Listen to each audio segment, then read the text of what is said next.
This is the reality behind the confident use of mental measurement to ratify graded systems of education. To take intelligence as a fixed quantity, from the ordinary thinking of mechanical materialism, is a denial of the realities of growth and of intelligence itself, in the final interest of a particular model of the social system. How else can we explain the very odd principle that has been built into modern English education, that those who are slowest to learn should have the shortest time in which to learn, while those who learn quickly will be able to extend the process for as much as 7 years beyond them? This is the reality of equality of opportunity, which is a very different thing from real social equality. The truth is that while for children of a particular social class we have a conception, however imperfect, of a required minimum of general education whatever their measured intelligence might be, we have no such conception, or a much lower conception, for the majority of those outside this class. This fact in itself, together with other social processes, magnifies natural inequalities, in a persistent way.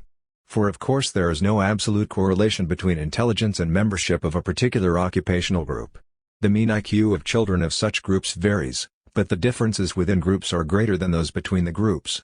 And then, if longer education can be bought by a few, and if more favorable learning environments are perpetuated by the social inequality resulting from previous inequalities of real opportunity, natural inequalities are again magnified and take on a direct social relevance. If one is asked, at any point in this process, to stop being utopian and consider the hard facts about educating the masses, it is very difficult to be patient. While we shall always be faced with substantial differences in learning ability among all children, we have to face the really hard fact that we are now meeting this problem in a particular way which serves in the end to magnify the differences and then pass them off as a natural order. We can only change this way if we get rid of conscious or unconscious class thinking, and begin considering educational organization in terms of keeping the learning process going, for as long as possible, in every life. Instead of the sorting and grading process, natural to a class society, we should regard human learning in a genuinely open way, as the most valuable real resource we have and therefore as something which we should have to produce a special argument to limit rather than a special argument to extend. We will perhaps only get to this when we have learned to think of a genuinely open culture. The conception of graded secondary schools, in 19th century thinking, rested firmly on the assumption that the existing class structure would be reproduced. The educational standards aimed at were, in consequence, class standards, what a gentleman, or a professional man, or a small tradesman would need. We have now added what a technician or an operative will need, but are still far short of the principle I am trying to establish, what a member of an educated and participating democracy needs.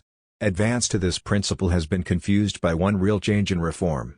We are now all aware that developments in the professions, including teaching, as a result of expanded social services, in administration as a result of the growth of large-scale organizations, both democratic and commercial, and in industry as a result of highly developed productive techniques, have created a new and expanding class, quite different in character from the old gentry and the old bourgeoisie.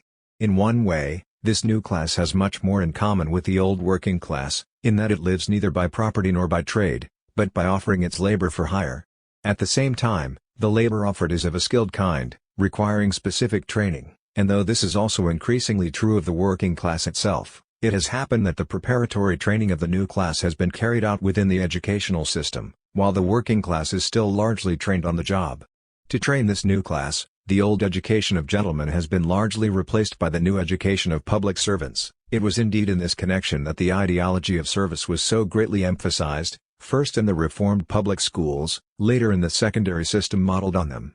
In fact, at every stage, and still today, provision for the education of this new class has lagged seriously behind actual need, at first under the influence of traditional educational ideas, later by reluctance to face the effect of this need on the older class system. By the second half of the 19th century it was obvious that the existing upper and middle classes could not, by themselves, supply the expanding demand, and the national organization of secondary education was in fact the delayed practical recognition of this transforming situation. The bulk of the recruitment would still come from the established upper and middle classes, but facilities would be provided for lower middle class and working class boys to fill the residue of vacancies. This policy had the moral appeal of meeting what was felt to be the most substantial criticism of the existing system, that poor boys of exceptional ability might not get their chance, might be wasted.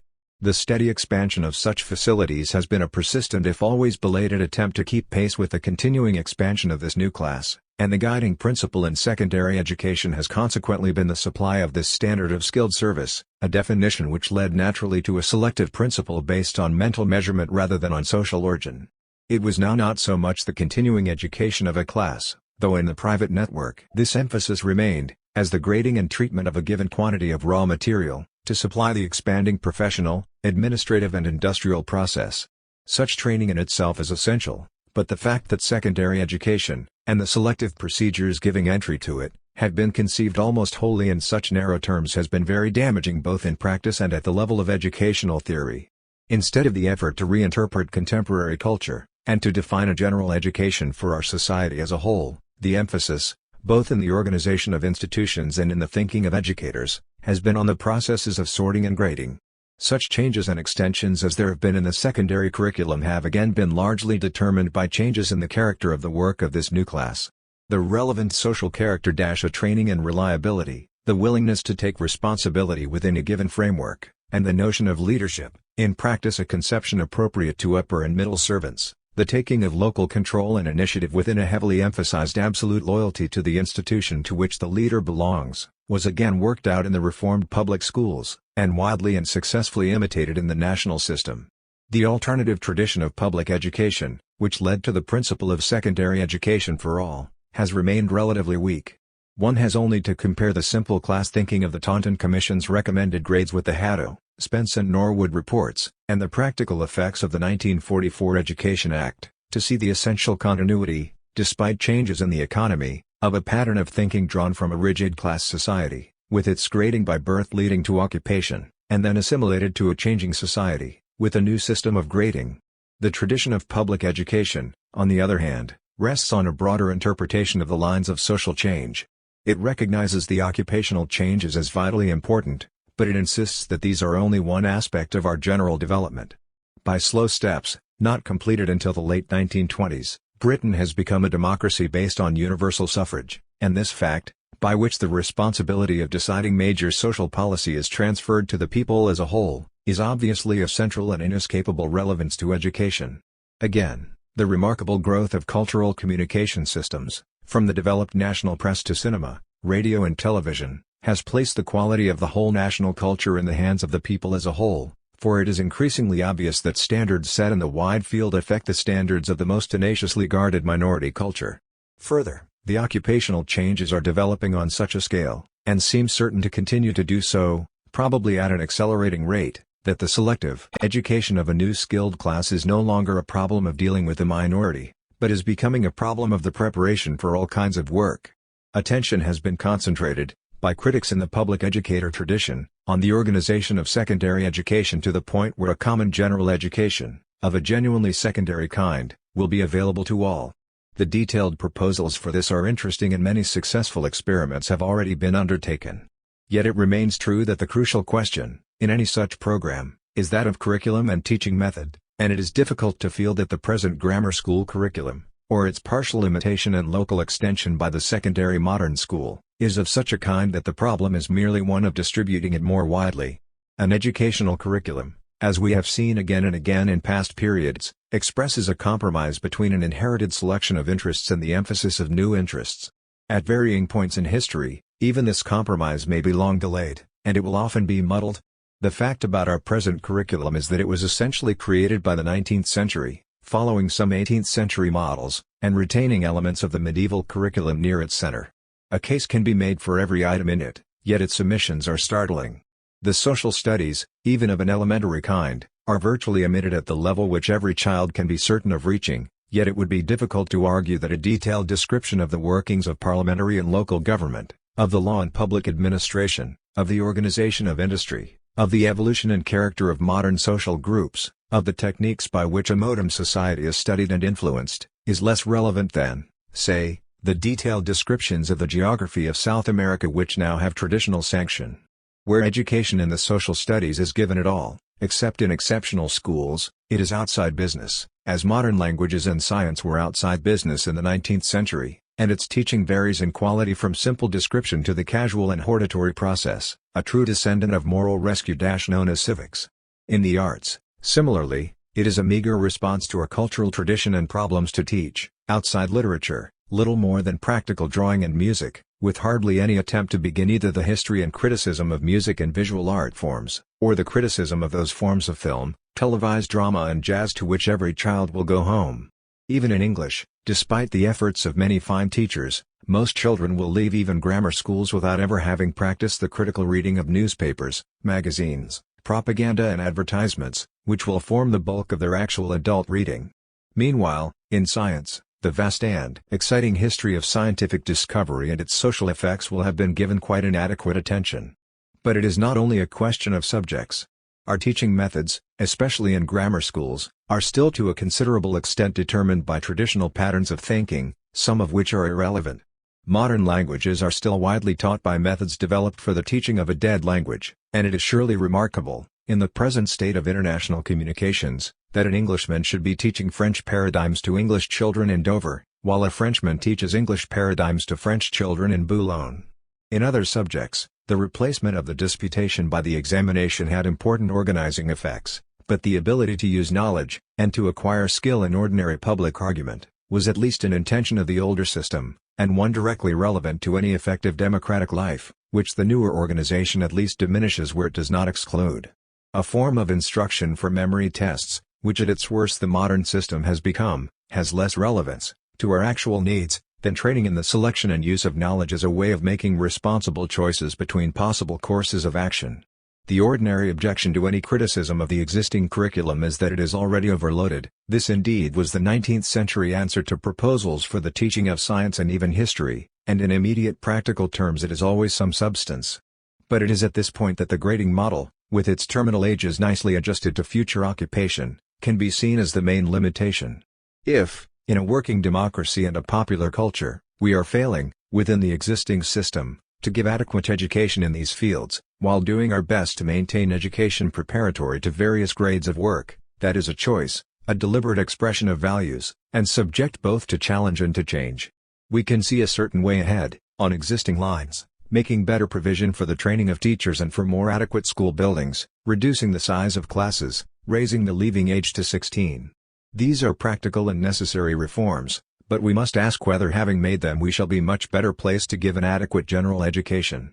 In practice we still think of required levels of general culture, according to certain classes of work, and some people would interpret this as classless education because every child is given the opportunity to go as far as he can, to choose the class he will enter. But this choice, this kind of opportunity, depends on the coincidence of a particular child's learning ability with certain defined courses, and, further, we cannot in our kind of society call an educational system adequate if it leaves any large number of people at a level of general knowledge and culture below that required by a participating democracy and arts dependent on popular support. For the majority of our people, education now ends at 15, that is to say at an age when, even if the education preceding it had been wholly satisfactory, many of the distinctive adult processes and choices, to whose quality education can clearly contribute, will not have become relevant. If children of moderate learning ability cannot acquire, in the time now given, the essentials of a contemporary general education, the only sensible answer is to give more time, not to dismiss some of the essentials with a resigned regret. We shall have to think, as with difficulty people in the 19th century learned to think, reaching levels we now all accept, of an even further expansion, governed by our needs rather than by our inherited models. What are these essentials? There is no clear consensus, because we have not on the whole been thinking in this way, being preoccupied by organization and otherwise simply repairing a 19th century definition. As a basis for discussion, I would put down the following, as the minimum to aim at for every educationally normal child. A. Extensive practice in the fundamental languages of English and mathematics. B. General knowledge of ourselves and our environment, taught at the secondary stage not as separate academic disciplines but as general knowledge drawn from the disciplines which clarify at a higher stage, i.e. I. Biology, psychology. 2. Social history, law and political institutions, sociology, descriptive economics, geography including actual industry and trade. 3. Physics and chemistry. C. History and criticism of literature, the visual arts, music, dramatic performance, landscape and architecture. D. Extensive practice in democratic procedures, including meetings, negotiations, and the selection and conduct of leaders in democratic organizations. extensive practice in the use of libraries, newspapers and magazines, radio and television programs, and other sources of information, opinion and influence. Introduction to at least one other culture, including its language, history, geography, institutions and arts, to be given in part by visiting an exchange. In terms of such a definition, we could revise our institutions. We ought perhaps not to keep adolescents at schools of the present kind beyond 16, at which age at latest their human growth has entered a new stage. Much of the most interesting work in the curriculum might be done after this age, in a much greater variety of institutions than we now have, and with provision in many cases for the beginning of specific vocational training alongside the continuing general education. Among possible institutions are the county colleges, technical colleges, evening institutes, junior colleges in relation to local universities, sandwich courses, colleges of apprenticeship, day-release organizations, overseas schools, adventure schools. The criterion should be that everyone should have some form of continuing education, and that it is a condition of all offers of employment that this is seriously provided for. As the nature of work changes, there is less hurry than there was to get people out into what was thought of as the labor market, and if the institutions are of a kind acceptable to adolescents and young adults, and if the democratic training is given substance by their participation in the immediate government of the institution they attend, we could greatly diminish the already diminishing resistance to an education which for the majority is set in terms of the needs of children, and which, damningly, is seen as of little relevance to the adult living that lies ahead. A variety of institutions, at this period of growth, is more likely to meet the problems of varying capacity and interest than the crude grading of 2 or 3 types of mind, followed by leaving one large type to its own devices. There is a marked tendency, in our culture, for people between about 16 and 25 to think of themselves as a distinct group, setting their own standards and refusing to be children one day and mature adults the next. Here is the great educational challenge and opportunity, which we can only rise to if we take secondary education as a preparation for this phase. We might then be expressing the shape of our own society, rather than reproducing the patterns of others. Utopian thinking is that which supposes we shall get an educated and participating democracy, industries and services with adequate human communications, and a common culture of high quality, by proclaiming the virtue of those things and leaving our training institutions as they are. I do not doubt that the proposals suggested above will be called utopian, but they are in fact the reverse. It is a question of whether we can grasp the real nature of our society, or whether we persist in social and educational patterns based on a limited ruling class, a middle professional class, a large operative class, cemented by forces that cannot be challenged and will not be changed. The privileges and barriers, of an inherited kind, will in any case go down. It is only a question of whether we replace them by the free play of the market, or by a public education designed to express and create the values of an educated democracy and a common culture. To the growth of the reading public. It is open to the historian to choose several different dates for the beginning of a reading public in Britain, according to the variable interpretations which such a term carries. It is only in our own century that the regular reading even of newspapers has reached a majority of our people, and only in our own generation that the regular reading of books has reached a bare majority. Yet in the 19th century there was a major, and at times spectacular, expansion in reading, while in the 18th century there was again an important expansion which both created regular journalism and changed the social basis of literature. Going back beyond these centuries, we find real if uneven growth in the 17th century, and then find ourselves tracing the development back to the introduction of printing in the 1470s. In fact, however, if we take a minimum definition, and look for the regular production of multiple copies of books, we must go back, in this country, at least to the 8th century. In Rome it had been the practice to organize multiple production by a system of group copying from dictation, and it has been claimed that in this way an edition of between 500 and 1,000 copies could be completed within a day of the delivery of the work. A similar method of publication was certainly adopted in the scriptoria of the monasteries, and we have a record of such production from York in the time of Alcuin. Though very slow by modern standards, the edition in a day depended on thousands of available slaves and if true would be exceptional. It is easy to underestimate the number of books thus made available, and while much of the copying was of course for immediate professional purposes, there is some evidence of books being sold outside the monasteries and, later, outside the universities, which joined the monasteries in production. Certainly, in the 14th and 15th centuries, before the introduction of printing, manuscript books were being sold by dealers at fairs, by peddlers, and in London by shopkeepers, principally grocers and mercers. It seems fair to conclude that the largely professional reading public, of the clergy, of scholars and students, of doctors and lawyers, grew steadily throughout the Middle Ages, and that they were joined, in the later centuries, by a small but significant number of general readers. It is interesting that when Caxton began printing, some of his most prominent publications were in the field of general literature and in the vernacular, which, while pointing to major trends of the future, can be seen also as a response to a known demand from the later manuscript period. We know very little, unfortunately, of the growth, at this time, of a kind of reading very different not only from the medieval stock of the scriptures, the Christian fathers, and Latin and Greek secular authors, but also from the schoolbooks, the vernacular translations, and the poems, histories and romances. Yet the popularity of the chapbook, the jest book, the ballad and the broadsheet dates at least from the 16th century, and this presupposes a reading public, however small and irregular, of a general kind. Estimates of literacy at this time vary from the more than 50% implied by Moore, far more than four partes of all the whole divided into 10 could never read English yet, to Gardner's not the 100th part of the realm. In 1518 Copeland wrote, in dramatic reply to an author's request to him to print his book, "At your instance I shall it gladly impress. But the utterance, I think, will be but small. Books be not set by, their times is past, I guess. The dis and cards, in drying king wine and ale. Tables, cales, and bales, they be now set a sale. Men let they children use all such harlotry. That buying of books they utterly deny. Certainly, if we set book prices then against the income even of priests and schoolmasters, it is easy to understand this complaint, prophetic as it is of so many to come. There has hardly been a generation since in which books be not set by, their times is past, I guess has not been repeated, by some of those directly concerned.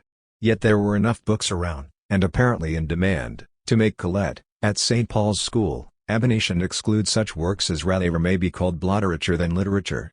The appearance of this now familiar judgment makes one feel that at least the beginnings of a true reading public, and of the problems ever since associated with it, were then in existence.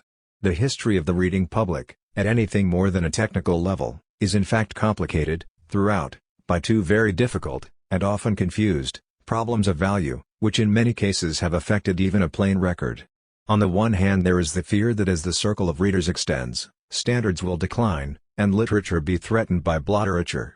Related to this, but involving other prejudices, has been an essentially political fear that, if the common man reads, both quality and order, sometimes the one standing for the other, will be threatened. Intense feelings about the threat to quality have led, too often, to quite unrealistic accounts of the actual history of reading, of the then came Defoe or then came Titbits kind of deluge. At the same time, different authorities have at certain periods openly exerted their power to prevent or limit the growth of reading, or to prevent or limit the education from which it naturally follows.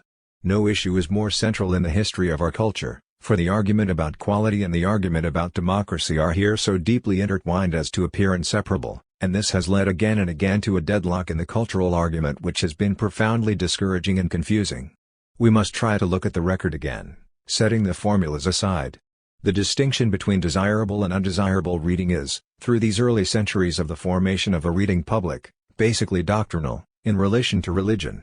For several centuries, as we have seen in our study of education, the distinction between improving Christian authors and distracting or debasing pagan authors was repeatedly urged. In the later Middle Ages there was a significant break from this distinction, and the Renaissance spirit brought more and more Greek and Latin authors from the pagan into the classical category. Yet this gain was limited, and in part cancelled, by two forces: first the long period of religious controversy, in Reformation and Counter-Reformation, which led to new definitions of the desirable and the undesirable, in terms of orthodoxy and heresy; second, the renewal by Protestantism of the old distinction between works which improve and works which distract or corrupt the mind. In the former case, a proclamation of 1538 set up a censorship over books in English, whether home-produced or imported, and an Act of 1543, for the advancement of true religion and for the abolishment of the contrary, forbade reading of any English Bible by artificers, journeymen, serving men under the rank of yeomen, husbandmen, laborers and all women other than those of noble or gentle rank. Meanwhile, in the area of secular literature, there was a continuous campaign against plays and romances, which were not serious reading, a distinction that survives to this day in interpreting public library statistics, as contrasted with books on manners and behavior, household management, travel, natural history and public affairs, usually not contemporary. Such interventions and judgments as these of course influenced the development of reading, but they did not, in the end, determine it. A great deal of fiction and romance could be disguised as works of travel, history or manners, and the same elements, together with an otherwise stifled contemporary comment and criticism, were the basis of the popular trade in chapbooks and broadsheets and ballads. As late as the Elizabethan period, respect for the manuscript, and distaste for the publishing market, had important effects on the circulation of literature, and there were many of this courtly persuasion, as well as the Puritan opponents of fiction, to complicate the question of the reading public and its standards. Yet the publication of the plays of Shakespeare, Jonson and others marks a temporary advance. Here was high literature, resting on both the classical and popular traditions, and evidently permanent, in spite of the Puritan objection to idle plays, the courtly objection to the vulgarity of the book trade, and the academic objection to the claim that English plays could be regarded as true literary works. This was also the great period of translations, and the quality of books available to the English reading public in fact rose steadily, though in ways that cut across most contemporary definitions of standards. It is ironic to consider how many of the works for which we now honor the period would have been condemned by substantial sections of opinion as evidence of the idleness and vulgarity of the times. The rise in reading, and in quality, was in fact steady. Prices ranged from Holland's Head at 26s, to Shakespeare at 4d, or 60. The latter, however, the price of 2 dinners.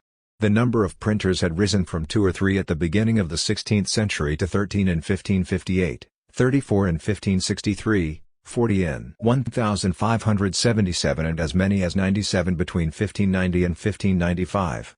Trade protection, through patents, later limited the number of houses, but there were at least 60 in London in 1649 and again in 1660, and in the 1690s a quite rapid further expansion began, especially into the provinces. It is difficult to estimate the actual output of books as distinguished from ballads and pamphlets, but the trend is evident from figures of 13 titles in 1510. 28 in 1530, 85 in 1550, to perhaps 150 in 1581, a figure generally maintained until the further rapid rise in the period of the Civil War and Commonwealth. The Restoration brought a decline, and the average annual production settled at about 100 titles until the middle of the 18th century. At the same time sizes of editions rose from the 16th century limit of some 1,500, excepting grammar and prayer books which went to 3,000. To an average of 2,000 which was maintained until well on into the 18th century. Paradise Lost sold 1,300 copies in 2 years, and the very popular Emblems and Hieroglyphics of Quarles 5,000 in 2 years. Meanwhile we can gauge the size of the more general reading public by noting that one of the many popular prognosticating almanacs sold an average of more than 16,000 copies between 1646 and 1648, and the ballad, broadsheet and chapbook public must have been at least of the order of 20,000. In these early stages of the formation of the reading public, we can see a pattern to be repeated later on a much larger scale, the steady growth of a public interested in literature, philosophy and similar works, the more rapid growth of a public interested primarily in more occasional and ephemeral reading. The distinction of quality is not absolute, however, for a proportion of the occasional reading, especially in pamphlets, tracts and ballads, marks on the one hand the transfer of popular traditional amusements into print. On the other hand a rise in social and especially political interests, reaching a climax in the Civil War. After the Restoration, the situation becomes extremely difficult to analyze. The imperfect evidence that we have, in a number of fields, suggests on the one hand a continuation of the general pattern of the expansion, slow growth of the serious public, more rapid growth of the occasional public, but also the apparent confinement of the expansion to the growing middle class. The attitude to popular education was undoubtedly different in the new period, and it seems probable that general literacy did not increase, and may even have declined, in the period between the Restoration and the end of the 18th century. It is from the 1690s that the growth of a new kind of middle-class reading public becomes evident, in direct relation to the growth in size and importance of a middle class defined as merchants, tradesmen, shopkeepers, and administrative and clerical workers. New forms of reading, in the newspaper, the periodical and the magazine, account for the major expansion. And behind them comes the novel, in close relation from its beginnings to this particular public. The 60 London printing houses at the Restoration had become 75 by 1724 and between 150 and 200 by 1757. By the 1740s the Gentleman's Magazine was selling 3,000 an issue, and leading newspapers were in the same range. The sales of novels increased, for example Joseph Andrews selling 6,500 copies in 13 months, Roderick Random 5,000 in a year. Sir Charles Grandison 6,500 in a few months. These developments affected the whole structure of relationships between writers, booksellers and readers, and Defoe could note in 1725. Writing is become a very considerable branch of the English commerce. The booksellers are the master manufacturers or employers. The several writers, authors, copiers, sub-writers and all other operators with pen and ink are the workmen employed by the said master manufacturers. This observation was converted by Goldsmith into the familiar qualitative judgment of that fatal revolution whereby writing is converted to a mechanic trade. More sharply than in the earlier period, the spread of print could be seen as a threat to literature and learning, and the condemnation of light periodicals, of newspapers and of novels was often made. Again, however, the judgment becomes difficult, when seen in historical perspective. The newspapers and periodicals, bad as they often were, seem, as new forms, an absolute cultural gain, while a proportion of the novels must be seen as a major literary contribution, comparable in importance to the high Elizabethan drama, which had itself rested on a large amount of inferior work.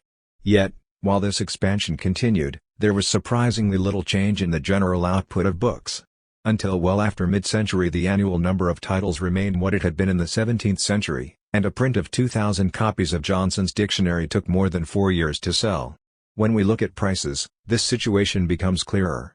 Pope's Iliad sold at 6 guineas the set, a volume of Clarendon's History at 30s, Hicks's Thesaurus at £5. Meanwhile novels were sold at 3s. bound, or 2s. 3d.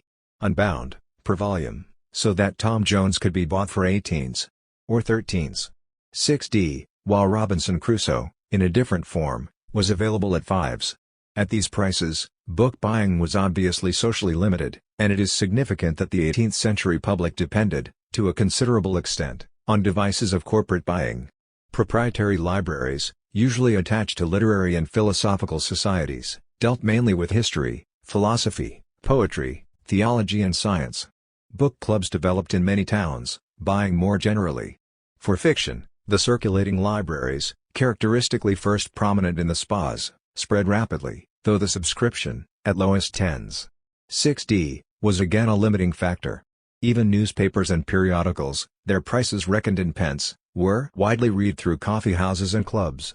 These factors determined the rate of expansion of the middle-class public, but if popular education had been better a more general expansion would have been possible, using similar devices. As it was, the demand for almanacs, chapbooks, ballads, broadsheets and pamphlets seems not to have slackened, and may well have increased. Pamphlets sold at 3d. to 1s, chapbooks and broadsheets at 1d. to 6d, ballads at half d. to 1d, and we know of at least one pamphlet selling 105,000 copies in 1750. A number of novels were serialized in newspapers and chapbooks, and it seems probable that in London and the larger towns the reading public, and the read to public, was reasonably large. It is in the last third of the century that new factors enter. Through the Methodists, who vigorously organized popular reading and produced tracts to serve it, and through the wider Sunday school movement, the beginnings of a more general expansion are visible. The rise in political interest produced a situation roughly comparable with that before the Civil War. In 1776 Price's Observations on the Nature of Civil Liberty sold 60,000 copies, and in 1791, Paine's Rights of Man, even at 3s, sold 50,000 copies within a few weeks, and in its cheaper edition sold very widely indeed, though the estimated figure of 1,500,000 is difficult to believe. It seems clear that the extension of political interest considerably broadened the reading public by collecting a new class of readers, from groups hardly touched by the earlier expansion. The annual output of books was now also rising sharply, and averaged 372 in the years 1792 to 1802, as compared with the 100 at which it was still stuck in the 1750s. In the matter of price, a curious situation emerged in this period, in that the ordinary price rose very sharply, after 1780, and small editions at high prices became more popular with publishers than larger editions at mid-century prices. On the other hand, the first regular cheap reprints date from the same period, Bell's Poets, British Theatre, and Shakespeare, at as low as 6d, followed by other standard reprint series including fiction. The development of serialization, which had been popular throughout the century, was a notable advance, and while the orthodox publishers went on raising prices, many newcomers, using everything from respectable reprint series to pirating and undercutting, permanently enlarged the book reading public to a point where it came into proportion with the expanded public for newspapers and periodicals. Once again, the basic trends of the growth of a reading public are evident, but the period now being entered brought so marked an increase in the pace of the general expansion that the problem of proportion became acute. The real break to a very rapid expansion did not come until the 1830s. The generation of the French Revolution, and that of Peterloo, was deeply affected, in its reading, by the political crisis, in a number of ways. The 18th century expansion continued along familiar lines, with a marked increase in the annual issue of books, from 372 in the year 1792 to 1802 to an average of 580 between 1802 and 1827. A large part of this increase was in fiction, and directly related to the success of the circulating libraries. The annual issue of novels rose sharply in the 1780s, and went on increasing at a rapid rate. Yet book prices also continued to rise and the reading public did not increase proportionately with the increase in titles. The ordinary size of editions varied from an average of 750 for more serious works to about 1,250 for a circulating library novel. The most popular author, Scott, sold 11,000 copies of Marmion in a year, at 31s. 6d, and 10,000 of Rob Roy, at the same price, in a fortnight. These figures represent only a modest advance over the popular novels of the mid-18th century, whereas the annual sale of newspapers, over the same 60 years, had risen from 7 million to over 24 million. In the field between books and newspapers, the success of serialization, or number publication, continued, and cheap reprint series continued to appear, though still on a very limited scale. Radical writers continued to expand the public, John Wade's Black Book selling 10,000 an issue, and Cobbett's Address to the Journeymen and Laborers selling 200,000 in 2 months. But it was here, precisely, that active measures were taken against the expansion, on the grounds of the political dangers of too widespread reading. The heavy taxation of newspapers was supplemented by a series of prosecutions aimed at killing the whole radical press. A different response to the same danger was the development of cheap tracts, of an improving kind, designed to counter the success of Cobbett and others, and these were heavily subsidized in this first stage. Meanwhile, at the really popular level, the sale of almanacs, ballads and broadsheets continued to increase, and the most remarkable publishing figures of the whole period are those for the products of James Catnach, whose accounts of murders and executions reached a climax with 1,166,000 copies of the last dying speech and confession of the murderer of Maria Martin. If we look at the whole situation as the 1830s are entered, we find a range in reading matter basically similar to that of the first period of printing, but with two critical changes: a growing disparity between the actual circulation of literature on the one hand and the broadsheet on the other, a new middle range of novels, magazines and newspapers, serving the still expanding middle-class public. It was in this new range, in the 1830s, that the next major phase of the expansion occurred. Newspapers led the way, with the first application of steam printing, and in the 1830s Sunday papers of the Police Gazette kind and very similar to the old broadsheets took a lead which they have never lost over the mainly political newspapers established in the 18th century. Cheap magazines followed, although the radicals were replaced by the popular educators, and both, in the 1840s, by a range of improving family publications. Serial fiction expanded its public, and an edition of 400 for the first number of Pickwick grew to 40,000 for the 15th, about the same circulation as the penny magazine. Figures of 100,000 for serial fiction were later reached both by Dickens and by Reynolds. An expansion in cheap reprints of both fiction and non-fiction followed the spread of steam printing to books in the 1830s and 1840s, and there was a marked reduction in price following the development of new methods of binding, with boards and cloth replacing leather.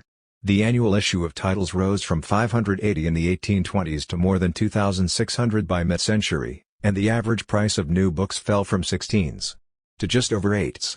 A large proportion of the increase in titles was in fiction, and a large part of the reduction in average price was due to the cheap series, many other prices actually rising. The population was rapidly increasing, through this same period. A mainland population of some 7 million in 1750 had become 11 million in 1801, nearly 21 million in 1851, and 37 million in 1901. It is probable that until the end of the 18th century the literate proportion of this population increased only slowly, and the rise was still gradual with the slow and uneven development of 19th-century elementary education. Yet a rise it certainly was, and we can gain some indication of the trend from one narrow field in which, from 1837, national statistics were kept. Ability to sign the marriage register is obviously a meager indication of capacity to read a book, but it was a period in which reading was much more commonly taught than writing, and the rate of change may be of some importance. A sample shows We already know from the history of elementary education that there was no sudden opening of the floodgates of literacy as a result of the 1870 Education Act. The basic history of literacy in the century seems to be a steady expansion, led by the towns, though unevenly between new and old, and by men, and this simple expansion was also a steady development of real reading capacity, as the length of schooling increased. While this expansion affected the reading public, giving some basis, for example, for the radical and Sunday press, it is misleading to think of the general expansion of the reading public, at this time, in simple relation to the question of literacy. Not only in books, but also in magazines and newspapers, the expanded reading public at mid-century was still well below the lowest possible estimate for general literacy. The true history is much more the bringing of cheaper reading matter to the already literate part of the population. If we make a rough calculation of the situation in 1830 and then in 1860, translating sales into readership and expressing this as a percentage of the adult population, we find the following results.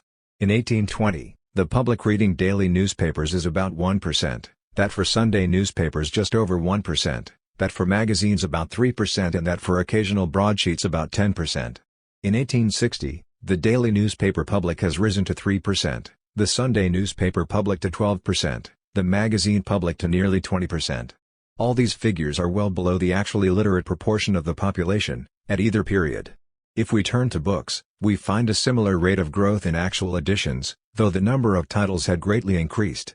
Where The Lady of the Lake had sold 20,000 in a year, In Memoriam sold 25,000 in its first 18 months, and The Lays of Ancient Rome 46,000 in a cheap edition.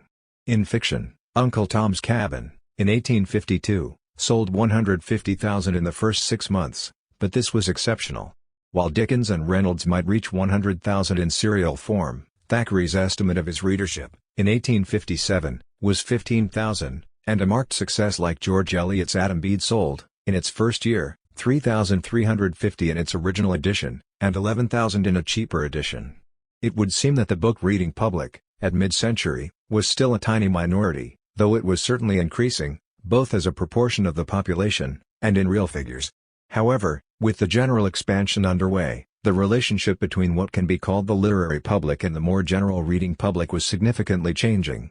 The difference had always been there. The prognosticating almanac had sold 10 times more widely than Paradise Lost, just as the News of the World now sold 10 times more widely than Adam Bede. But the disparity in actual figures was now becoming startling, and the familiar arguments about quality, with the development of a mass reading public, acquired a new urgency. In fact, as we have seen, there was no mass public at this stage. In the most popular form of reading, the newspaper, there was not even a majority public until our own century, Sunday papers reaching this stage before the 1914-18 war, and daily papers just after it. Yet at the end of the first period of major expansion, in the 1850s, the outline of the new publishing situation was sufficiently clear. Since the 1830s, but now at an increasing rate, the reading public was becoming large enough to attract a new kind of speculator. Defoe's description of writing as a very considerable branch of the English commerce, and of its organization in the typical forms of capitalist industry, had been an accurate foresight of a situation which only fully revealed itself when the market became really large. Bell in newspapers, Catnach in broadsheets, Lloyd in penny fiction were the forerunners of a new kind of organization. The problem of distribution was crucial, and in books, by the middle of the 19th century, the success of the circulating libraries had reached the point where the tastes and demands of their proprietors had an important effect on what was published. At the same time, serving that part of the public which could afford an annual subscription of a guinea, at a time when the average lower middle-class income was £90, and the middle-class range was £150 to £400, the circulating libraries tended to keep prices high, and to limit expansion. Several factors combined to break through this situation, and to revolutionize the distribution not only of magazines and newspapers, but of books. The railway system is the most evident, for it was in the bookstalls at the news stations, notably those of W. H. Smith, that the public could be reached in a new way. The cheap parlor library, and then the railway library, poured through this new outlet, the yellow backs, with glossy covers, illustrated in color, and carrying advertising on their backs. The last taxes were withdrawn from newspapers, advertisements and paper. Printing machinery was being rapidly improved, and new paper-making processes, esparto from 1860, wood pulp from the 1880s, were successfully developed. The general income level was rising, and the middle and lower middle classes in particular were rapidly expanding, in a changing society and economy. This was the period of opportunity, but while the speculators seized it, the publishers of traditional books, largely tied to the old circulating library public, were very slow to react. As late as 1880, Matthew Arnold observed, "As our nation grows more civilized, as a real love of reading comes to prevail more widely, the system which keeps up the present exorbitant price of new books in England, the system of lending libraries from which books are hired, will be seen to be, as it is, eccentric, artificial and unsatisfactory in the highest degree. It is a machinery for the multiplication and protection of bad literature, and for keeping good books dear. Instead of new writing of quality being immediately available at the low prices now possible, the market was being dominated by a cheap literature, hideous and ignoble of aspect, like the tawdry novels which flare in the bookshelves of our railway stations, and which seem designed, as so much else that is produced for the use of our middle class seems designed, for people with a low standard of life. It will certainly help us to understand the problems of the expansion if we remember in this now familiar kind of judgment Arnold's description of a low standard to the middle class. For the essential argument must be detached from its ordinary confusion with vicarious contempt for a lower social group. The whole argument about cheap literature has been compromised by its use as a form of class distinction, whereas the real problem is always the relation between inexperience and the way this is met. Certainly, in a limited way, it would do middle-class people good to remember that these problems did not arrive with working-class literacy, that new middle-class groups made all the same mistakes and were as evidently exploited.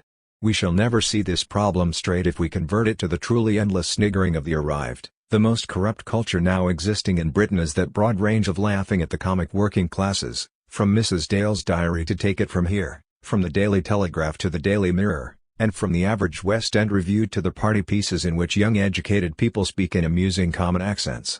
To be against the people who face these new problems is a trivial evasion of the real issues which Arnold, though himself at times guilty of just this error, both defined and worked to resolve. In the second half of the 19th century, the size of the publishing industry, this branch of the English commerce dash was growing very rapidly. It was an important new period in the expansion of magazines, and in books. Eventually, cheap reprint series of standard literature took their place alongside the yellow backs. The high-priced circulating libraries slowly declined, and by the end of the century cheaper libraries, notably Boots from 1900, were taking their place, with a larger public. The public libraries, growing slowly from mid-century, added an increasingly important sector. By 1900, the characteristic modern forms of organization of the reading public had been discovered and set, and both their advantages and their limitations were evident. The history now becomes one of expansion within these forms. The great expansion in newspapers and magazines will be studied separately. In book publication, the annual issue rose from 2,600 in the 1850s to 6,044 in 1901, and to 12,379 in 1913. Falling during and just after the First War, it was back to 12,690, including 3,190 reprints, in 1924, and by 1937 had risen to 17,137, including 6,347 reprints. The annual average fell again during the Second War, but was back to 17,072, including 5,334 reprints. By 1950 and in 1958 was 22,143, with 5,971 reprints. Costs have risen again, and the most notable change of recent years has been the increasing number of paperbacks, mainly reprints, but including, interestingly, a proportion of new works. This is a development of great importance to the expansion as a whole.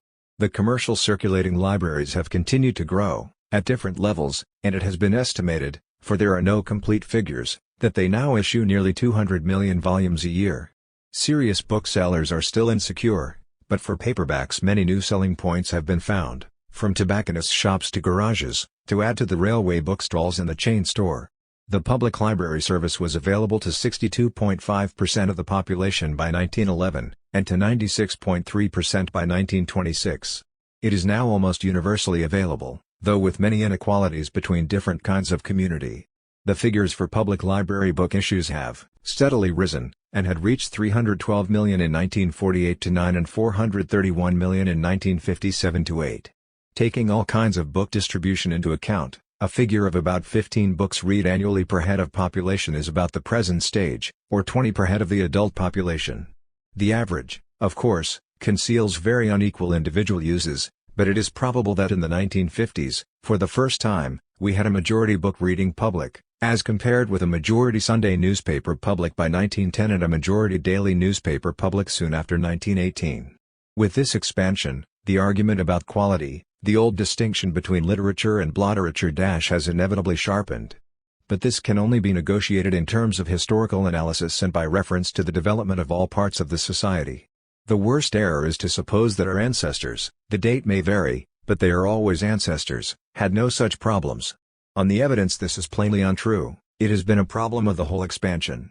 The more relevant inquiry is into the changing character of both literature and blotterature in different societies and ways of life. On the one hand we must remember that two forms condemned in their day as low and idle, the Elizabethan popular drama and the 18th and 19th century novel, are now heavily represented in our standard literature. The preservation of quality is by no means wholly the preservation of traditionally sanctioned forms. The newspaper and the periodical are also substantial gains, in themselves, in spite of very many bad examples. On the other hand there is that body of work best described by Coleridge as characterized by the power of reconciling the two contrary yet coexisting propensities of human nature, namely, indulgence of sloth and hatred of vacancy. Reading as this kind of easy drug is the permanent condition of a great bulk of ephemeral writing. But the question still is one of the circumstances in which the drug becomes necessary. I think there are certain circumstances, times of illness, tension, disturbing growth as in adolescence, and simple fatigue after work, which are much too easily overlooked in sweeping condemnations of reading as addiction. I doubt if any educated person has not used books, any books, in this way. The kind of attention required by serious literature is both personally and socially only variously possible. The conditions of social variation ought to command our main attention. The association of railway travel with an increase in this kind of reading is obviously significant. More difficult to analyze is the evident distinction between ways of living which stimulate attention and allow rest, and ways which produce neither attention nor rest, but only an unfocused restlessness that has somehow to be appeased. These are radical questions about the society as a whole, and my own view is that there are deep reasons in our social organization for the especial prevalence of this mood. In particular the difficulty of living a restlessness through to some of its sources, as we find so many channels blocked. These problems cannot be solved in the field of publications alone, but within this limited field we can all see the difference between relatively harmless and harmful drugging, and such evidence as that adduced by Q. D. Leavis and more recently by Richard Hoggart is of great importance, if its full social context is always taken into account. It is the business of education to discover, teach and discuss this difference, as well as the larger difference between literature and the ephemeral. It is the business of the society, neglected except in the much less important field of obscenity, which has been thoroughly muddled, to create and maintain the conditions in which this necessarily difficult growth can go on, in particular by the creation and strengthening of institutions based on some more adequate principle than that of quick profit with the speculators setting the pace. The changes we have traced, and the consequent realization that forms of production and distribution are not permanent, may at least clear the way to our consideration of the next stage. 3. The growth of the popular press. The development of the press in England, in particular the growth of the popular press, is of major importance in any account of our general cultural expansion. The vital period of development is significant in itself, from the establishment of a middle-class reading public in the late 17th and early 18th centuries, through the widening of this public to the virtually universal readership of her own time.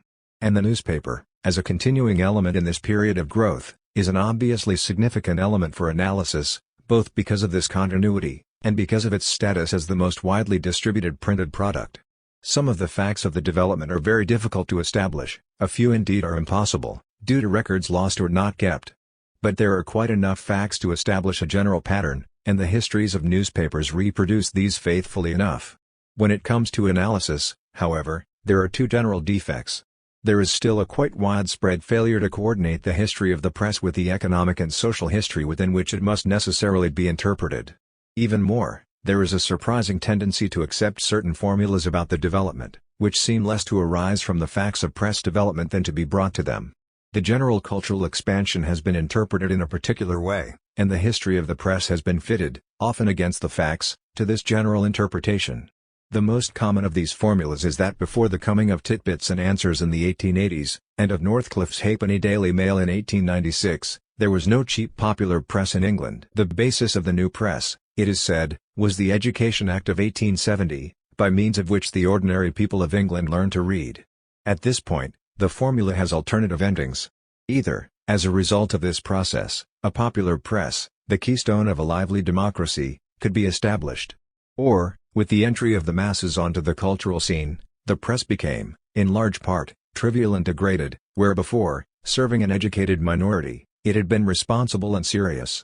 Now these alternative endings hardly matter, and the debate between them is really irrelevant, for the fact is that to anyone who knows the history of the press, or the history of education, such an account is nonsense.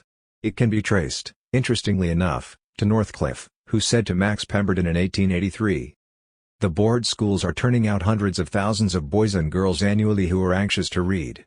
They do not care for the ordinary newspaper. They have no interest in society, but they will read anything which is simple and is sufficiently interesting. The man who has produced this Titbits has got hold of a bigger thing than he imagines. He is only at the beginning of a development which is going to change the whole face of journalism. I shall try to get in with him." This is the frank thinking of a speculator, and was noted as such by Gissing in New Grub Street. As an indication of attitude it is important. But it became something more. R.C.K. Unser, in the Oxford History England 1870-1914, referred to 1870 as a watershed, and spoke of a dignified phase of English journalism, which reigned unchallenged till 1886 and indeed beyond. Yet the seed of its destruction was already germinating. In 1880, 10 years after Forster's Education Act, Nunes became aware that the new schooling was creating a new class of potential readers, people who had been taught to decipher print without learning much else. He started Titbits. After this, the formula was firm in most educated minds, and has found its casual way into print an uncountable number of times. We find even the 1947 Royal Commission on the Press saying, "The 1890s saw the introduction of newspapers sold at a halfpenny and addressed, not to the highly educated and politically minded minority, but to the millions whom the Education Act of 1870 had equipped with the ability to read."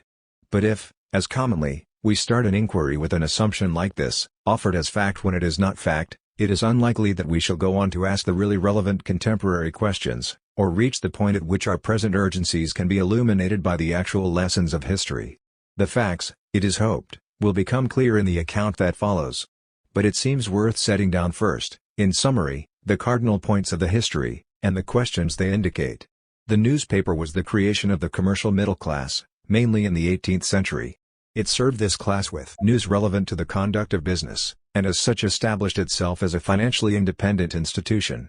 At the same time, in periodicals and magazines, the wider interests of the middle class as a whole were being served, the formation of opinion, the training of manners, the dissemination of ideas. From the middle of the 18th century, these functions, in part, were additionally taken up by the newspapers. In relation to the formation of opinion, successive governments tried to control and bribe the newspapers, but eventually failed because of their essentially sound commercial basis. When one of these newspapers, the Times in the early 19th century, claimed its full independence, it found that it was there for the taking, and with the new mechanical, steam, press as its agent, a powerful position and wide middle-class distribution, could be achieved. The daily press, led by the Times, became a political estate, on this solid middle-class basis. Before this had been achieved, however, other points of growth were evident. Between the 1770s and the 1830s, but particularly in the last 20 years of this period, repeated attempts were made, against severe government repression, to establish a press with a different social basis, among the newly organizing working class. These attempts, in their direct form, were beaten down, but a press with a popular public was in fact established, in another way. This was through the institution of the Sunday paper, which, particularly from the 1820s, took on a wholly different character and function from the daily press. Politically, these papers were radical, but their main emphasis was not political, but a miscellany of material basically similar in type to the older forms of popular literature, ballads, chapbooks, almanacs, stories of murders and executions.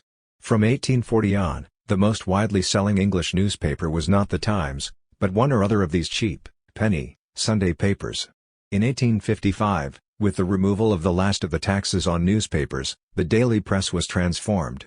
A cheap, penny, metropolitan daily press, led by the Telegraph, quickly took over leadership from papers of the older type, led by the Times, and gained rapidly in an expanding lower middle class. At the same time, a provincial daily press was firmly established. With improvements in printing, with falling prices for newsprint and with railway distribution, circulations grew rapidly, and were around 700,000 in 1880. Still, however, The Sunday press was in the lead, and by 1890 had reached 1,725,000, with the leading paper selling nearly 1,000,000. In the 1870s and 1880s, meanwhile, a new kind of evening paper, taking much of its journalistic method from the Sunday press, was successfully launched.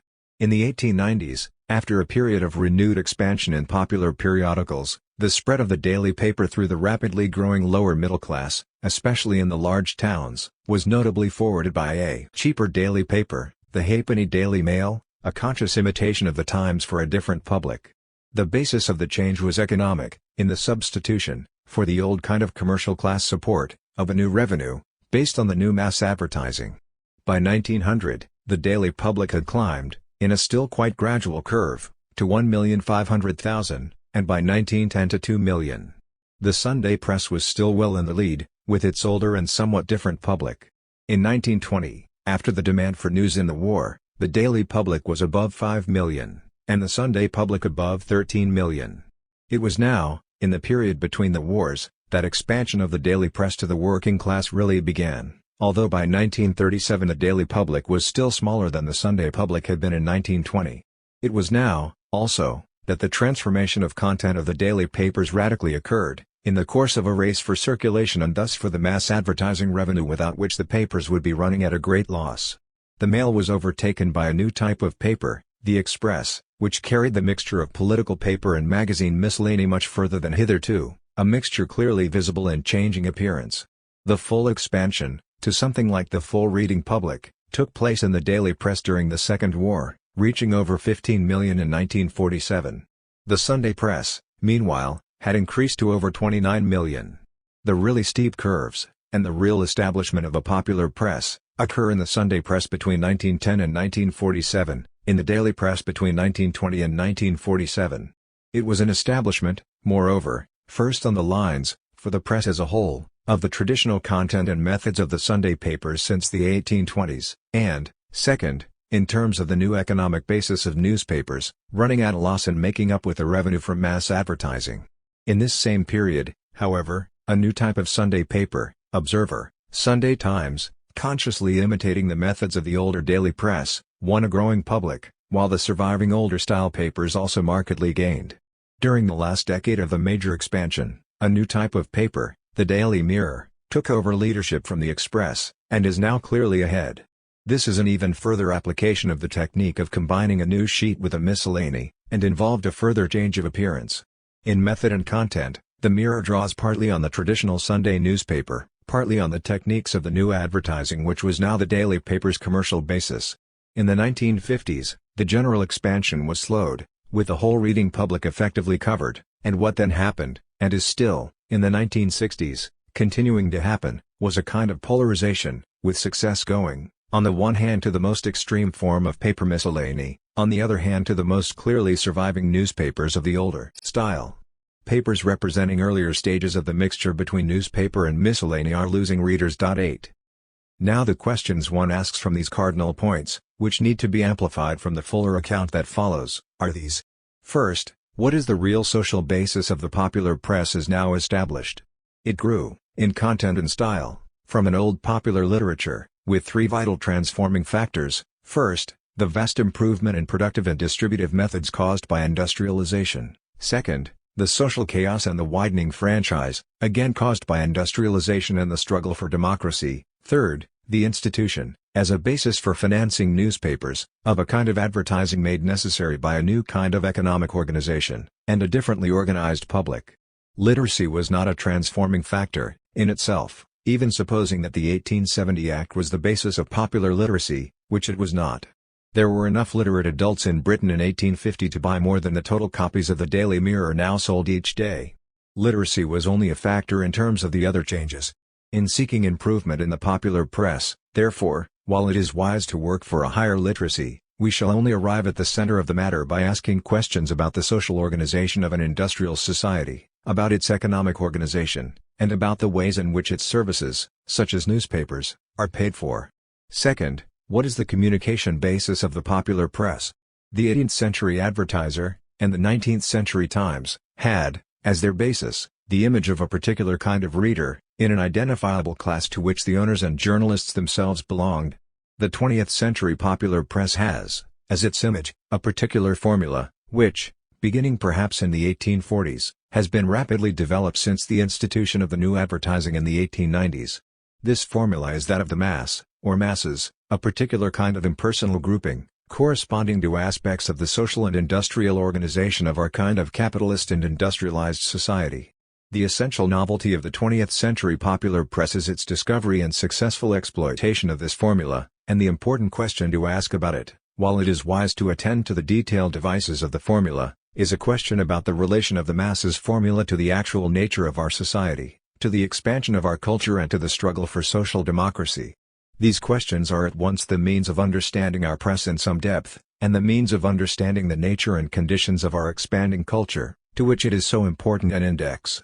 To ask them, and to look for answers in the field which they open, is the real consequence of our actual press history. While we hold to existing formulas we shall ask wrong questions, or be left to the sterile debate between those who say that at any rate the press is free and those who say that at any price it is trivial and degraded. We need to get beyond this deadlock, and the history of the press is the means. I turn now to the actual history, in 7 periods, 1665 to 1760, the early middle-class press, 1760 to 1836, the struggle for press freedom, and the new popular press, 1836-55, the popular press expanding, 1855-96, the second phase of expansion, 1896 to 1920, the third phase, 1920-47, the expansion completed, the 1950s, and the new tendencies within an achieved expansion. 1665 to 1760. The story of the foundation of the English press is, in its first stages, the story of the growth of a middle-class reading public. The first half of the 18th century is a critical period in the expansion of English culture, and the newspaper and periodical are among its most important products, together with the popular novel and the domestic drama. The expansion is significant, in that it took place over a wide range and at many different levels. The development of the press fully reflects the range and the levels, and sets a pattern in this kind of expansion which is vitally important in all its subsequent history. The cultural needs of a new and powerful class can never merely be set aside, but the ways in which they are met may be determined by various legal, technical and political factors. The factors which most clearly affected the press, in the late 17th and early 18th centuries, were, first, the state of communications, in particular the postal services, and, second, the passage from state-licensed printing to conditions of commercial printing for the market. State control over printing was, in its turn, an obvious political control over the powerful new means of disseminating news and opinions. There had been many efforts, in the 16th and early 17th centuries, to use printing for this obvious social purpose, but all had been hampered by direct political censorship. In one form or another, the currentos, diurnals, passages and intelligencers did their best to break through, yet all these were still, essentially, books or pamphlets. The establishment of the weekly public post in 1637 made possible a new technique, that of the newsletter, which was circulated by subscription to booksellers, and which, being handwritten by scriveners in the booksellers' employ, escaped the restrictions on printing. This advance in freedom was, however, obviously technically regressive, and when the same freedom found a progressive technique the newsletters were left far behind. This was not to happen, however, until nearly the end of the century. 9. The important technical advance, the development of a newspaper instead of a book or pamphlet, in fact took place under official direction. This was in 1665, when an official Oxford Gazette was published by authority, in the new single-sheet form. This later became the London Gazette, now only an official publication, but then a true newspaper. In the same period, however, state control of printing was being put on a new basis. The Licensing Act of 1662, to prevent abuses in printing, seditious, treasonable and unlicensed books and pamphlets, limited the number of master printers to 20, and in 1663 a surveyor of the press, Lestrange, was appointed, with a virtual monopoly in printed news. Thus, while the right technical form was being found, the conditions for its exploitation were firmly refused.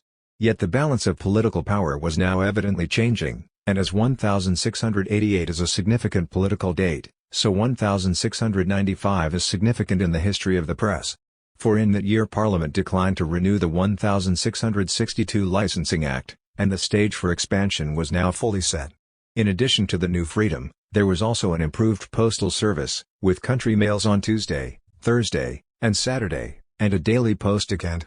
The expansion was not slow in coming, for in the years between 1695 and 1730 a public press of three kinds became firmly established: daily newspapers, provincial weekly newspapers, and periodicals.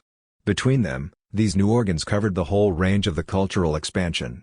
The first daily newspaper, the Courant, appeared in 1702, and was followed by the Post, 1719, the Journal, 1720, and the Advertiser, 1730. Many thrice-weekly morning and evening papers began publication in the same period, on the days of the country mails. At the same time, provincial weekly papers were being established, 2 in 1695 to 1700, 8 in 1701-10, 9 in 1711-20, 5 in 1721-30. In periodicals, Defoe's Weekly Review began in 1704, and Steele-Statler in 1709. Almost immediately, however, a new form of state control was attempted, with the imposition of a stamp duty, half-d, or 1d, according to size, and an advertisement tax, 1s, on each insertion, not to raise revenue, but as the most effectual way of suppressing libels. The new form of control is characteristic of the new conditions, the replacement of state licensing by a market tax. The pressures of the expansion in fact fairly easily absorbed these impositions. The daily press, in particular, was serving so obvious a need of the new class that hardly anything could have stopped it. A glance at its contents makes this clear, for the commercial interest could hardly have been better served. The news at first is mainly foreign, including news of markets and shipping. Of home news, a principal item is the prices of stocks, course of exchange, and names and descriptions of persons becoming bankrupt. Lists of exports and imports are given, and after these come a few miscellaneous items of such other news as marriages, deaths and inquests. Finally comes the material which was in fact to sustain the 18th century newspaper, the body of small commercial advertisements. With the growth of trade, this last item became for a time the principal feature, and the Advertiser, 1730, conveniently marks this emphasis. It began as a strictly commercial sheet, and then broadened itself, when advertisements were short, to include the best and freshest accounts of all occurrences foreign and domestic. It became the leading mid-18th century newspaper, and the priority it gave to advertisements, in putting them rather than news on its front page, initiated a format of obvious subsequent importance. At the same time, however, the broader interests of the rising class were being served, at many levels, by the periodical press. The daily newspapers ordinarily abstained from political comment, not because comment was thought unnecessary but because this could obviously be more conveniently done in periodical publications. Defoe's Weekly Review is the first of these political periodicals, and it had many successors and imitators. There was also, however, the need for social commentary, on manners and polite literature and the theatre. This was met by the Tatler, which again was widely imitated. After the first phase of establishment of these classes of periodical, a wide expansion took place between 1730 and 1760. The word magazine conveniently marks the expansion, beginning with the Gentleman's Magazine in 1730 and going on, in rising scale, to the London Magazine, the Universal Magazine, the Town and Country Magazine, the Oxford Magazine, the Magazine of Magazines and the Grand Magazine of Magazines. These publications illustrate very clearly the broadening cultural ambitions of the class of readers they served. Their contents vary in quality and intention, from original work that can properly be classed as literature, through polite journalism, to an obvious digest function. It is what one has learned to recognize as characteristic of such a stage of expansion in a culture, a range of publications serving everyone from those who want a first-hand acquaintance with facts, literature and opinion, to those who want these in summary and convenient form as a means of rapid cultural acquisition. In the whole field it is an impressive record of work, though it must not be idealized. There is much good writing, but also much self-conscious pre-digested instruction in taste and behavior, and some exploitation of such accompanying interests as gossip and scandal about prominent persons. There is not only Steele-Statler, but Mrs. de la Rivière Manley's female Tatler. Mrs. Manley was the author of secret memoirs and manners of several persons of quality, of both sexes, not only Johnson's essays in the Universal Chronicle, but also the Grand Magazine of Magazines, or Universal Register, comprising all that is curious, useful or entertaining in the magazines, reviews, chronicles, at home or abroad. The fact is that when a culture expands it does so at all its levels of interest and seriousness, and often with some of these levels exploited rather than served. Meanwhile, the daily newspaper was changing, alike in contents, organization and ambition. Increasingly, features that had been left to the periodical press were being absorbed into the daily papers: comment, general news, and magazine interests such as theatrical notices, light literature and reviews. This expansion took place on the basis of a solid and growing commercial function. Since the 1740s, advertising had grown in volume, and a successful newspaper was an increasingly profitable business enterprise. One mark of this development is the beginning of a new type of ownership. Ordinarily, the first papers had been the property of printers, who had welcomed their regular printing as a way of keeping presses fully occupied. From a sideline, papers were becoming in some instances a main activity, a development which as a whole is not complete until the early 19th century. In this situation, the floating of joint stock companies to run newspapers, the printers being hired agents rather than proprietors, was a natural commercial development of the times. The first such company was formed in 1748, to run the London Gazetteer, and the change was later to be of considerable importance. Circulations continued to rise. A total annual sale of 2,250,000 in 1711 had become 7 million in 1753. Readership was much larger than sales, for more papers were taken in by coffee houses and similar institutions than by private individuals. The raising of the stamp duty in 1757 did no more to check the expansion than had the original imposition. The time was coming, in fact, when with increased prosperity the papers would aspire to a higher political status. Their political importance was already sufficiently recognized to make them the objects of persistent government bribery. Walpole, for example, paid out more than £50,000 to newspapers and pamphleteers in the last 10 years of his administration. But the time was coming when the freedom of the press, as a political institution in its own right, would be seriously claimed. The key issue in this was the freedom to report parliamentary proceedings, and here the periodicals had been in the van. Cave began to report parliamentary debates in 1736, in the Gentleman's Magazine. When in 1738 this was declared a breach of privilege, Cave continued to publish reports, as of the Senate of Lilliput, and in 1752 resumed direct reports, with only the first and last letters of speakers' names. The battle was not yet won, but the claim had been staked. For the next 3/4 of a century, the freedom and political status of the press were to be dominating issues in its development. For the newspaper had broken out into the open market, and had prospered, it now sought, with all those whose history had been similar, to take a greater share in the government of the country. 1760 to 1836. The first number of Wilkes's North Briton, in 1762, is a convenient introduction to the coming battle for independence. Wilkes wrote, "The liberty of the press is the birthright of a Briton, and is justly esteemed the firmest bulwark of the liberties of this country." By the end of the decade, the liberty had been taken, in the remarkable series of letters of Junius and a daily newspaper of the old commercial kind, the Public Advertiser. Then, in 1771, at Wilkes's instigation, several papers began printing full parliamentary reports, and privilege, though not formally set aside, was successfully defied.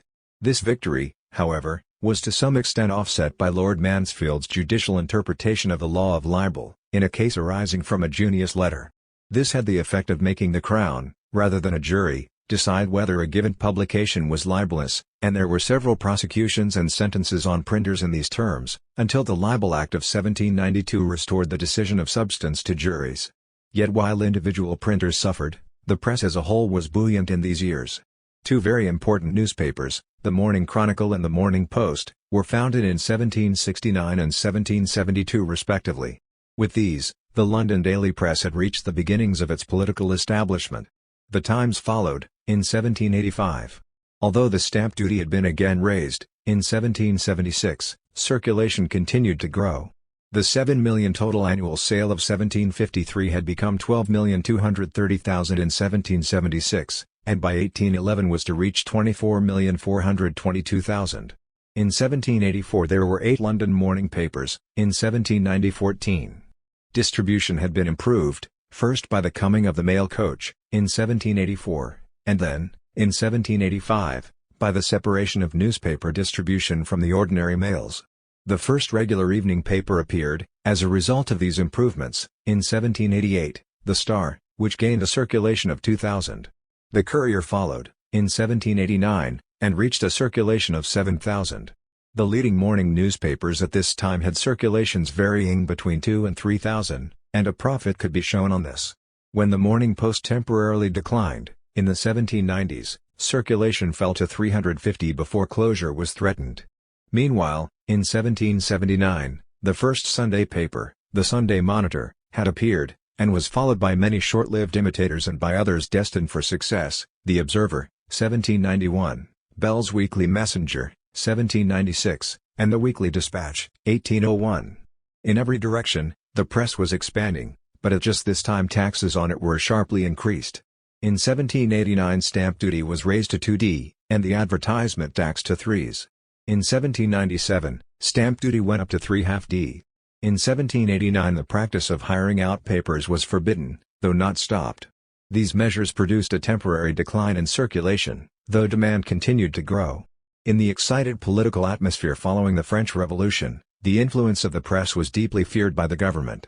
The Tory Anti-Jacobin Review puts the issue, and its context, most clearly, in 1801. We have long considered the establishment of newspapers in this country as a misfortune to be regretted, but, since their influence has become predominant by the universality of their circulation, we regard it as a calamity most deeply to be deplored. The matter was not left at deploring alone. The subsidy system had been continued, and surviving accounts show substantial expenditure in 1782-3, 1788 and 1789-93. The latter years show 9 papers in receipt of subsidies, from £600 PA to the Morning Herald and the World, through £300 to the Times to £100 to the Public Ledger. Production costs for the Oracle in 1794 show an annual expenditure of about £6,864, and for the Times in 1797 £8,112. Thus the subsidies quoted formed a notable but not necessarily decisive element in a paper's finances. The subsidy would clearly be welcome, but at the same time the Oracle could make a profit given a daily circulation of 1,700, and the Times in fact did make a profit on a circulation around 2,000. These figures exclude overheads on the debit side, and advertisement revenue to credit, but clearly, taken overall, the commercial position of the successful papers allowed independence if it was desired. At the same time, there were other means of government influence. Direct payments were made to journalists, at least £1,637 in the year ending June 1793. Later, and rising to a peak in the 1820s, the government tended to confine its advertisements to amenable newspapers. When the situation is seen as a whole, it seems that while influence could obviously be bought, it was bought because of the strength and effect of the press, and that this strength and effect, small circulations being multiplied by multiple readership, and made financially possible by the advertisement revenue which had throughout been the key to development, would make possible the achievement of real independence whenever a determined bid was made. There were, however, new countermeasures to come. In 1815, stamp duty was raised to 4d, and the advertisement tax to 3s. 60. As a direct result of these new impositions, an important new factor was introduced into press development. Cobbett, by dropping news and concentrating on opinion, sold his political register unstamped, and at 2d. Weekly achieved the extraordinary sale of 44,000, nearly 500,000 in actual readership. Wooler began his Black Dwarf in 1817, and achieved a sale of 12,000. Here, in these critical years, a popular press of a new kind was emerging, wholly independent in spirit, and reaching new classes of readers. The marked rise in the political temperature was creating a fully independent political press, and behind Cobbett and Wooler in this new spirit, if not in opinion, were the outspoken new quarterlies, the Edinburgh Review, 1802, and the rival Quarterly Review, 1809, each sold 14,000 in 1818, the radical weeklies, News, 1805, and Examiner, 1819. And the growing independent spirit of the Times. Barnes was made editor in 1817. The spirit of independence came from all these sources, but Cobbett and Wooler were extending it to a new public. The government was not long in counterattack. The circular letter of 1816, and then 2 of the 6 acts of 1819, were directly aimed at suppressing press opinion, blasphemous and seditious libels, and the power of the new popular press was, if not crushed, at least gravely weakened. Lord Ellenborough explained the government's attitude clearly. It was not against the respectable press that this bill, Newspaper Stamp Duties Act, 1819, was directed, but against a pauper press. Ever since this period, there has been an important factual split between the pauper press, expressing new kinds of political and social opinion, and the respectable press, advancing to financial independence and editorial independence within the terms of respectable opinion. It is easy to write the history of the press in terms of the latter alone, but the history of the independent radical press is fundamentally important. Against open repression, Cobbett, Wooler, Carlyle, Hetherington and many others fought hard and well. and the Chartist press was an important temporary success. But the economic basis of such papers was and has remained profoundly difficult. As the line is followed down through Blatchford and Lansbury to the Daily Worker and Tribune of her own day, it is a story of continual financial pressure met by persistent voluntary oil-paid effort, not only by journalists but by collectors and sellers serving a cause rather than a commercial enterprise. The resources of the respectable press, in advertising revenue and organized distribution, have hardly ever been available to this kind of paper, yet the new ventures have kept coming, in direct relation to phases of political change. Without this dissenting press, the history not only of journalism but of politics and opinion would be very different. The fact is that the economic organization of the press in Britain has been predominantly in terms of the commercial middle class which the newspapers first served. When papers organized in this way reached out to a wider public, they brought in the new readers on a market basis and not by means of participation or genuine community relationships. As the new public appeared, in the time of Cobbett, the beginning of this long history was evident. The community as a whole was not providing its newspapers, but having them provided for it by particular interests. The radical press diverged, on a political basis, while the respectable press went on to commercial independence, not only from the government, but eventually from the made editor in 1817. The spirit of independence came from all these sources, but Cobbett and Wooler were extending it to a new public. The government was not long in counterattack. The circular letter of 1816, and then 2 of the 6 acts of 1819, were directly aimed at suppressing press opinion, blasphemous and seditious libels, and the power of the new popular press was, if not crushed, at least gravely weakened. Lord Ellenborough explained the government's attitude clearly. It was not against the respectable press that this bill, Newspaper Stamp Duties Act, 1819, was directed, but against a pauper press. Ever since this period, there has been an important factual split between the pauper press, expressing new kinds of political and social opinion, and the respectable press, advancing to financial independence and editorial independence within the terms of respectable opinion. It is easy to write the history of the press in terms of the latter alone, but the history of the independent radical press is fundamentally important. Against open repression, Cobbett, Wooler, Carlyle, Hetherington and many others fought hard and well, and the Chartist press was an important temporary success. But the economic basis of such papers was and has remained profoundly difficult. As the line is followed down through Blatchford and Lansbury to the Daily Worker and Tribune of her own day, it is a story of continual financial pressure met by persistent voluntary oil-paid effort, not only by journalists but by collectors and sellers serving a cause rather than a commercial enterprise. The resources of the respectable press, in advertising revenue and organized distribution, have hardly ever been available to this kind of paper, yet the new ventures have kept coming, in direct relation to phases of political change. Without this dissenting press, the history not only of journalism but of politics and opinion would be very different. The fact is that the economic organization of the press in Britain has been predominantly in terms of the commercial middle class which the newspapers first served.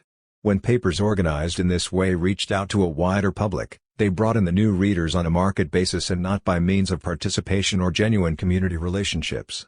As the new public appeared, in the time of Cobbett, the beginning of this long history was evident. The community as a whole was not providing its newspapers, but having them provided for it by particular interests. The radical press diverged, on a political basis, while the respectable press went on to commercial independence, not only from the government, but eventually from the years between 1820 and 1850, in which the independent radical press made its first sustained effort, saw the Times move to a new position. Opposing the government on Peterloo, taking the popular side in the Queen Caroline controversy, it steadily emerged as the principal organ of respectable reform, with a coherent and growing middle-class public. Its sales had reached 7,000 by 1820, and in the Caroline controversy rose temporarily to more than 15,000. With its more radical rivals openly suppressed, it moved ahead on the basis of its solid commercial organization, with growing advertising support from the class which it politically represented. That the Times took the lead, rather than some other paper of the same general kind, is due to the combination of this economic basis for independence with the decisive desire for it, in the adoption of a reform policy in the critical years between 1815 and 1832. There is another, technical, reason. From its foundation, the Times had been closely connected with improvements in printing. It was in fact founded to advertise the new logographic press. Now, in this decisive period, it was always technically ahead. The first steam printing machine in the world printed the Times in 1814, after experiments since 1807. From 250 sheets, The hourly rate was raised to 1,100 and then 1,800, 900 on both sides, and further improvements, in the Times office, raised this by 1827 to 4,000 on both sides. Expansion of circulation had been limited, previously, by just this printing rate factor. Thus, its commercial status, its policy of middle-class reform and its technical superiority gave the Times its decisive lead. The factors are interrelated, for alike in its commercial, political and technical elements, the Times was the perfect organ of the middle-class reading public which had created the newspaper press, and was now carrying it with it to a share in the government of the country. Certain other aspects of press development in this period must be briefly noted. The most important is the growth of the Sunday papers, whose beginnings have been noted. By 1810, these had circulations well above those of the daily papers, with a leading circulation of 10,000, which was not to be reached by the Times until the 1820s. Most of the leading papers were for reform, and had an important political influence. At the same time, however, led by the Dispatch, they were beginning to give a good deal of space to detailed accounts of murders, rapes, seductions and similar material, and also to sport, racing, wrestling and prize fighting. From 1815 on this tendency is clearly marked, and a typical front page of the 1820s, from Bell's Life in London, describes its contents as combining, with the news of the week, a rich repository of fashion, wit, and humor, and the interesting incidents of real life, which in practice means a column of foreign news, a column report of a lively election meeting, half a column of general domestic news, an account of some amusing cases of corpulency and a miscellany including reports of 2 murders, a prison break attempt and a robbery. The style of reporting is direct, and there are only small headlines. Since the increase in stamp duty, all papers have used small and close print, and avoided any waste of space. All are consequently very difficult to read compared even with 18th-century papers. It should be noted, incidentally, that repeated attempts were made to declare Sunday newspapers illegal, but in spite of great strength of feeling in the matter, all the attempts failed. While allowing for the terms of polemic in this context, it seems probable that the Sunday papers reached poorer people than did the respectable daily press. The other main development in this period was in magazines. The successful quarterlies were joined by such monthlies as Blackwood's, 1817, and the London Magazine, 1820, and by a new type of weekly, widely regarded as scandalous, in John Bull, 1820, which quickly achieved a 10,000 circulation. There were successful new literary weeklies, and then, in the early 1830s, the extraordinarily successful cheap magazines, Chambers, Penny and Saturday, all founded in 1832. Which achieved circulations varying between 50,000 and 200,000, a decisive expansion into a new reading class. However, though intended for the working class, these magazines seem largely to have been bought by middle-class and lower-middle-class people, who were still starved of print. It was said in 1830 that a middle-class household with an income of £200 to 300 pa could not afford a taxed daily paper at 7d per issue, and it was evidently to such people that the penny magazines mainly appealed. The expansion of daily newspapers into this public had to await the next important legislation affecting the press, which initiated a new period. 3. 1836-55 and 1836, stamp duty was reduced from 4d to 1d, and in 1833 the advertisement tax had been reduced from 3s. 60 to 1s. 60 per insertion.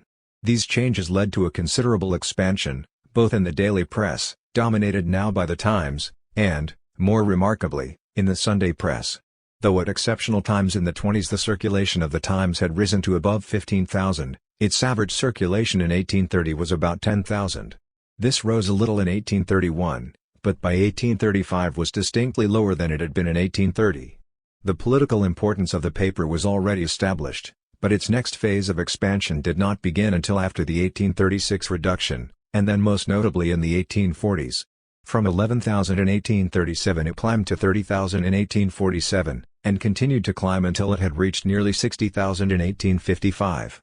The surprising thing, at first sight, about these figures, is that the rise in circulation was not even greater, for the Times now had no real competitor, the other dailies were all still below 10,000. The key is price, for at 4d, or 5d, a paper of one's own was limited to a still narrow income range. The Daily News, 1846, reached a circulation of 22,000 at 2/2d, but was insufficiently capitalized and fell back. Meanwhile, however, masked from normal interest by the rise of the Times, The expansion that one looks for was taking place in the Sunday press. Already by 1837 two Sunday papers, the Dispatch and Chronicle, were selling about 50,000 an issue, and in the 1840s there is a remarkable general rise, in a fiercely competitive sphere. The two typical papers are Lloyd's Weekly, 1842, and the News of the World, 1843. By 1855, both had circulations in the region of 100,000. The estimated total Sunday circulation in 1850 was 275,000, as against 60,000 for total daily circulation. Here, it is clear, is the first phase of expansion of the modern commercial press. The contents of Sunday papers in the 1820s have been noted, and the new papers of the 1840s were their true successors, alike in their predominantly radical tone and in their selection of news.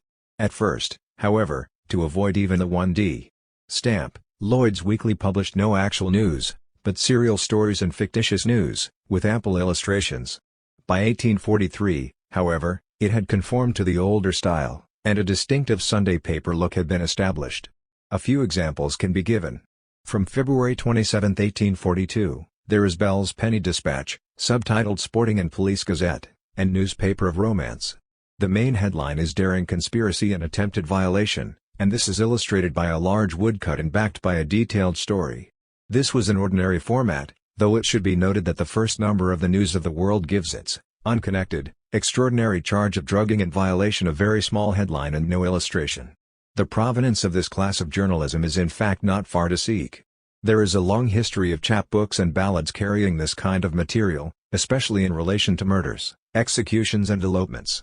These had been exceptionally popular in the 18th century, and the woodcut illustration, with title headline, had been typical of their format. These continued into the 19th century, and the circulation of comparable fiction similarly expanded, but the time came when the newspaper, with its advertisement revenues, its political news and opinion, and its superior techniques, was clearly the most effective means of buying and selling the same material. Just as the 18th century newspaper had absorbed a proportion of magazine interest, so these 19th century papers absorbed the chapbook, ballad and almanac interest, and at a much cheaper price. This is the recurring tendency in the history of journalism, the absorption of material formerly communicated in widely varying ways into one cheaply produced and easily distributed general-purpose sheet. The economics of the newspaper business had, from the beginning, set this course, and it is clear how appropriate these factors of concentration and cheapness were, in a continually expanding culture.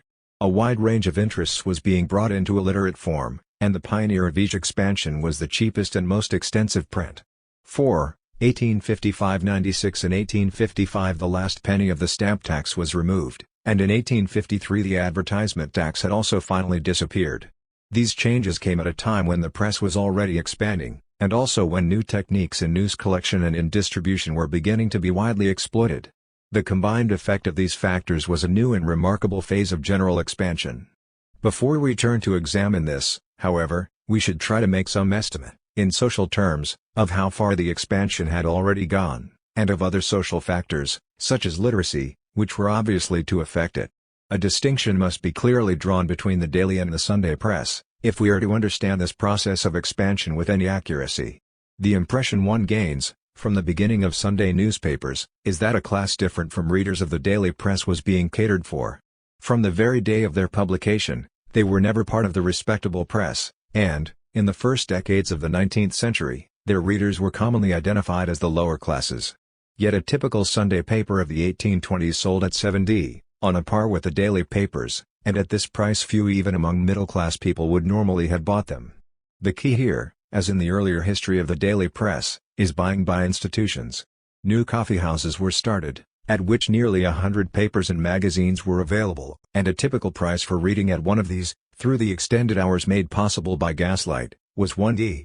Papers were also collectively bought, and even read aloud, in workshops, but the public house and the barber's shop were, increasingly, the main reading places. In both these places, Sunday morning was the most popular time, and this undoubtedly is the explanation of the lead-in expansion that was taken by the Sunday press in the first half of the 19th century, a lead, it should be noted, that has been maintained to our own day. Even as the price of papers came down, and more people could buy private copies, the Sunday papers retained their advantage, since they appeared on the only day on which the majority of people had any real leisure. The figures already quoted for 1850 to 275,000 total Sunday circulation, 60,000 total daily, show clearly enough the two publics, and the disparity in readership was probably even greater than this, since it seems likely that a higher proportion of Sunday papers were collectively bought and read at this time. When it is further remembered that distribution was to a large degree still concentrated in London, it would seem that by mid-century a Sunday press that can be genuinely called popular was firmly established in the capital, and that the history of the expansion as a whole must be rewritten in these terms. The daily press expanded, through the rest of the century, largely into an expanding middle class. The history of the popular press, in the 19th century, is the history of the expanding Sunday press, aimed at a largely different public. Between 1816 and 1836, the period of the 4D stamp tax, there was a 33% rise in newspaper sales. Between 1836 and 1856 the rise was 70%. In the quarter century following 1856 the rise was at least 600%, and the major expansion had begun. As a direct result of the 1855 tax abolition, two new elements appeared, a cheap metropolitan daily press, and a widespread provincial daily press. While these rose and flourished, the Sunday papers and the more expensive daily papers also reached out to large new circulations. Conditions for expansion were exceptionally favorable at this period, quite apart from the effect of the tax abolitions. There was still regular improvement in printing techniques. The hourly rate of 4,000 in 1827 had been raised to 20,000 in 1857. The price of paper was falling again, a ream which had cost 21s. In 1794 cost 55s. In 1845, but by 1855 was down to 40s. Paper duty was abolished in 1860, and there was considerable subsequent improvement in manufacturing techniques. The price of this main raw material continued to fall. General improvement in commerce led to a rising demand for advertising space, although most newspapers were slow to increase their rates and take full advantage of this. In the collection of news, the electric telegraph had been available since 1837, and had been regularly used since 1847, though its full exploitation was not to come until the 1870s. Distribution by railway was becoming widely available, and by 1871 sale or return distribution to railway bookstalls had become established. All these factors operated within the general mood of the whole economy, which was confident and expansive. The repeal of the stamp tax became law on June 20, 1855, and on the same day the newspaper appeared which for 40 years was to lead the expansion of the daily press, the Daily Telegraph. Within 3 months it was selling at 1d, and by 186 so it had a circulation of 141,000. The Morning Star, at 1d, appeared in 1856, and the Standard reduced to 1d. In 1858. With the News and Standard as principal competitors, the Telegraph had reached nearly 200,000 in 1870, 250,000 in 1880 and 300,000 in 1890.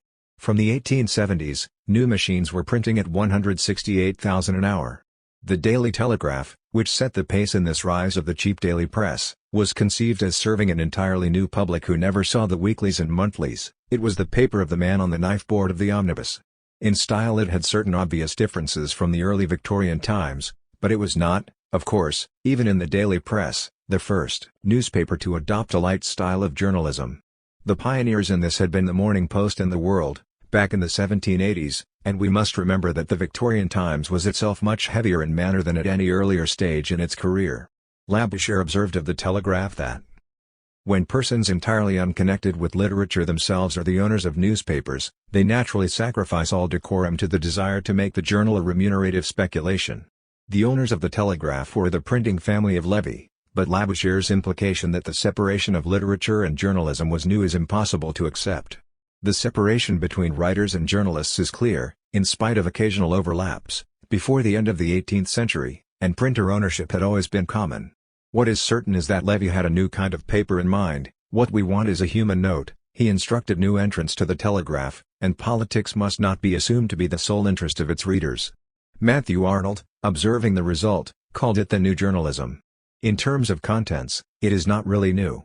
But undoubtedly, in this period, an attention to crime, sexual violence and human oddities made its way from the Sunday into these daily papers, and also into older papers like the Morning Post. As early as 1788, the Morning Post had written, "Newspapers have long enough estranged themselves in a manner totally from the elegancies of literature, and dealt only in malice, or at least in the prattle of the day. On this head, however, newspapers are not much more to blame than their patrons, the public." The Victorian Morning Post had become respectable, but under Borthwick, 1852 to 1908, it certainly published very full reports of crimes. The new journalism is complex, because the expansion was producing something new, distinct levels of seriousness within the daily press. The period from 1855 is in one sense the development of a new and better journalism, with a much greater emphasis on news than in the faction-ridden first half of the century. In a period which saw the consolidation of sentiment from the middle class upwards, a unity of sentiment quite strong enough to contain constitutional party conflicts, most newspapers were able to drop their frantic pamphleteering, and to serve this public with news and a regulated diversity of opinion. On the other hand, this change in political atmosphere had to a large extent removed politics from the primary place which it had in the cheap press of the first half of the century, and allowed the new emphasis on a more general news miscellany.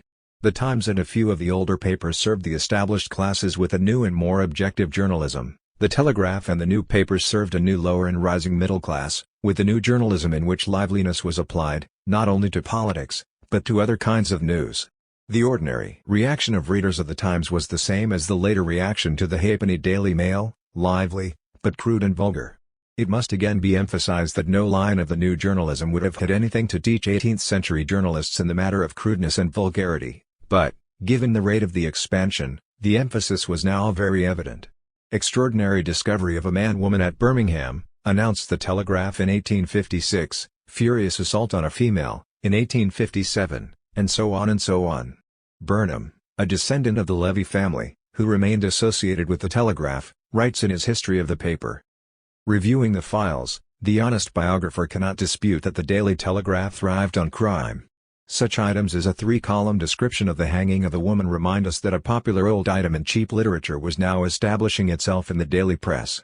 There is also, at this time, an evident change in the style of reporting, due to the now regular use of the telegram. The older style was, at its best, that of books, at its worst, what the language textbooks still call journalese, which has survived longest, significantly, in local newspapers, which use telegrams so very much less.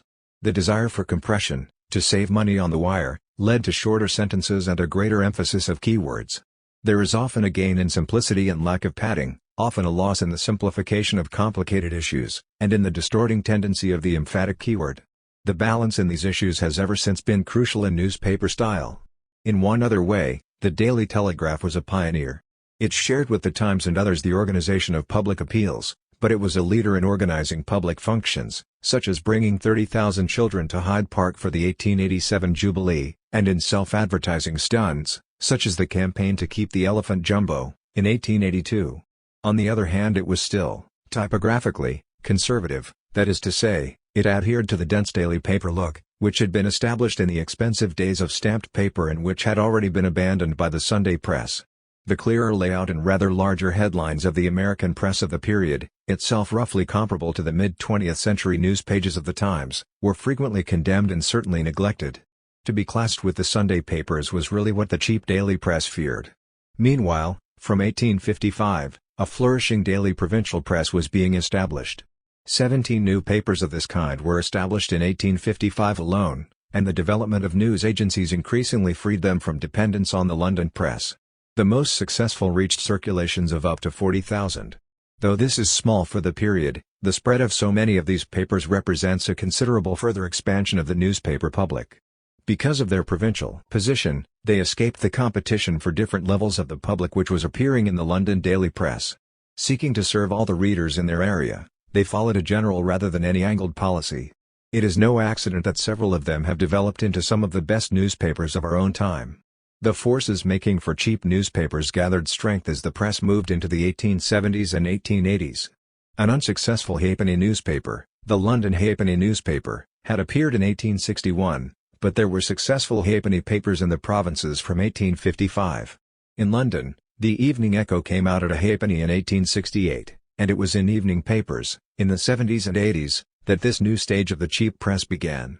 With the rise of interest in sport, particularly football, the evening paper had a new function, and the new London evenings of the 80s, Evening News, 1881, Star, 1888, were eventually to found themselves on this as a main interest. The Evening News was at first unsuccessful, as a political paper financed by the Conservatives, but was made successful by Northcliffe in the 90s. By then there was a successful model, the Star, which in method is a landmark. Techniques such as the interview, the cross-heading and American-style headlines had been introduced by Stead's Pall Mall Gazette, founded 1865, edited by Stead from 1883, and these and other features of the new journalism were taken further by O'Connor's Star. O'Connor promised, "We shall have daily but one article of any length, and it will usually be confined within half a column. The other items of the day will be dealt with in notes terse, pointed and plain-spoken. We believe that the reader of the Daily Journal longs for other reading than mere politics, and we shall present him with plenty of entirely impolitical literature, sometimes humorous, sometimes pathetic, anecdotal, statistical, the craze of fashions and the arts of housekeeping, now and then, a short dramatic and picturesque tale. In our reporting columns we shall do away with the hackneyed style of obsolete journalism, and the men and women that figure in the forum or the pulpit or the law court shall be presented as they are, living, breathing, in blushes or in tears, and not merely by the dead words they utter." The description is apt, but O'Connor's policy is a landmark, not a revolution. The tendencies that have been noted in the cheap morning papers were now being extended in the new product, the cheap evening paper. The essential novelty of the Star is that the new distribution of interest which the second half of the 19th century had brought about was now typographically confirmed. From now on, the new journalism began to look like what it was. The first issue of the Star sold 142,600 copies, the Daily Telegraph was still at around 300,000. But the really big circulations were still in the Sunday press. In 1855 the total circulation of the Sunday papers had risen to about 450,000, with the leading paper at 107,000. By the end of this period, total circulation was about 1,725,000, and the leading paper, Lloyd's Weekly News, was at 900,000 in 1890, and 1 million in 1896. As previously emphasized, the growth of a large circulation press was, from the 1820s, led by the Sunday press, and the existence of circulations like these, before Northcliffe, is a radical factor in assessing the nature of the Northcliffe Revolution. The contents of these successful Sunday papers are what one would expect from their tradition. The Jack the Ripper murders, for example, did much to push Lloyd's Weekly News towards the heights. Also, the Sunday papers gave the news of the whole week, and were thus welcome to a public which still, after the expansion noted, did not buy a daily paper. V. 1896 to 1920. When the expansion of the period 1855-96 is reviewed more closely, it becomes evident that the most rapid advance came in the period 1855-70, and that there was then a slowing down. Circulation of daily papers trebled between 1855 and 1860, and doubled again between 1860 and 1870. Between 1870 and 1880 the expansion is just under 30%, between 1880 and 1890 about 12%.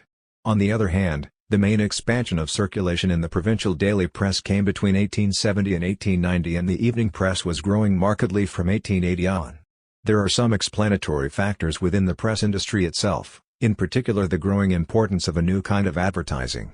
The commercial prosperity of the old newspapers had depended on a large number of small advertisements, of the kind we now call classified. In other media, notably bill posting, the style of advertising had been changing since the 1830s, but the attitude of the press remained cautious. In particular, editors were extremely resistant to any breakup in the regular column layout of their pages, and hence to any increase in display type. Advertisers tried in many ways to get round this, but with little success, and the pressure on newspapers to adapt themselves to techniques drawn from the poster, which were eventually really to change the face of journalism, began to be successful only in the 1880s. The change had come first in the illustrated magazines with a crop of purity nudes and similar figures advertising pills, soaps and the other pioneers of new advertising methods. Eventually, with Northcliffe in the lead, the newspapers dropped their column rule, and allowed large type and illustrations. It was noted in 1897 that the Times itself was permitting advertisements in type which 3 years ago would have been considered fit only for the street hoardings. While the front page of the Daily Mail already held rows of drawings, from the new department stores, of rather bashful women in combinations. Courtesy, service and integrity acquired the dignify of large type abstractions. Behind these changes were important changes in the economy. The great bulk of products of the early stages of the factory system had been sold without extensive advertising, which had grown up mainly in relation to novelties and fringe products. Such advertising as there was, of basic articles, was mainly by shopkeepers, the classified advertisements which the newspapers had always carried. In this comparatively simple phase, large-scale advertising and the brand naming of goods were necessary only at the margin, or in genuinely new things. In the second half of the century the range widened. Branding is especially notable in the new patent foods, but it was not until the 1890s that the emphasis deeply changed. The Great Depression, which in general dominated the period from 1873 to the middle 1890s, though broken by occasional recoveries and local strengths, marks the turning point between two moods, two kinds of industrial organization and two basically different approaches to distribution. After the Depression, and its big falls in prices, there was a more general and growing fear of productive capacity, a marked tendency to reorganize industrial ownership into larger units and combines, and a growing desire to organize and where possible control the market. Advertising then took on a new importance, and was applied to an increasing range of products, as part of the system of market control which, at full development, included tariffs and preference areas, cartel quotas, trade campaigns, price fixing by manufacturers and economic imperialism. Then there was a concerted expansion of export advertising, and at home the biggest advertising campaign yet seen accompanied the merger of several tobacco firms into the Imperial Tobacco Company, to resist American competition. In 1901, a fabulous sum was offered for the entire 8 pages of the Star, and when this was refused 4 pages were taken, to print. The most costly, colossal and convincing advertisement in an evening newspaper, the Wide World or. The system of selling space changed, from the old 18th century shops which took in newspaper announcements, through systems of agents and brokers, to the establishment of full-scale independent advertising agencies, and, in the newspapers, full-time advertising managers who advanced very rapidly from junior to senior status. Pressure was brought on the newspapers, by advertising agents, to publish their sales figures. Northcliffe, after initial hesitations about advertising, he wanted to run Answers without it, was the first to realize its possibilities as a new basis for newspaper finance. He published his own sales figures, challenged his rivals to do the same, and in effect created the modern structure of the press as an industry and an expression of market relationships with the mass reading public. The production costs of newspapers were in any case increasing, if a large circulation was to be won. By tying the policy of newspapers to large circulation, Northcliffe found the formula and the revenue from the new advertising situation. He was then able to make quite rapid technical advances in journalism itself.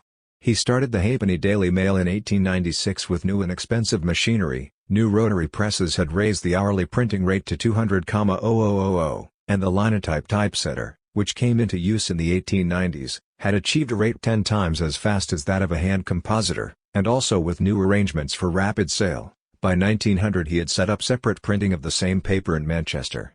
The improvements meant a considerable cut in the price of a single copy, if a large circulation could be achieved, and the new scale of advertising revenue was a capital factor in the necessary investment. The true Northcliffe revolution is less an innovation in actual journalism than a radical change in the economic basis of newspapers, tied to the new kind of advertising. Northcliffe had begun, like Pearson who was to found the Daily Express in 1900, in the periodical business. There had been 2 phases of growth in this field since the penny magazines of the 1830s. First, the rise of illustrated magazines, from the 1840s, reaching circulations of 200,000 and above. Second, the development of consciously light weeklies, in the 60s and 70s, Vanity Fair, 1868, World, 1874.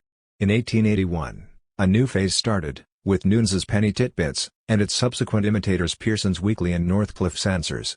Essentially these represent an emphasis of the miscellany trend in the daily papers since 1855, and in the Sunday papers from the 1820s, but now separated altogether from news in the ordinary sense. The biddiness of these weeklies has often been adversely noticed, and the reaction of this method on the reporting of serious news is certainly deplorable. But the right emphasis, finally, is on the similarity of their function to that of earlier periodicals, at particular stages of cultural expansion, the mid-18th century magazines, the penny magazines of the 30s. There is a marked popular educator emphasis, particularly in Northcliffe, and the lowering in quality, despite this, is a significant symptom of general cultural history, in particular of the increased distance of their promoters from real education and literature. The existence of marked cultural levels, of real cultural class distinctions, is much more evident in the 1880s than in either of the earlier periods. Moreover, many of the people who were serving real popular education in late Victorian England would, at an earlier stage, have been serving it through the press. Pearson, Nunes and Northcliffe were speculators, in the strict sense.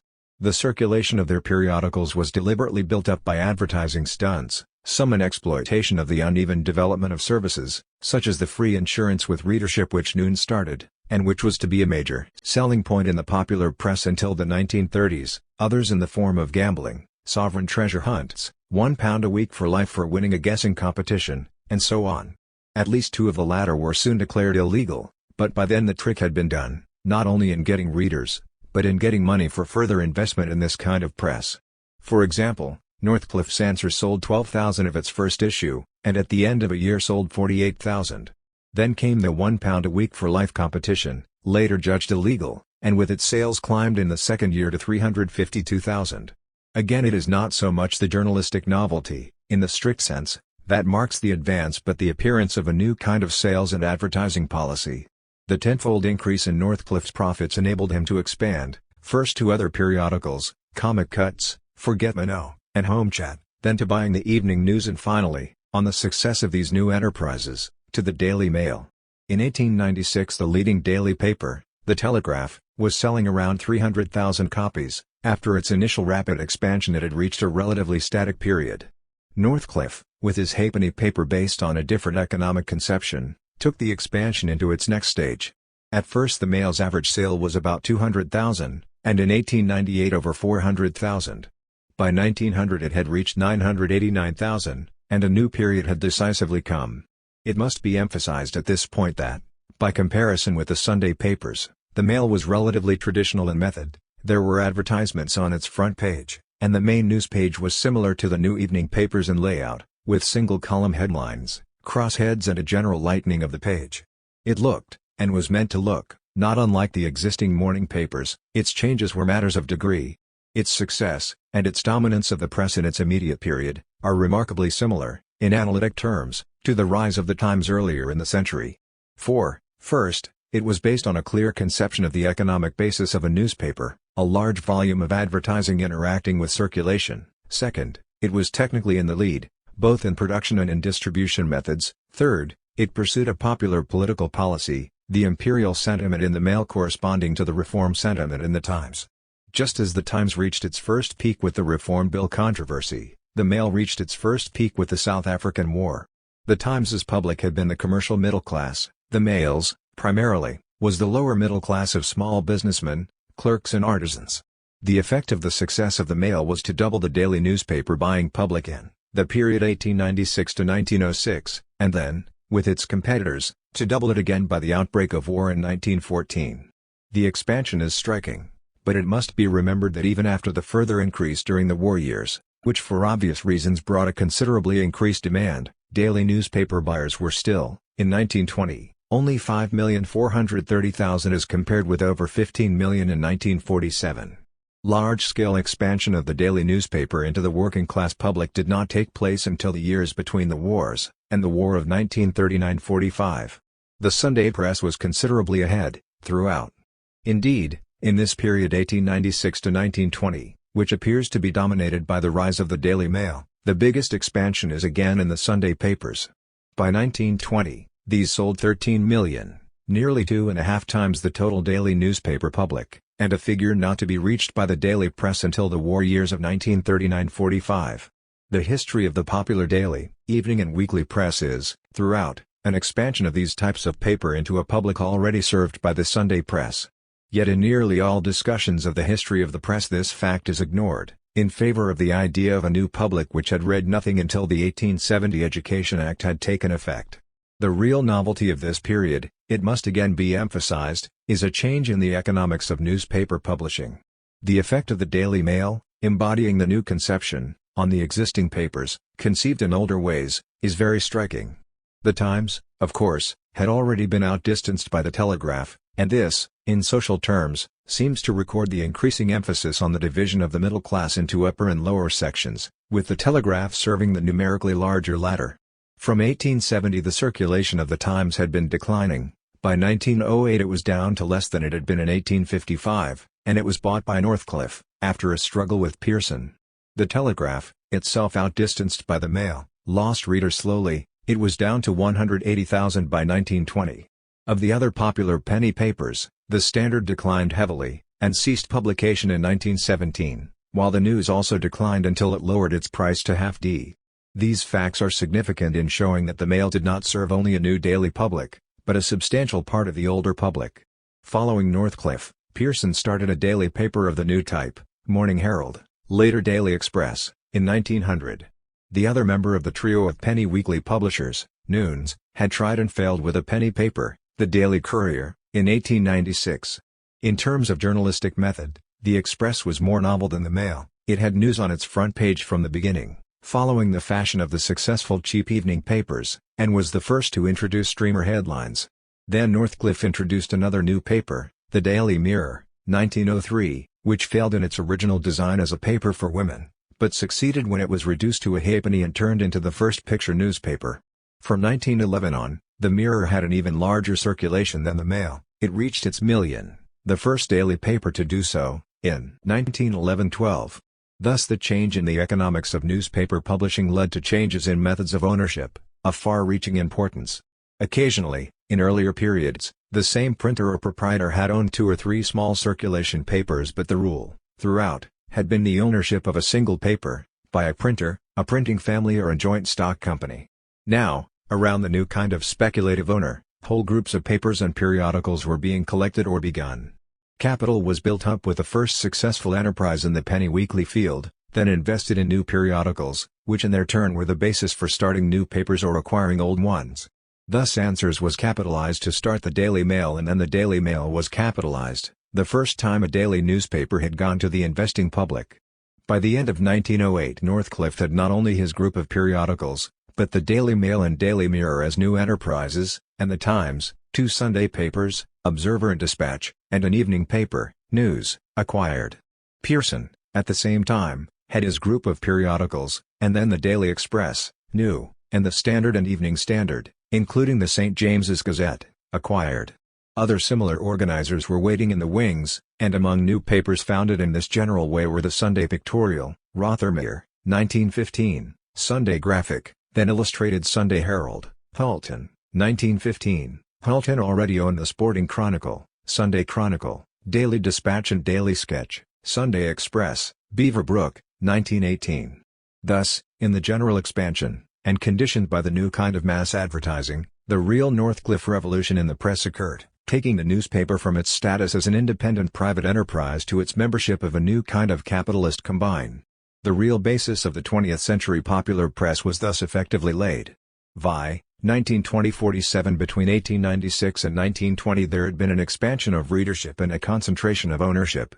After 1920, the expansion of readership continued, the concentration of ownership appeared in new areas of the press while relaxing a little in others, and, for the first time in the whole history of the press, a decline began in the actual number of newspapers. These positive and negative aspects of expansion are the basic factors within the period to be examined. Expansion of readership took place in 2 phases, 1920-37, and 1937-47. In the first phase, the main expansion is in the national daily press, and this was promoted, as is well known, by extraordinary non-journalistic measures, of the kind begun by the Daily Telegraph and rapidly developed by Noons, Pearson and Northcliffe, the organization of functions and campaigns, the offering of insurance, and, now particularly developed by Southwood for the Daily Herald, the offering of many kinds of goods with readership. Since all the popular papers vied with each other in these characteristic forms of commercial advertising, the effect was a general expansion in readership rather than the emergence of a single leading newspaper, as had been normal in earlier periods of growth. From a daily total of 5,430,000 in 1920, the national morning papers had reached 8,567,567 in 1930, and 9,903,427 in 1937. In 1920 there had been 2 papers with a million-plus circulation, in 1930 there were 5, in 1937, 2 above 2 million and 3 above a million.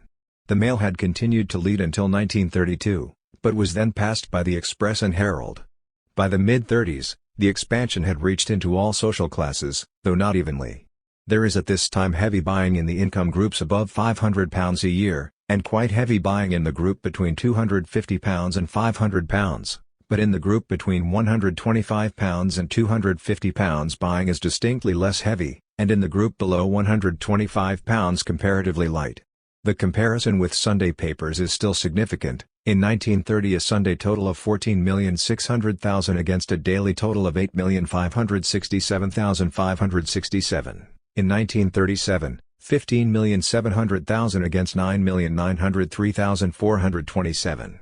It will be noted, however, that the rate of Sunday expansion between 1920 and 1937 is much slower than that of daily expansion. A 20% is against an 80% increase in total sales. Meanwhile, in the provincial press, there is no expansion at all, but even a slight decline. The period had begun with considerable difficulties for the press. Newsprint, which had been £10 a ton in 1914, was at £43 in 1920, and £22 in 1922. By 1935 it was to drop again to £10. In the early years of high costs, several newspapers ceased publication, and the mounting cost of the competition for circulation reinforced this tendency. Between 1921 and 1937, the number of national morning papers declined from 12 to 9, and national Sundays from 14 to 10.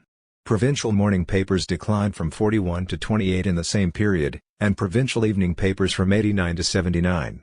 Associated with this decline in the provincial field, though not its primary cause, was the extension of combined control into large areas of the provincial press. Chain ownership of provincial morning papers increased from 12.2% in 1921 to 46.35% in 1937, and of provincial evening papers from 7.86% to 43.01%.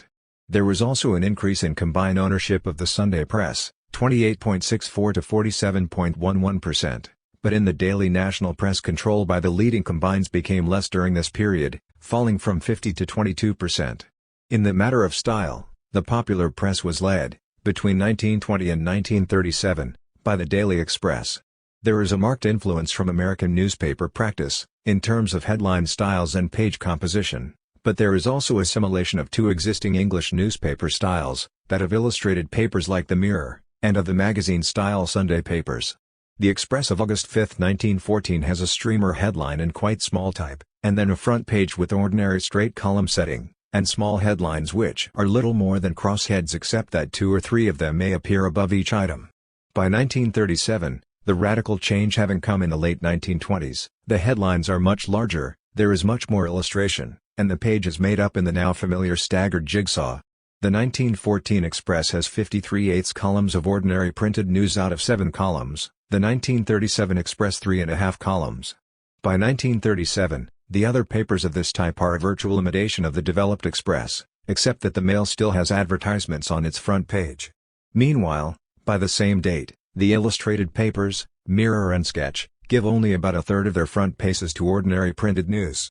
In the period between 1937 and 1947, in spite of newsprint shortage during the war itself, there was a remarkable further expansion in the press as a whole. Total daily sales rose from 9,903,427 in 1937 to 15,449,410 in 1947, and Sunday sales rose even more strikingly from 15,700,000 to 29,300,000. There was also an expansion in London evening papers, from 1,806,910 to 3,501,599. The pattern of this expansion is somewhat changed, for among daily papers two now took a decisive lead. The Express and Mirror were both nearing 4 million, while their competitors advanced much more slowly. In the Sunday press there is a comparable pattern, with the News of the World rising from under 4 million to nearly 8 million, and two other papers, People and Pictorial, rising above 4 million. It is of course impossible to say when an expansion of this kind is complete, but it would seem that it is in the period 1937-47 that the daily paper becomes fully popular, being widely and regularly bought by people in all classes, even though the aggregate sales are still only a little over half those of the Sunday press. At the same time, having reached this peak of expansion, papers of all types were encountering new kinds of difficulty. In the war years and after, the greatly increased price of newsprint had been offset by very much smaller papers. Now, with the limits on size about to be removed, a new kind of competition was to begin, no longer to expand the buying public as a whole, but for increasing shares of the existing public. The expansion between 1920 and 1937 had been marked by some decline in the number of papers, between 1937 and 1947 by relatively stable conditions. The phase that lay ahead was to see renewed pressure towards concentration. It must be noted, finally, as a significant fact about this period, that newspapers of the older kind, the Times, Telegraph, made an aggregate gain in their percentage of the total daily public, and that there were also important gains by the new kind of Sunday paper, Observer, Times.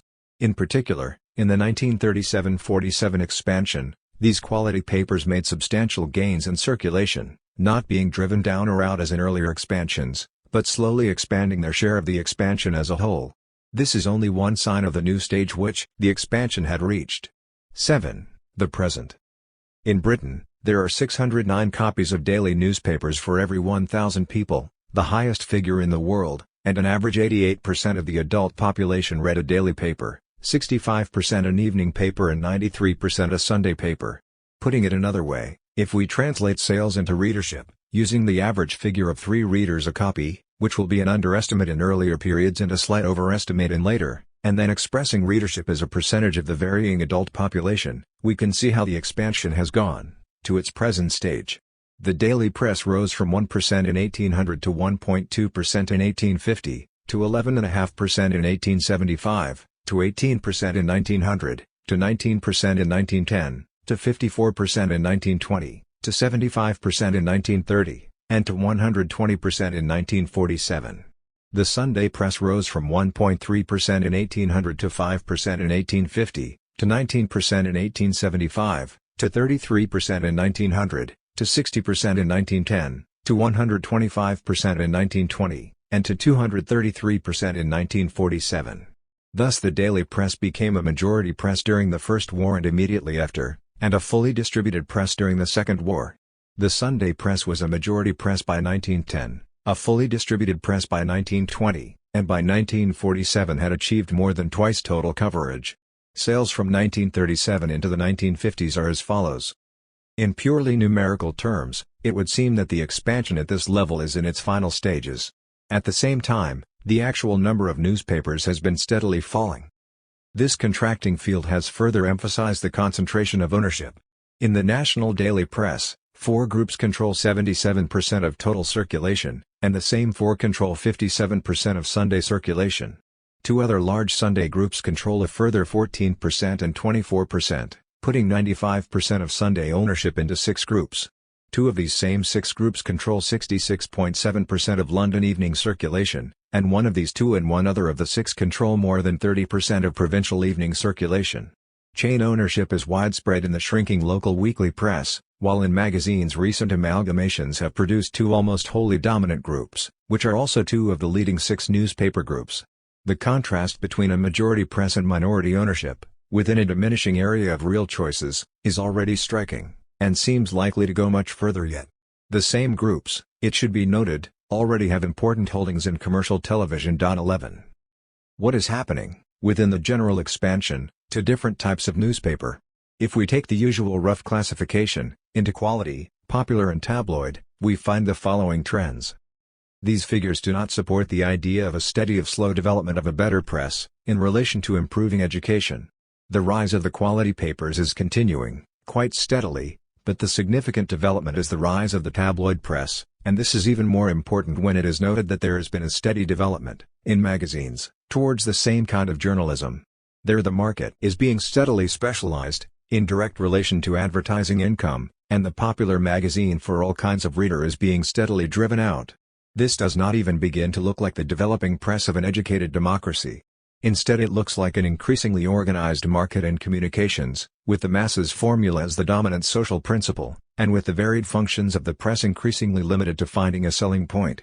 What, finally, is the social distribution of different kinds of newspaper? Here are some recent figures. By the advertising agents' definitions of social class, almost all readership figures are now collected in relation to advertising, which shows the dominant principle clearly enough, and by age groups. Here again, we find no simple process of desirable evolution, nor quite the simple class affiliations used in popular discussion. If the age group tendencies are projected, the trends noted can be expected to continue. In terms of class, it is worth noting that the leading daily paper of the rich and well-to-do is not the Times, which is in fact exceeded by the Daily Mirror, nor the Telegraph, which is roughly equaled by the Mail. It is the Express, which of all the popular papers is nearest the tabloid style. Similarly in Sunday papers, the Observer is just beaten in this class by the Pictorial, and both Observer and Sunday Times are beaten by the News of the World and, very thoroughly, by the Sunday Express. If the rich and well-to-do are in fact, as is sometimes claimed, defending traditional culture, and the interests of the highly educated and politically minded minority, Against the vulgarity of the intruding masses, they seem, in their buying of newspapers, to be doing it in a very odd way. Is it all to come to this, in the end, that the long history of the press in Britain should reach its consummation in a declining number of newspapers, in ownership by a few very large groups, and in the acceptance, varied between social groups but evident in all, of the worst kinds of journalism? The process is evidently something other than the incursion of the 1870 masses, or the 1820 masses if the process is merely backdated. It is something that is happening to the whole society, and all the elements, not only the bad journalism but also the questions of ownership and the relation to advertising, have to be considered if the process is to be understood. We do not solve the critical questions by understanding the history, but still an adequate sense of the history, as opposed to the ordinary functional myths, is the basis of any useful approach. I shall return to these questions in my third part. For the growth of Standard English. The importance of speech as an indicator of social class is not likely to be underestimated by anyone who has lived in England. Our reactions to speech are in any case fundamentally important, for certain sounds, certain words, certain rhythms carry for most of us a very deep charge of feeling and memory. The feeling that we should speak as other members of our group speak is also very strong. Indeed, it is in just this imitative desire and capacity that the possibility of language, with its vital communication of our humanity, is centered. At the same time, this imitative process is dynamic, for no living language is ever fixed. There are variations of speech habit within the simplest group, and the complication of experience and of contacts with other groups is constantly modifying the very thing that we are imitating. Since it is both a confirmation and a discovery of our changing experience of reality, language must change if it is to live. Yet within any human lifetime, and within any society, our attachment to known ways will remain significant, and our important sense of belonging, to a family, to a group, to a people, will be vitally interwoven with the making and hearing of certain sounds, the making and hearing being a very large part of our social sense. There is then a necessary tension in language, between powerful impulses to imitation and to change. This tension is part of our basic processes of growth and learning. In the general history of language, we can see two quite opposite tendencies, an extraordinary evolution of separate languages, and a remarkable growth, in certain conditions, of common languages. Almost all modern European languages, from Welsh and English to Italian and Russian, together with such Asian languages as Hindustani and Persian, have developed and separated, through history, from a common root. And still, in simple societies, there is an almost incredible variation, within tiny regions, so that villages 6 or 8 miles apart can often hardly understand one another, or on an island of 100,000 people there can be as many as 40 dialects, often mutually incomprehensible. As a group develops its own way of life, which may extend over a few miles or over half a continent, it will, as part of this development, create its own forms of language. The very factor which gives the group its social cohesion can become the factor cutting it off, to an important extent, from similar groups elsewhere. But, on the other hand, and especially now as communities become larger and develop greatly improved communication systems, certain languages, of which English is notably one, expand and flourish, serving as a common basis for many different groups. Even within these common languages, however, and alongside the powerful tendencies to expanded community of speech, the processes of growth and variation will continue, in different ways in different groups speaking the common tongue. The variations may be of a regional or of a class kind, and the case of class speech is particularly important, for here the tension between community and variation may be seen at its most sensitive. A class is a group within a geographical community, and not a community in its own right. In certain extreme cases, a class will so emphasize its distinction from the community of which it is a part that it will in fact use a separate language, either one of the various hieratic languages, such as Sanskrit, or, as in 19th-century Russia, a foreign language, French, which is thought of as a mark of cultural superiority. More usually, however, class speech will be a form of the ordinary speech of the region, and the relations between this class dialect and the ordinary speech of the region, which will usually itself be further subregionally varied, form a complex of great importance in the development of a language.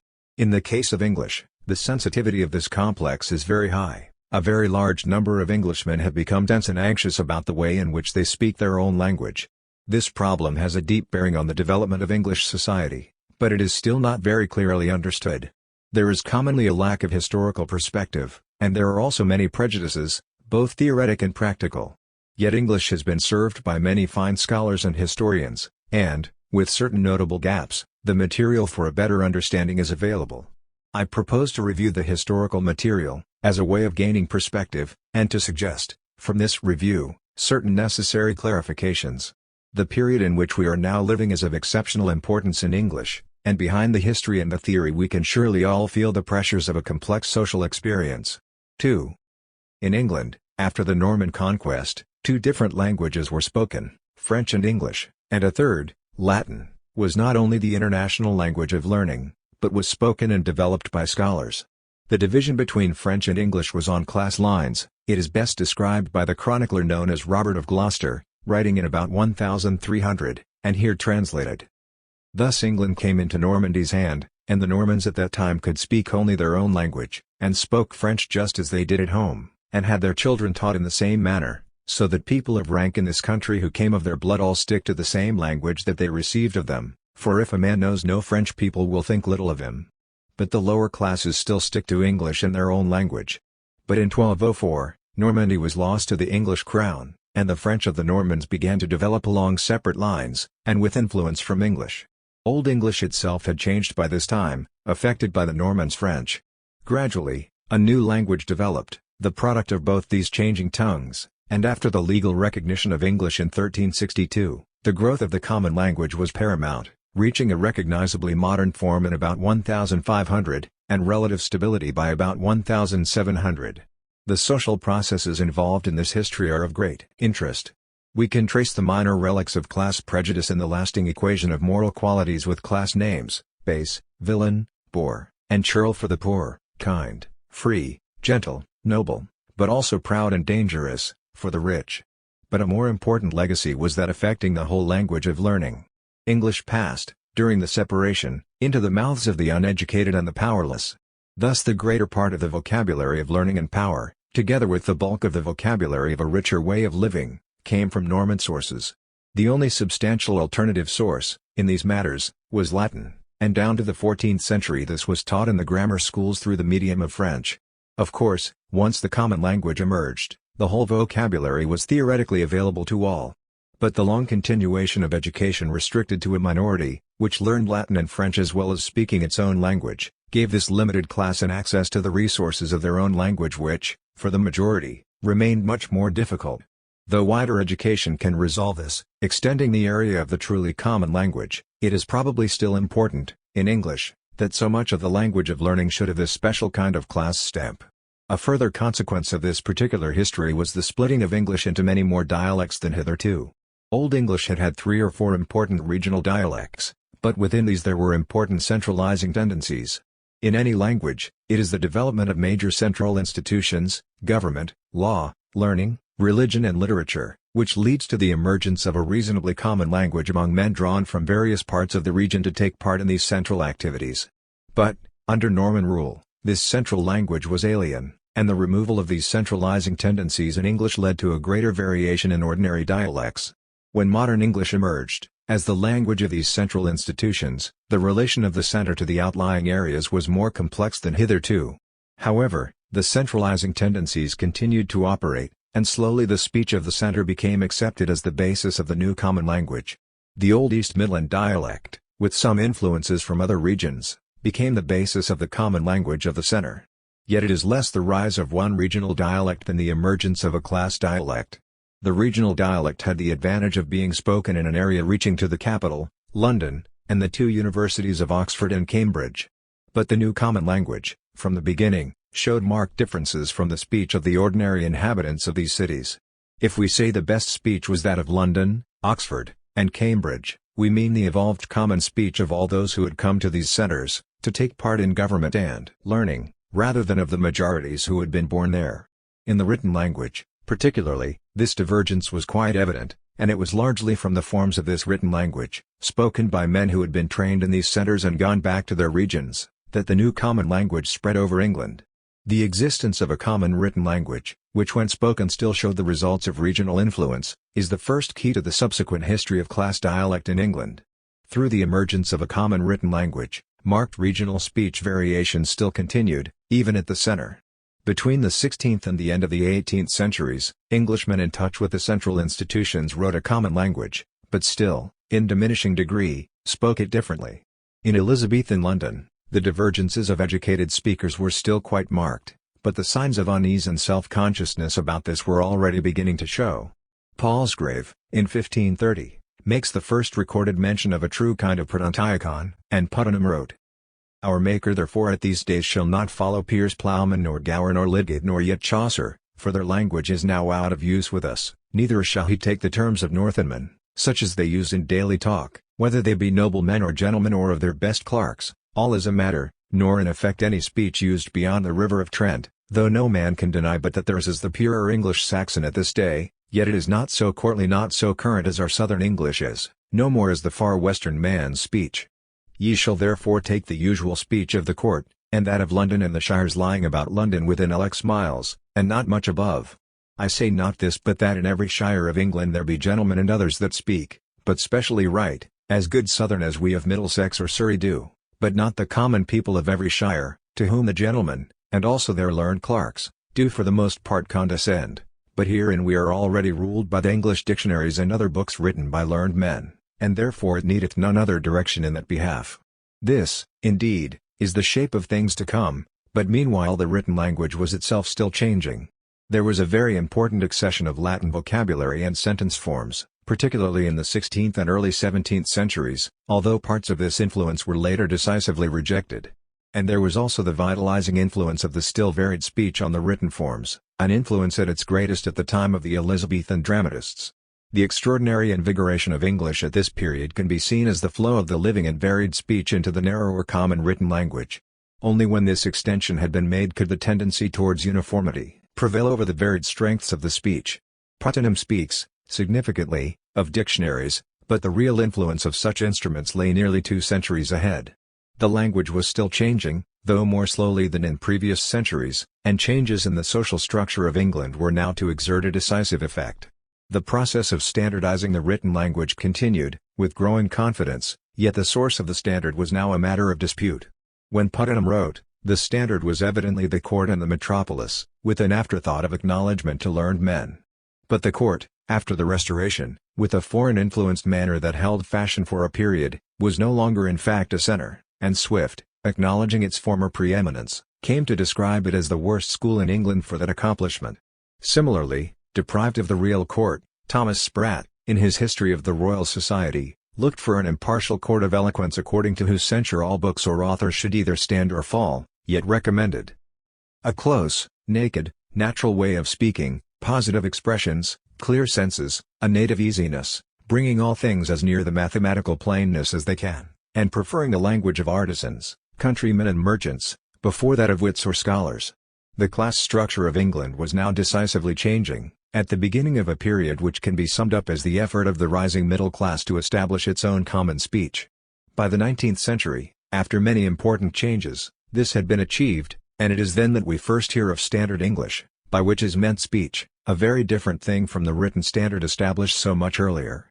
Indeed, its naming as standard, with the implication no longer of a common but of a model language, represents the full coming to consciousness of a new concept of class speech, now no longer merely the functional convenience of a metropolitan class, but the means and emphasis of social distinction. It is to the history of this process that we must now turn. 3. The late 17th and 18th centuries saw a strenuous effort to rationalize English, by a number of differently motivated groups. The Royal Society's Committee for Improving the English Tongue, 1664, represents the effort of a new scientific philosophy to clarify the language for the purposes of its own kind of discourse. A different group, running from Addison and Swift to Pope and Johnson, were concerned with the absence of a polite standard in the new society. Yet behind these intellectual groups there was the practical pressure of a newly powerful and self-conscious middle class which, like most groups which find themselves suddenly possessed of social standing but deficient in social tradition, thought correctness a systematic thing which had simply to be acquired. 18th century London abounded in spelling masters and pronunciation coaches, many of them, as it happened, ignorant men. Yet if they had all been scholars, within the concepts of their period, the result might not have been greatly different. The scholarly teaching of grammar was locked in the illusion that Latin grammatical rules were the best possible guide to correctness in English. And Johnson himself emphatically expounded a doctrine equally false, that the spelling of the word is the best guide to its pronunciation. The most elegant speakers, those who deviate least from the written words. The new standard, therefore, was not, as the earlier common language had been, the result mainly of growth through contact and actual relationships, but to a considerable extent an artificial creation based on false premises. The habits of a language are too strong to be wholly altered by determined yet relatively ignorant teachers, but the mark of their effort is still on us, and the tension they created is still high. Common pronunciation, as distinct from regional variations, changed considerably during this period, partly through ordinary change, partly through the teaching of correctness. English spelling, as is now well known, is in fact extremely unreliable as a guide to pronunciation, for not only, at best, does it frequently record sounds that have become obsolete, but in fact many of these were obsolete when the spellings were fixed, and moreover certain plain blunders have become embedded by time. Island, scissors, scythe, coup, and anchor were altered, by men ignorant of their origins, confident of false origins, to island, scissors, scythe, could, and anchor, but in these cases, fortunately, pronunciation has not been affected. Similar false alterations, however, such as fault, vault, assault, which need no L's, or advantage and advance, which need no D's, have perpetuated their errors not only into spelling but into sound. The principle of following the spelling changed the sound often into often, forward into forehead, summit into somewhat, landskip into landscape, humor into humor, at home into at home, waistcoat into waistcoat, and so on, in a list that could be tediously prolonged. Words like these are among the pressure points of distinction between educated and uneducated speech, yet the case is simply that the uneducated, less exposed to the doctrines of correctness, have preserved the traditional pronunciation. An amusing sidelight on this process is the development, in literature and journalism, of an orthography of the uneducated. It has been one of the principal amusements of the English middle class to record the hideousness of people who say orf, or what, even though these can spell the standard pronunciations. The error consists in supposing that the ordinary spelling indicates how proper people speak. We may look at one case among thousands, from a current detective novel, written by an Oxford Don's wife, in which there is an awful North Country Don. Field stood blinking and rubbing his chilblains. Then he smiled woodenly. "Well, Mr. Link, you may have a chance of showing your principles at once." He pronounced them chans and wants. The difficulty here is how a nice person, without chilblains, would have pronounced them. If he had followed the plain spelling, his chance would have been as likely to be North Country as anything else, and his wants would not have been English at all. Submerged in the demonstration, in fact, are the understood values of chance, to make it quite certain, and wants, but that belongs to children and the ignorant. It is difficult to estimate when people will know enough about their own language to stop this, so that naked prejudice no longer goes bowing graciously down the street. Meanwhile we can try to see when it started. It is used in Elizabethan plays to indicate such foreign elements as Welsh soldiers or Somerset peasants, and in Restoration plays there are the beginnings of finer distinctions, socially based, whether in the affected pronunciation of fops, or the errors of those from outside the fashionable world. But it is in the 18th century, in novels and plays, that the real development is noticeable, and of course by the 19th century it is in full spate. I find it interesting to set beside this development the actual letters of 18th century aristocratic women, which contain such phrases and spellings by ear as these. "Between you and I, Cispeg and me, most people thinks, sarve, sartinly, larn, learn, shallards, Friday, Monday, biled, guinea, join, went down of his knees, just a going to be married, the weather has been wonderful stormy, he is reasonable well agone, I don't see no likelihood of her dying."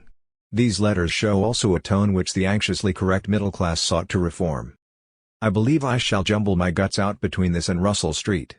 And Countess of Strafford I was at her Grace of Shrewsbury's, who I think is more ridiculous in her talk than ever.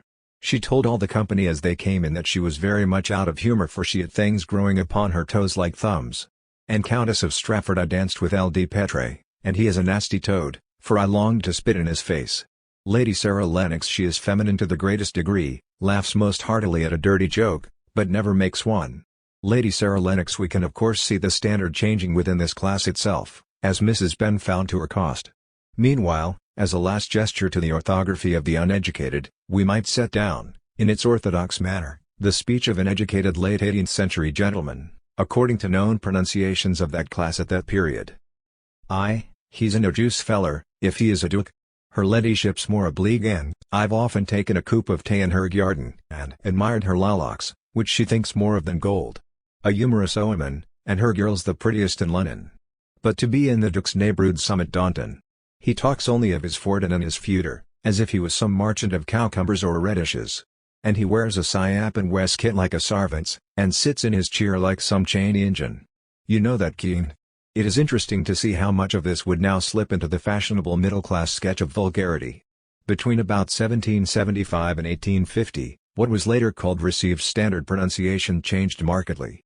One of the crucial changes was the lengthening of the vowel in such words as past and path, now a mode of class speech, but until this period a regional and rustic habit. Boiled lost its biled pronunciation, as did almost all the oi words, and the r pronunciation, dating from about 1500, in correct London speech, in words like servant and learn also went out, except in one or two words, such as clerk and derby, which, amusingly, are now highly valued, for their anomaly, in class speech.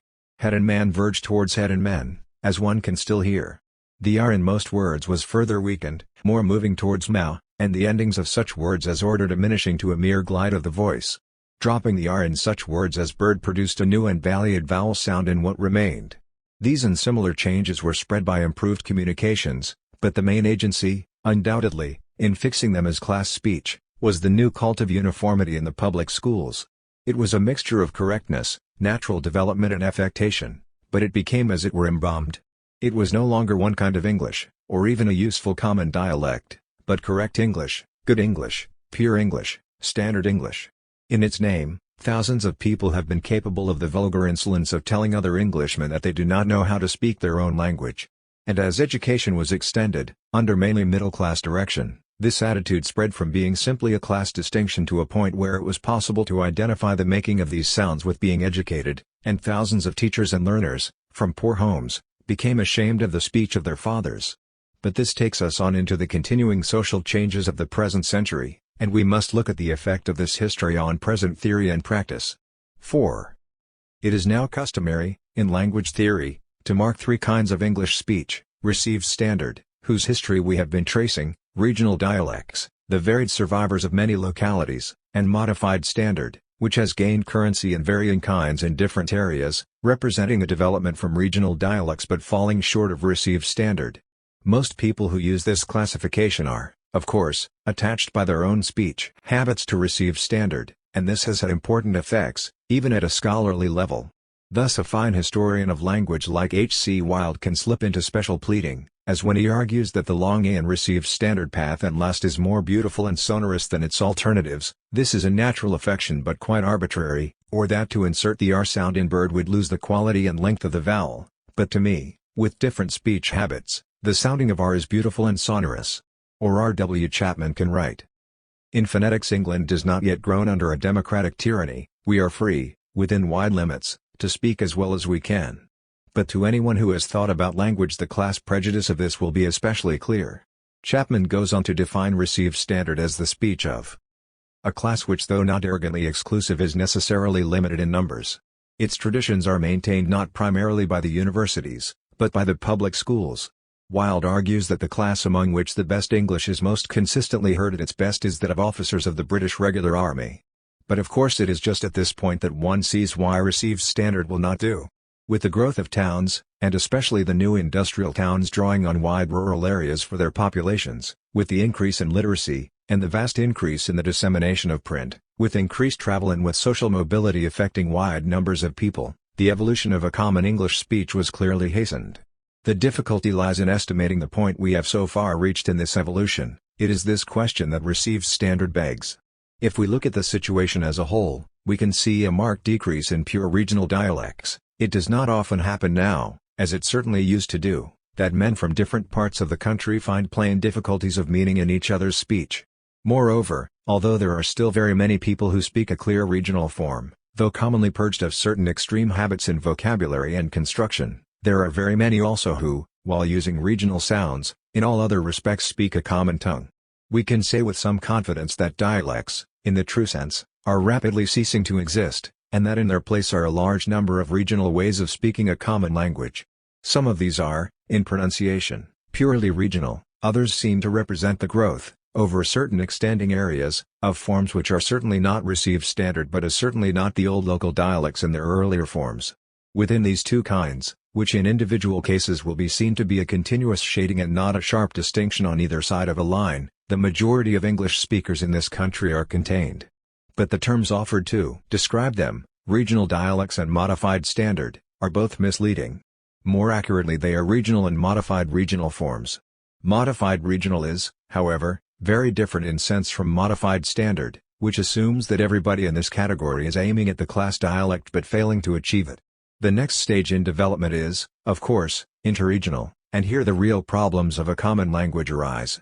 We have seen that received standard had as one of its leading elements the habit of where possible pronouncing by the spelling. However misleading this might be, as a principle, it was obviously a general and permanent development. Insofar as received standard included changes made on this principle, its changes have been widely accepted, even in many recognizably regional forms. But, in other respects, received standard was simply the development of a particular Southern form, and it came to include certain purely class elements. Thus, while in certain respects received standard was in the general line of evolution, in other respects it moved away from this, by the fact of its becoming identified with a particular class. Of course it became entrenched in education, and then in broadcasting, and so had wide effects on the national development, but at the same time the ordinary linguistic process was operating, through the other kinds of social change. Indeed, in becoming identifiable as public school English, which is in fact its more accurate description, certain barriers were raised against its general adoption, and these have to be set against the effects in education and broadcasting. In the latter, interestingly, there is already considerable variation, because the class dialect is not universally acceptable. The standard accent of the popular entertainer or commentator is as often pseudo-American as public school or its derivatives. The class and regional complex is avoided by an imported or synthetic alternative. It looked, indeed, for a time, as if public school English would be the effective interregional speech, but it now seems quite certain that it will not be, in the forms then envisaged. Every use of the form for class distinction, and this, of course, has been widespread, reduced its chance of becoming a true common speech. Its identification with power, learning and material success, factors naturally making for its imitation, was countered by strong feelings against it, in the explosive human area of snobbery and resentment. The way things would go was first shown by an interesting adaptation of the orthography of the uneducated to an orthography of public school English, particularly applied to Wilde's best class stash officers of the British Regular Army, for example. We had a chance of purchasing that foam, but a bot in the head seemed more valuable, even Calais. Here the class form encountered the powerful current of pronunciation by spelling, and of course once the so-called received standard could be used not only for comic representation but also as a distinction from the correctness of pronunciation by spelling, its chances of common adoption, in spite of all the powerful factors in its favor, were small. What in fact has happened is that public school English, too hastily called received standard, has itself begun to shed certain sounds found wrong on the correctness principle, and the actual interregional speech that is developing is a combination of old received standard and some of the more important modified regional forms. The breathed sound which acknowledges the H in what and similar words, counted as not received standard in the 1920s, is becoming normal, even in received standard speakers, because of the spelling. The R sound, also, is making its way back, though as yet not emphatically, and the vowel sound in words like more and bird is noticeably changing, again under the influence of the spelling. The crucial A sounds are also changing, so that while chance is still chance the length of this stress is reduced, while in words like had the tendency towards an E sound has been reversed. The crucial factor in all this, more important than the dropping or softening of sounds which had been identified as ridiculous, is the speaking by spelling of a more widely educated society. Received standard, as defined 30 years ago, is becoming a local form, for there are now many thousands of people who do not make these distinctive sounds yet who speak an English that has lost any obvious regional identification. The change is more marked among men than women, but already it is fair to say that the sounds crucially identified as received standard are passing into local and historical use. And we cannot say that received standard, as the best form, is evolving. The fact is that we are at still too early a stage, in the development of a common pronunciation, for anything like a standard to have been introduced. There are now not only interregional but international problems in this. To American ears received standard was always unacceptable, and there has in fact been a considerable interaction between American and English forms, with American predominating. Not only have hundreds of American words, speech forms and pronunciations been taken, often unnoticed, into English, but American speech has had an influence on almost all kinds of traditional English speaking, and it is worth noticing that it works against every single sound that was identified as peculiarly received standard. Moreover, By giving other accents to power and material success, it has deprived public school English of its former monopoly in this respect. The process is still going on, but it is not simply the Americanization of English, it is, rather, the addition of another factor to the long and complicated history of spoken English. It is by no means certain that any one form will emerge as universal, but in any case what matters is that we should reduce the area of mystification and prejudice. The you and non-you controversy, at its popular level, was pathetic rather than dangerous, for it showed, in the end, how shifting the class boundaries, in this case of vocabulary, are. There will doubtless always be people in groups who are anxious to show that they are not as other men, but the deep processes of the growth of a great international language will not be much affected by them, though they may for a time be blurred. We want to speak as ourselves, and so elements of the past of the language, that we received from our parents, are always alive. At the same time, in an extending community, we want to speak with each other, reserving our actual differences but reducing those that we find irrelevant. We are almost past the stage of difficulties of meaning, in ordinary discourse, though with a limited educational system there are still serious and unnecessary difficulties wherever the world of organized learning is touched.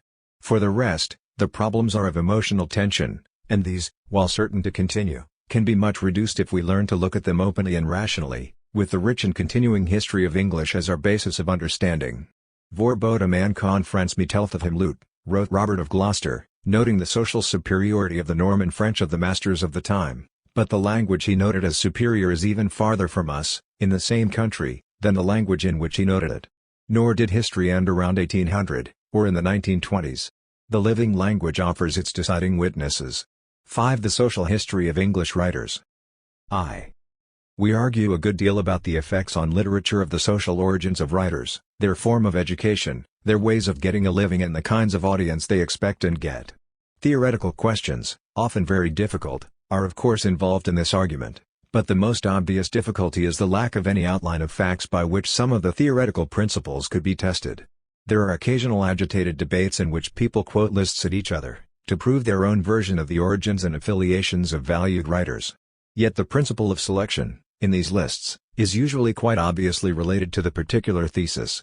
We seem to need an outline of such facts based on a standard list, and then to restart the argument from there. I have attempted such an outline, based on the index of the Oxford Introduction to English Literature, and with the Dictionary of National Biography as main authority. Ideally, of course, we need a much more extensive piece of research, but this examination of nearly 350 writers, born between 1470 and 1920, may perhaps serve as a preliminary sketch. The questions asked are in 3 categories: social origin, kind of education, method of living. For social origin, 8 reasonably continuous kinds of family, based on the economic and social standing of the father, have been listed: nobility, gentry, professional men, merchants, tradesmen, farmers, craftsmen and laborers. For education, 4 kinds of schooling have been listed: national grammar, since the 1860s called public schools, local grammar, dissenting academy, and home or private. For universities, the traditional division between Oxford and Cambridge, and others, has been used. For method of living, 3 general categories have been used, to indicate main source of income: independent, inherited or propertied, employed, in work other than that for which the writer is known, and vocational, main income from work in the field in which the writer is known. A good deal of overlapping has been found, especially in the last category, and this has been allowed for. It is obvious, also, of course, that kinds of family, and their relative importance in the society, have varied historically, and that this must be remembered as the significance of origin is assessed. In spite of these difficulties, I think the general outline that emerges may be useful. The historical periods used have been half-centuries. For several reasons, including the terminal date, the actual periods used are 1480 to 1530, 1530 to 80, 1580 to 1630, 1630-80, 1680 to 1730, 1730-80, 1780 to 1830, 1830-80, 1880 to 1930. As it has turned out, I think these periods are more relevant to the actual history of literature than any other regular division. The assignment to periods has been on the basis of the 10th year after the particular writer's birth, since this is obviously a crucial age in one of the decisive factors, education. This also means that no writers born later than 1920 have been included, and for such writers there is of course as yet no reasonably standard list. In the first period studied, From 1480 to 1530, we are looking at the men who created Tudor literature. Of the 21 writers listed, the origins of 3 are uncertain. Of the remaining 18, 11 came from the nobility and gentry, 3 and 8 respectively, and 4 from professional families closely related to the gentry. Only 3 are known to come from outside these classes, 2 from farming and 1 from a craftsman's family. The homogeneity of this predominantly gentry culture was greatly advanced by the universities of Oxford and Cambridge, to which 17 are known to have gone. Of the 4 exceptions, 1 is a nobleman, 2 as Scots went to Scottish universities, and 1 is not recorded. Schooling is less unified, in terms of institutions. Of the 14 for whom there are records, 4 went away to national grammar schools, 5 went to local grammar schools and 5 were educated at home. In content, the literature of the period has a high proportion of theological and educational. 3 categories: social origin, kind of education, method of living. For social origin, 8 reasonably continuous kinds of family, based on the economic and social standing of the father, have been listed: nobility, gentry, professional men, merchants, tradesmen, farmers, craftsmen and laborers. For education, 4 kinds of schooling have been listed: national grammar, since the 1860s called public schools, local grammar, descending academy, and home or private. For universities, the traditional division between Oxford and Cambridge, and others, has been used. For method of living, 3 general categories have been used, to indicate main source of income: independent, inherited or propertied, employed, in work other than that for which the writer is known, and vocational, main income from work in the field in which the writer is known. A good deal of overlapping has been found, especially in the last category, and this has been allowed for. It is obvious, also, of course, that kinds of family, and their relative importance in the society, have varied historically, and that this must be remembered as the significance of origin is assessed. In spite of these difficulties, I think the general outline that emerges may be useful. The historical periods used have been half-centuries.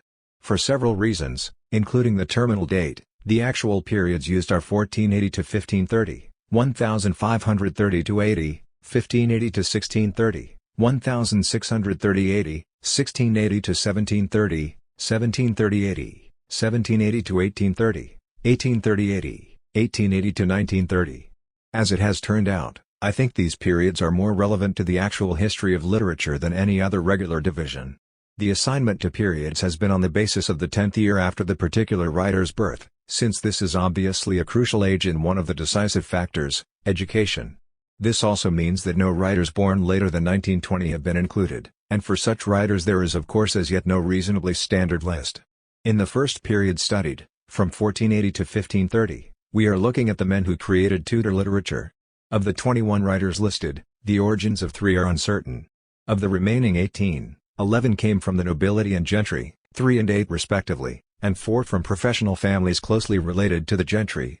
Only 3 are known to come from outside these classes, 2 from farming and 1 from a craftsman's family.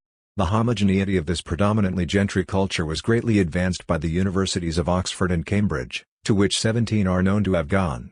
Of the 4 exceptions, 1 is a nobleman, 2 as Scots went to Scottish universities, and 1 is not recorded. Schooling is less unified, in terms of institutions. Of the 14 for whom there are records, 4 went away to national grammar schools, 5 went to local grammar schools and 5 were educated at home. In content, the literature of the period has a high proportion of theological and educational. In the next period, from 1530 to 1580, we are looking at the men who created Elizabethan literature. Of 38 writers, the origins of 2 are uncertain. Of the remaining 36, 15 are from the nobility and gentry, 3 and 12 respectively, and 9 are from professional families, now less regularly connected with the gentry. The appearance of 12 from the families of merchants, tradesmen and craftsmen, 4, 3 and 5 respectively, marks an important change. Yet the importance of Oxford and Cambridge, as linking institutions, is still great. Of the 36 for whom there are records, 27 went to Oxford and Cambridge.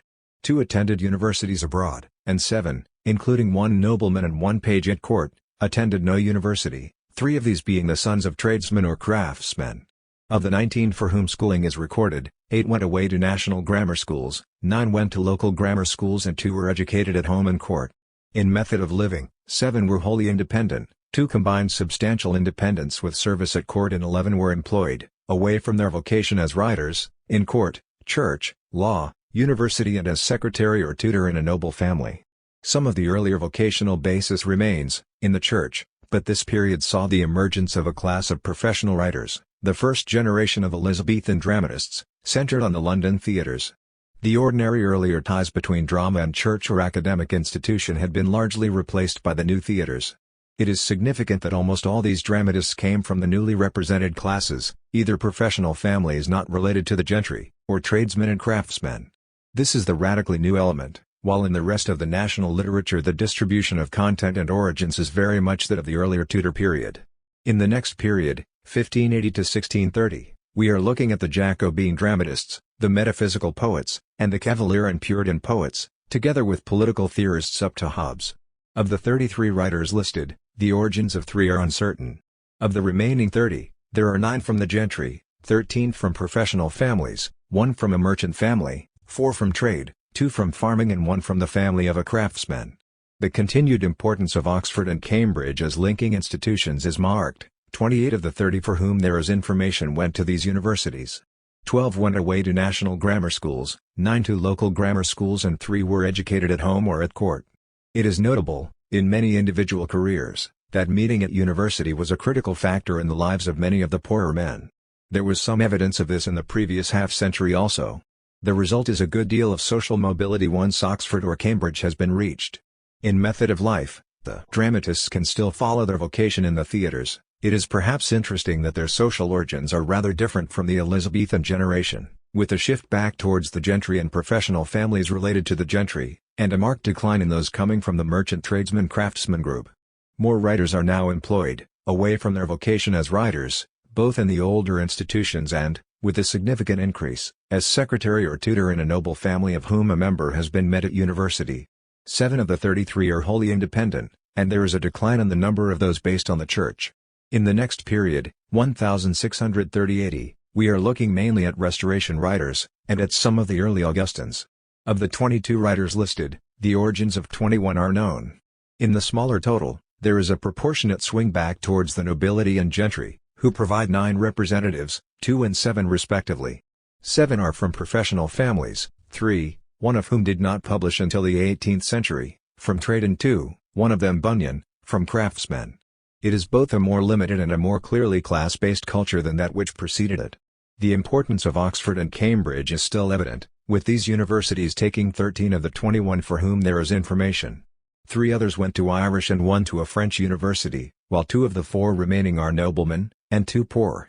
Of the 18 for whom there is information on schooling, 6 went away to national grammar schools, 7 went to local grammar schools, 1 went to a dissenting academy and 4 were educated at home.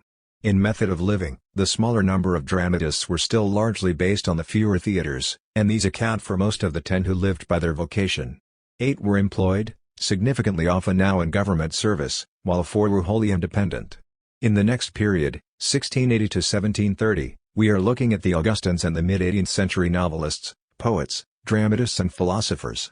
On the whole, between about 1660 and the 1730s there had been a slowing down in the general expansion of the national literature, and proportionately less writers are recorded.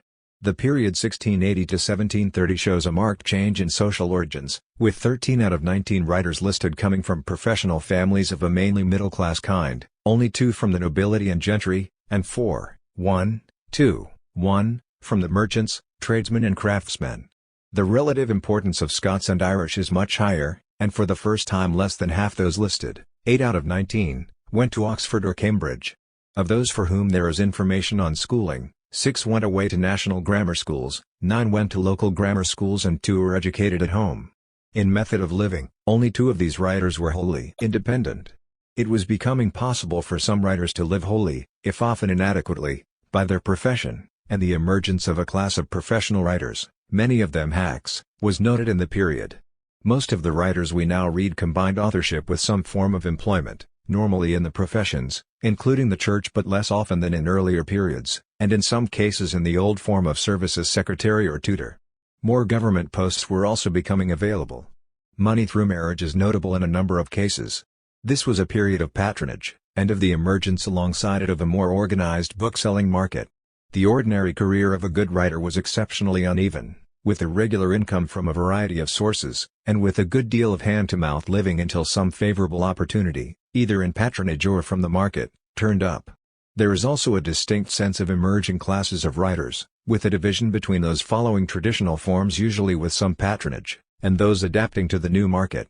But in several careers this division was blurred, for the whole period is one of overlapping of different systems and forms. In the next period, 1730–80, we are looking at late 18th century writers and some of the first generation of Romantic writers. The predominance of writers from professional families continues, with 11 out of 25 listed. Only 2 are from the nobility, and none from the gentry.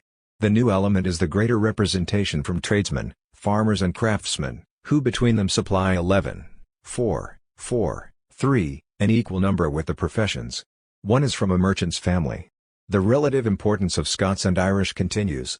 Again, as in the earlier period, the significance of Oxford and Cambridge is less. Now only 8, out of 25, went to either university. 4 went to Irish or Scottish universities, but 13 went to no university. In schooling, 4 went to national grammar schools, 8 to local English grammar schools, 5 to Scottish or Irish schools, and 3, including 2 women, were educated at home. The third is Cobbett, who was really self-educated. Some distinctly new ways of thinking and feeling seem to enter with the greater representation from the farmers and craftsmen, Burns, Cobbett, Blake, Payne. In method of living, 3 were wholly independent.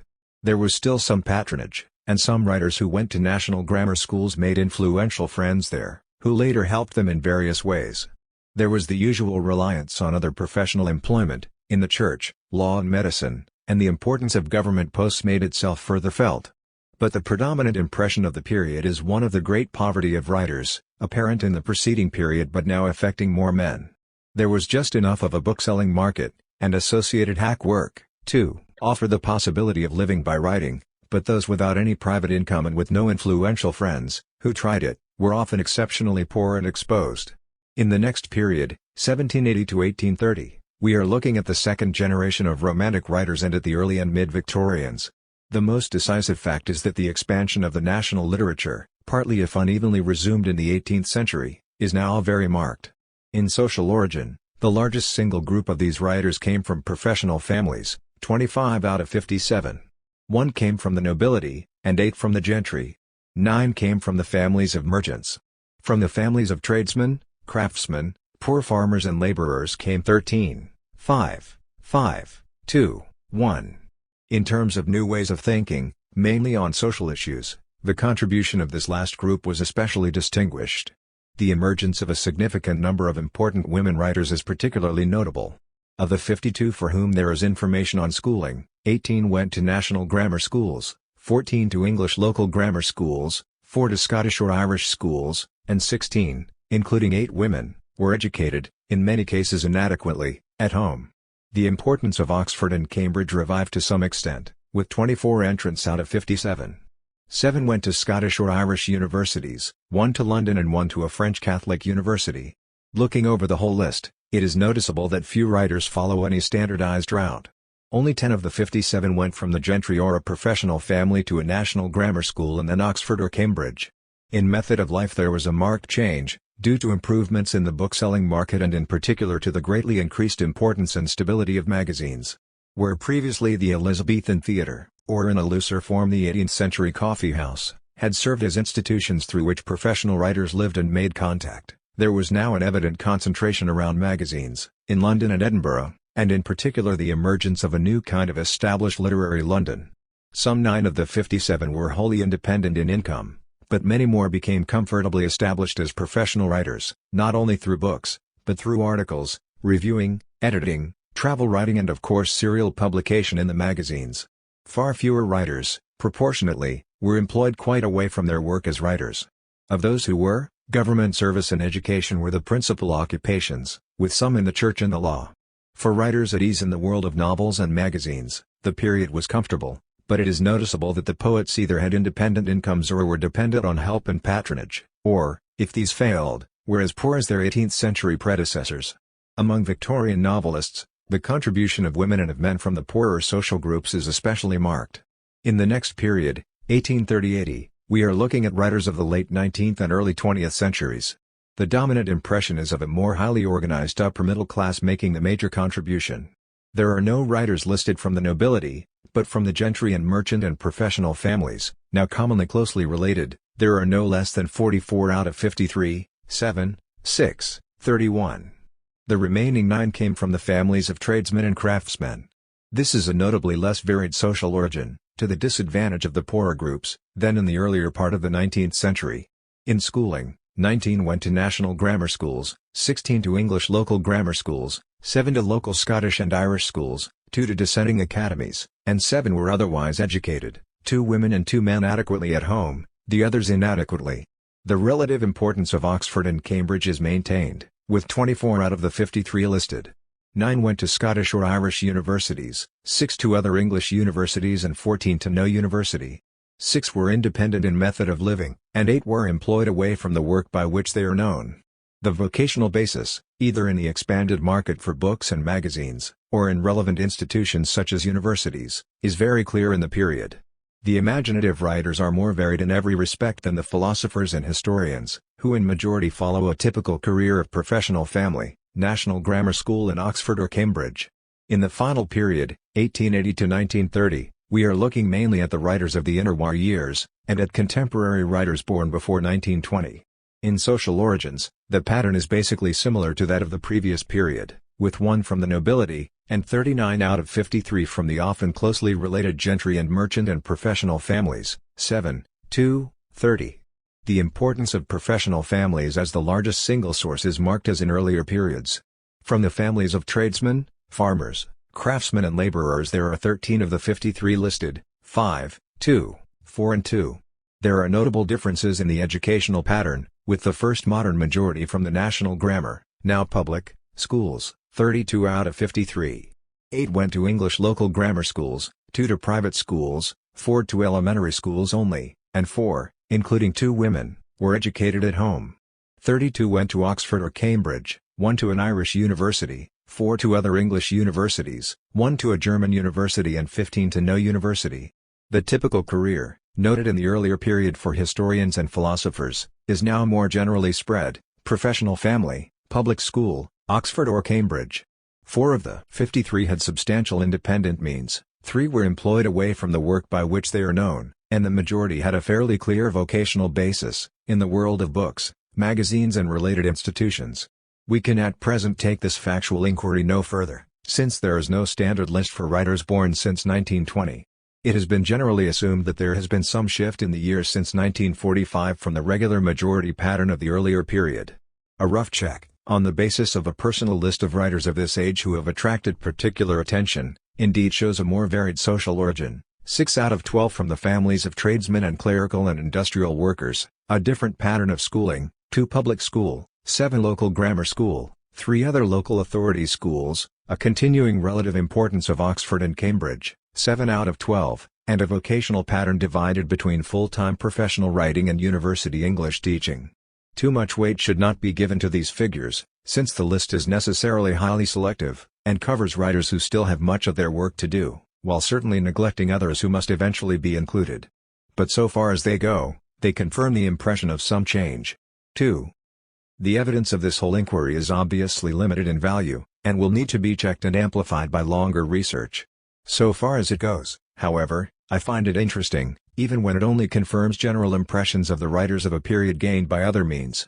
Looking through the body of detail, it is impossible to accept the extreme view, still held by some people, that the growth of a national literature is wholly autonomous, unaffected by variations in institutions, audiences, social and educational opportunity, and available methods of living. Indeed, such a view is so unreasonable that it would probably not be held at all if the converse were not often stated in a similarly extreme and untenable way. Thus the social origins and educational history of writers clearly often influence their work, but to think primarily of social classes and institutions, and then of individuals as merely their representatives, is wholly misleading. Not only, in certain important cases, do individuals deviate from their group of origin, but also the whole process of individual growth is more complicated than any simple assignment to groups would indicate. Equally, however, since the individual grows in relation to a learned pattern, which is of social significance, the assumption of autonomous creation, the creative individual acting wholly freely, is misleading and naive.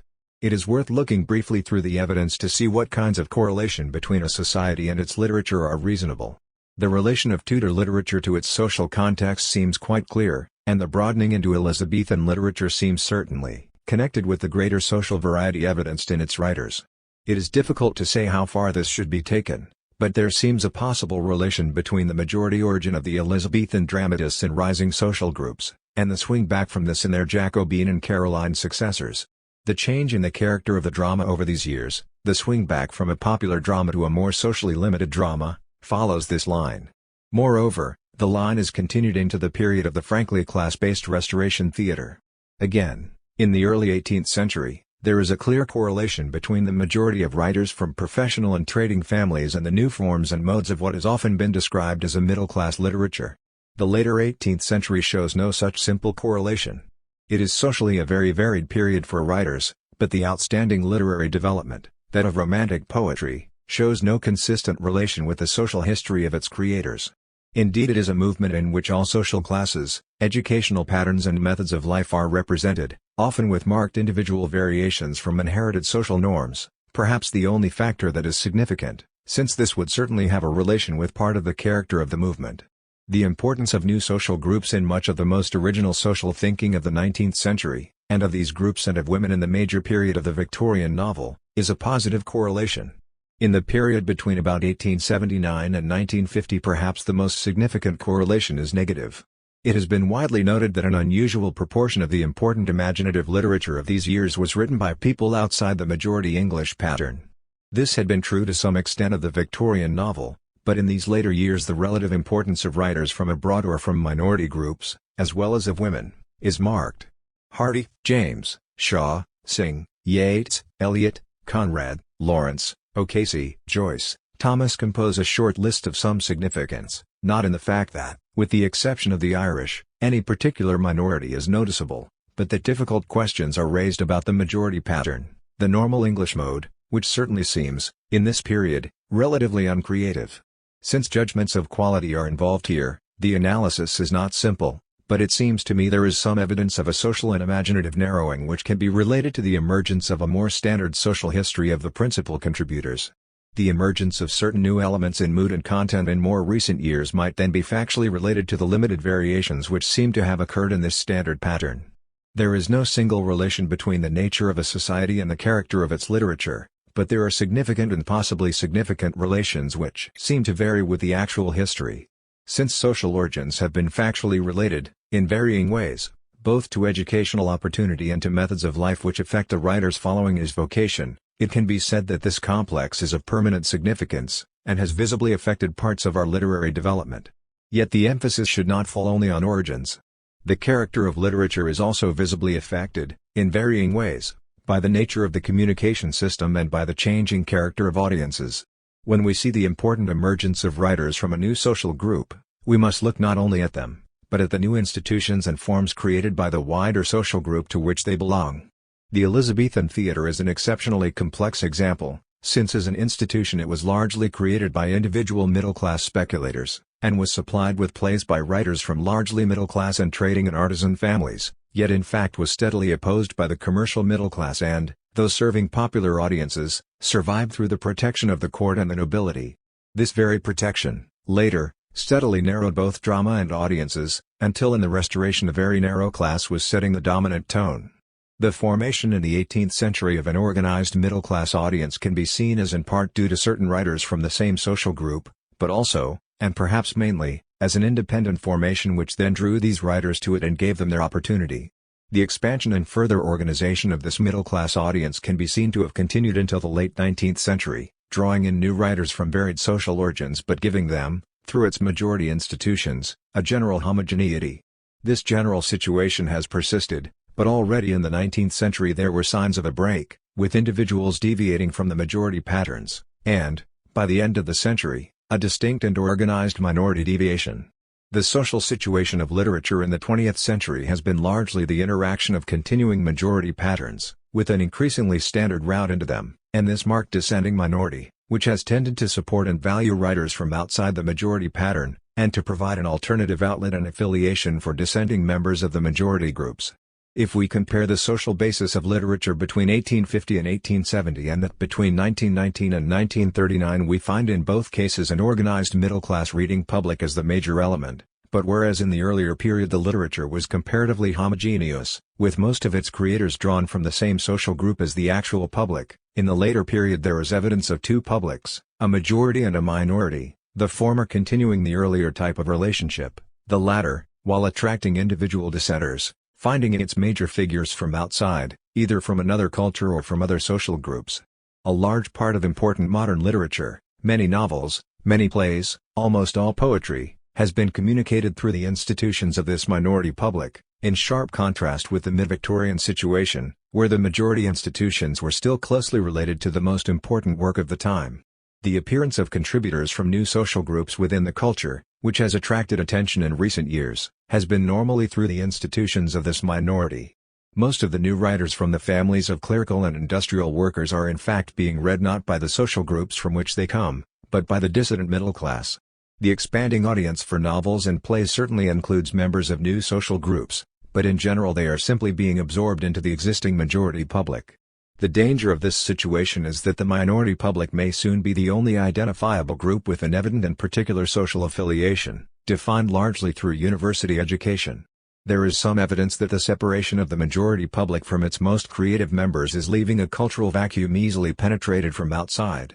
The rapid Americanization of most of the popular art forms can be understood in these terms, at a time when so much of the best English art and thinking is closely related to an identifiable social minority which, with a limited educational system, most British people have no real chance of entering. Thus the relations between literature and society can be seen to vary considerably, in changing historical situations. As a society changes, its literature changes, though often in unexpected ways, for it is a part of social growth and not simply its reflection. At times, a rising social group will create new institutions which, as it were, release its own writers. At other times, writers from new social groups will simply make their way into existing institutions, and work largely within their terms. This is the important theoretical context for the discussion of mobility, of which we have heard so much in our own generation. It is significant that mobility is now normally discussed primarily in individual terms and that the writer is so often taken as an example. He, like other artists, may be born anywhere, and can move, as an individual, very rapidly through the whole society. But in fact there are two major kinds of mobility, the individual career, which writers have often exemplified, and the rise of a whole social group, which creates new institutions and sometimes, as in the early 18th century, brings its writers with it. The problems of mobility can never be adequately discussed unless this distinction is made. Those affecting writers, in our own day, are primarily the result of a combination of individual mobility with the relative stability of institutions. This can be seen in the many literary works which take contemporary mobility as theme. At the end of the 18th century, Godwin, in Caleb Williams, produced an early example of such a career, with individual mobility very limited and with the institutions in relation to which it operated both powerful and harsh. Stendhal, in Scarlet and Black, took the same situation much further, ending with the individual being destroyed, first in character and then actually, instead of being merely hunted down to a compromise. The usual implication of Victorian treatments of this theme was, in default of one or other of the several magical solutions, that of control, the terms of origin must be basically respected, or the individual would degenerate.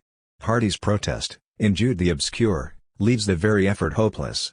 Lawrence introduced the new situation, the rapid if resentful rise, characteristically through art, into the dissident minority culture, but then, finally, into exile. In our own period, the characteristic pattern has been that of the more freely mobile individual mocking or raging at the institutions which are made available for him to join, or else, if he acquiesces, suffering rapid personal deterioration. Cf.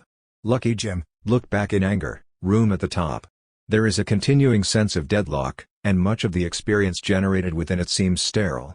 This is because the terms of mobility, thus conceived, are hopelessly limited. The combination of individual mobility with the stability of institutions and ways of thinking leads to this deadlock inevitably. And the experience of artists and intellectuals is then particularly misleading, for while such experience records particular local tensions, much of the real experience of mobility, in our own time, is that of whole social groups moving into new ways of life, not only the individual rising, but the society changing. This latter experience is, however, very difficult to negotiate, while the institutions towards which writers and thinkers are attracted retain their limited social reference, and while new groups have been relatively unsuccessful in creating their own cultural institutions. There is an obvious danger of the advantage of individual writers drawn from more varied social origins being limited or nullified by their absorption into pre-existing standard patterns, as obviously now in the system of higher education, or by their concentration on fighting these patterns, rather than finding or helping to create new patterns. The problems of individual mobility have in fact been worked through to the point where the definition of mobility in individual terms can be plainly seen as inadequate. The whole society is moving, and the most urgent issue is the creation of new and relevant institutions. The good writer may be born anywhere, and the evidence is that the pattern of his social development can be very varied, and that there may be danger in attempting to standardize it. But this does not mean that his development is autonomous or that what the society does, by way of institutions and forms of communication, will fail to affect him. What a society can properly do is revise and extend its institutions, first in education, second in means of communication, until these have an effective general relation with the real structure of the society, so that both writers and audiences can come through in their own terms. We are so far from this, in our own society, that we can say with certainty that the social history of writers which we have been tracing will continue to change. 6. The social history of dramatic forms. We are used to saying that drama is one of the most social of all art forms, and in certain obvious respects this is evidently true. The dramatist, like the poet or novelist, works in language to create a particular organization of experience, but the nature of the organization, in his case, is in terms of performance. The words he has arranged will be spoken and acted by other artists, the actors, in the normal process of communication. Already, by virtue of this, and in spite of the fact that the relation between text and performance, the literary work and the acted drama, varies greatly in different periods and societies, the extension from an individual creative activity to a social creative activity is clear. Again, whereas it is normal in the case of poems and novels for the work to be received, in the first instance, by temporarily isolated individuals, it is normal, though not universal, for drama to be received by a group, an actual audience. Thus not only in transmission but also in reception and response drama normally operates in an obvious social context, and this seems to be the reason why the social history of drama is in many ways easier to approach than the social history of some other arts. As a practical experiment in the possibility of this kind of inquiry, I propose to look briefly at the social history of English drama, partly as a way of describing actual changes in the relations between drama and society in the course of more general changes in the society as a whole, partly, also, as a way of approaching a much more difficult question, as to whether any relationship can be discovered between such social changes and actual changes in the forms of drama, changes of an artistic kind. We are used to the general idea that some relation must exist between social and artistic change, but in detail this is always very difficult to demonstrate, and because of the difficulty many people find good reasons for joining in the general retreat which would promote or relegate art to an autonomous area. If we can find certain demonstrable relations of this kind in drama, and if, where we cannot find them, we can look frankly at the difficulties as a way of revising the general idea, we may have made real progress in the whole field of these relations, of a kind useful in our inquiries into less obviously social arts. The medieval period in English drama is, at first glance, a particularly clear case of an evident relation between social and dramatic forms. The earliest plays took their form from the liturgy, and were primarily a way of illustrating parts of the story of the Scriptures to congregations few of whom could have understood this story when it was read in Latin. Thus the form of the Little Came Quiritus plays, showing the angel speaking to the women at the empty tomb of Jesus, is a clear example of direct dramatic reference to the purposes of a major social organization. Beginning as dramatic insets within the form of worship, the medieval religious drama moved out into a processional function, first the procession towards and within the church, later the procession through the town. As a social development, this is of considerable importance. The integration of dramatic performance, not only with the religious festivals but also with the life of the medieval town and the organization of trade and industry, became unusually close. The Corpus Christi processions, with their cycles of mystery and miracle plays, were not only official events in the life of the towns, but were organized through the trade guilds, each of which had a particular play as its continuing responsibility, as the bakers, the Last Supper, the tanners, the Fall of Lucifer, the Websters, the Day of Judgment. The form that had begun with the illustration of particular events in the Christian story, tying phrases of the liturgy to dramatic enactment, extended to a form of serial presentation of the whole story, from the creation to the ascension and the lives of the saints. The immediate form, in each episode, was determined by the primary illustrative function, but the whole form, as it developed, became a particular kind of episodic drama, determined by the fact of procession. This basic construction became a popular tradition, which was one of the many elements that later combined to make certain of the wholly new and characteristically English forms of the Elizabethan drama. To this clear relation between a social function and method of organization and a particular dramatic form can be added the equally interesting relation between medieval society and the more sophisticated dramatic forms of the morality and its successor the interlude. The morality play takes its whole form and method from the pattern of feeling characteristic of medieval religion and society. It is unlike the mystery and miracle in that it is not dramatizing a religious narrative but the shape of a faith and a common human destiny. It is obviously only in certain societies, at certain stages of their development, that the idea of every man can be deeply conceived. When there are true common meanings in the basic issues of life and death, and therefore when the sense of a truly universal destiny can be naturally felt, the form of the morality, with its abstract representative figures, and its dramatization of general human qualities and weaknesses that because they are felt as general need not be tied to individual human persons, takes organic shape. Yet this interesting form is not the whole form of the society. Even within the morality, we see the influence of other kinds of imaginative construction.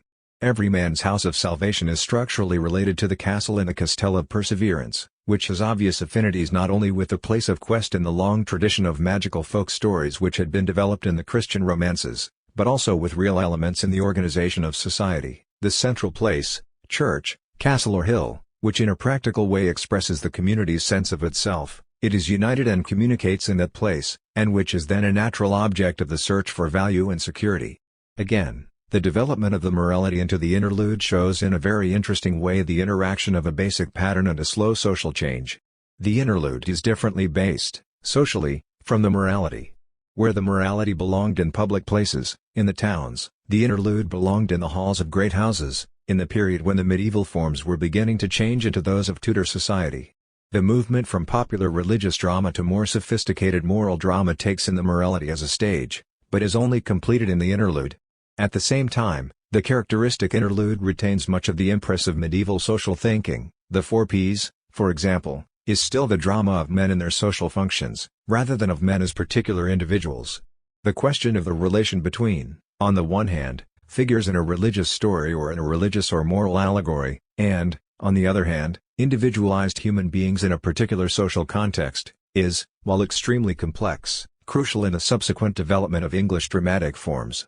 It is noticeable in the miracles and mysteries that whereas the primary function is the reverent portrayal of figures who cannot be regarded as human in any ordinary sense, not only Jesus and his mother but the prophets and the saints, there is a powerful tendency to treat in a quite different way. First, the figures to whom reverence need not be shown, such as Herod, the raging Herod, perhaps the most popular figure in this whole drama, and, second, certain ancillary figures, as notably the shepherds at the Nativity.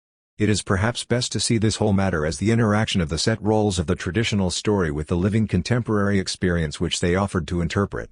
There are then different degrees of interaction, and consequently different levels of individualization and contemporary realism.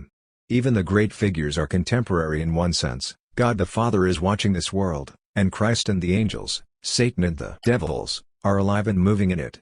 Figures like Noah think and talk in the medieval world, while retaining their traditional roles.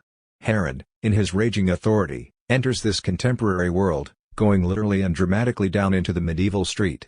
And the shepherds in the townly Secundapaginapast or Amar Yorkshire shepherds, speaking their own dialect, dealing with their own problems, while also conceivable as the shepherds to whom the angel speaks and who go down reverently to worship Mary and Jesus.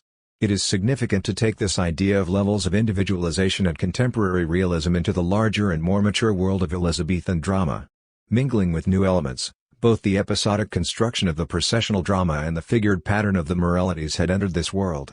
So too, at a further stage of development, had this graded contemporaneity.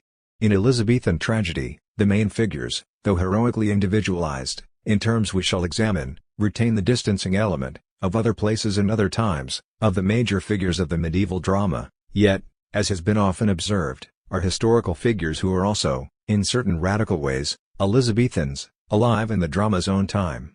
Then, in rough grading, this process is carried further in the ancillary figures, until Gravedigger and Sexton in Hamlet, Constable and Headborough in Much Ado, and a host of similar figures, belong as frankly to the drama's own time as did the Townley Shepherds.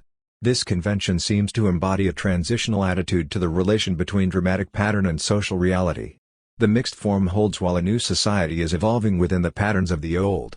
While the old society stood firm, the single pattern sufficed. When the new society comes to full consciousness, the mixed pattern will be rationalized. Meanwhile, in the later medieval and Elizabethan drama, the mixed convention allows characters to function, with varying degrees of emphasis, both as individuals and as symbolic and social types. Much of the richness of Elizabethan drama, and in particular its ability to communicate at several different levels, can thus be related to a stage in consciousness corresponding to a historical stage in the development of society. 2.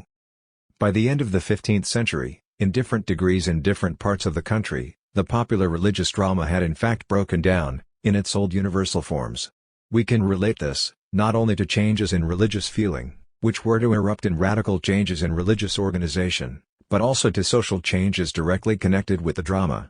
By Tudor times, the guilds, on which the main organization of the old drama had rested, had become very various in function, and in some cases had ceased altogether to be popular organizations, having been taken over by mercantile interests in a new economy in which the conflict between craftsman and trader was sharpening. Early Tudor drama shows some survivals of the old social organization, but shows also important developments of the new organization, with the growth of companies of touring actors, performing in inn-yards, and of performances of new kinds of play in schools, colleges and great houses.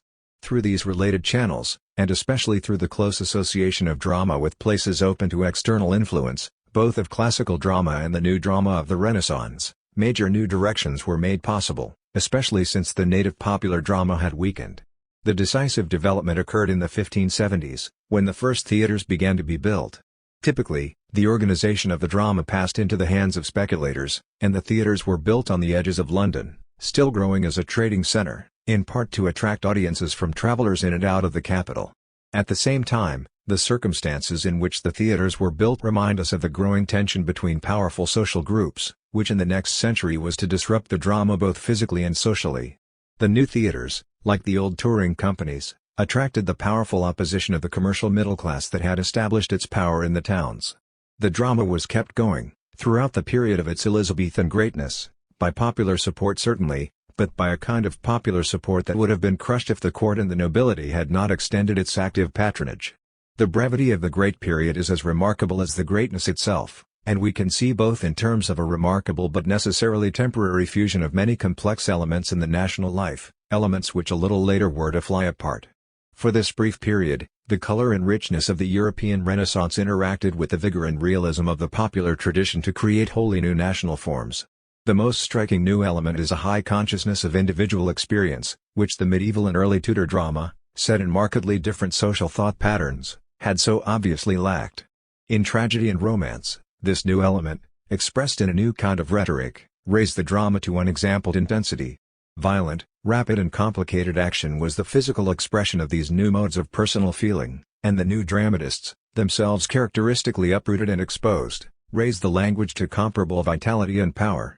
Yet these elements were in interaction with older ways of feeling. Where they were not, as in the different examples of euphuism and the classical drama associated with the Countess of Pembroke, the new influences ran away into meaningless display on the one hand, artificial refinement on the other. In the main body of popular Elizabethan drama it is clear that elements of an older tradition are present, not merely as survivals, but as equal factors in its power.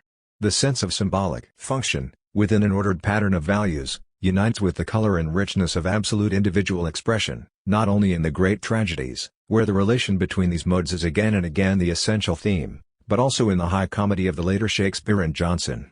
And then both the individual aspiration and the immanent pattern take vigorous life, through the language, from the actual life of the times, until it seems that for this brief period all that is creative in the national life finds expression in this bewilderingly various and surprising drama. It is customary to see this exciting development cut off by the growth to power of a new Puritan element, marked by the closing of the theatres in 1642. Yet the disintegration of this national drama, the flying apart of the elements which had composed it, had began much earlier. For perhaps the last 15 years of the reign of Elizabeth, and the first few years of the reign of James, the conditions existed for the drama to express the mainstream of the national life, at a high tension corresponding to the conflicts which were soon to break out in the overtly political field.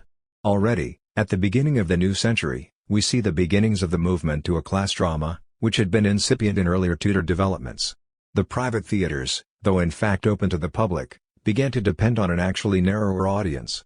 Where previously the court had protected a popular drama against the commercial middle class, now increasingly, with the growing alienation of the court from decisive elements in the national life, the drama itself began to change in character.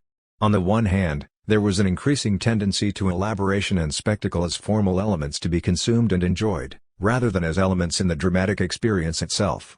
On the other hand, and especially in comedy, there is a steady movement through Middleton and Massinger, Beaumont and Fletcher, to Shirley and Brougham, in the direction of new interests and new standards, leading naturally to the Restoration comedy of manners. As Dryden later observed, Fletcher understood and imitated the conversation of gentlemen much better than Shakespeare, and this development is only one mark of the increasing preoccupation with social intrigue, with shifting class relations and with fashion, as the drama narrows towards identification with a single class, in a changing and disintegrating society.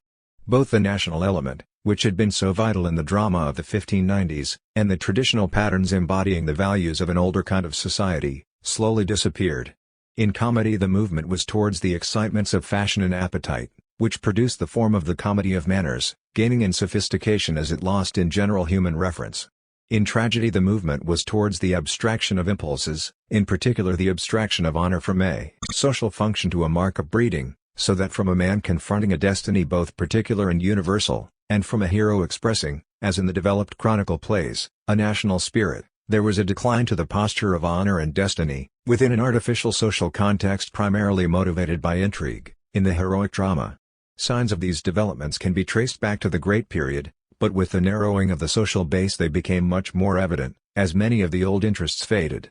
By the time of the closing of the theatres in 1642, the national drama had become a class drama, as the manner of its restoration was to make obvious. 3. Restoration drama was based on the two patent theatres, authorized by Charles II in 1660. The theatres were of a new kind, with stages halfway from the Elizabethan platform to the modern picture stage. As the theatres were under court patronage, the audiences were virtually limited to courtiers and their adherents, and there was continual difficulty in maintaining the theatres as successful enterprises on so narrow a base. In form, there was at first a development of the emphasis on music and spectacle, with more elaborate theatre scenery, which had first been evident in the Jacobean private theatres and then in masques and operas. Davenant, who directed one of the two new theatres, had not only written an early heroic play Love and Honor, in 1634, but during the closing of the theatres had produced an opera, The Siege of Rhodes, which blended the heroic play with the development of music and spectacle, itself influenced by French and Italian example. To follow the development of heroic drama is to see what I have called the abstraction of impulses, the increasing formalization of conventions of honor and innocence, transforming the style of tragedy into an elaborate mannerism. The reduction of mature Elizabethan and Jacobean blank verse, with its closeness to forms of ordinary speech, either into the heroic couplet, or into the stilted Restoration blank verse, is a central mark of the general change. Yet, even after these changes, the form of heroic drama, and of the revived blank verse tragedy which succeeded it, bears little substantial relation even to the narrowed life which the theatres offered to serve. The true growth of the period was in the developed comedy of manners, which had a genuine correspondence with the narrow society on which it was based. We must distinguish two periods of Restoration comedy, which correspond interestingly with actual periods in the theatre's fortunes. From 1666, after the plague and the fire, to the renewed political crisis in 1679, the true Restoration theatre, with its strictly limited audience, supported, as its best representatives, Etheridge and Wycherley, in whom this direct relation between form and audience is most obvious. The actress, new to the stage with the Restoration, is crucial in this form, which is an elaborate illustration of the rules of the fashionable sex game. 12 The very fact that comedy of this kind was withdrawn, by its context, from other social groups and their alternative feelings and values, permitted a unity of feeling and style which, in its own terms, is a marked advance on earlier intrigue comedy still complicated by a consciousness of other standards. Even when, as in Etheridge and early Wycherley, the plays are simply flattering reflections of the lives of their audiences, the certainty of relation produces a characteristic spontaneity and liveliness. To criticize these plays on general moral grounds may well be necessary, as a next stage of judgment, but it is foolish to allow this to obscure the temporary success of the form on its own terms. Yet already in Wycherley's Plain Dealer, 1676, the morality of the code itself is being questioned. His attack on personal betrayal and selfishness is difficult to contain within a form which at its simplest reduced all questions of behavior to a corrective brittle gaiety. In the 1680s, in the mounting political crisis which saw the middle class successfully reaching for the first stages of power, the theaters were in difficulties, and relapsed to revivals as a dominant policy. After 1695, a new theatrical tradition is obvious, with the rise of the actor-manager who was often also the playwright. Yet then, in a brief period from 1693 to 1705, at a time when the true Restoration period was over, when citizens and their ladies were beginning to attend the theaters more frequently, and when non-aristocratic authors were increasingly in evidence, the second and more brilliant phase of what we call Restoration comedy flared and died. Vanbrugh and early Farquhar are a curious survival of the modes of Etheridge and Wycherley, but Congreve, at such a time, succeeds in The Way of the World in taking the comedy of manners to its highest point. Yet when first produced, the play was not successful, and the whole episode is a curious example of the complex relationship between audiences and forms.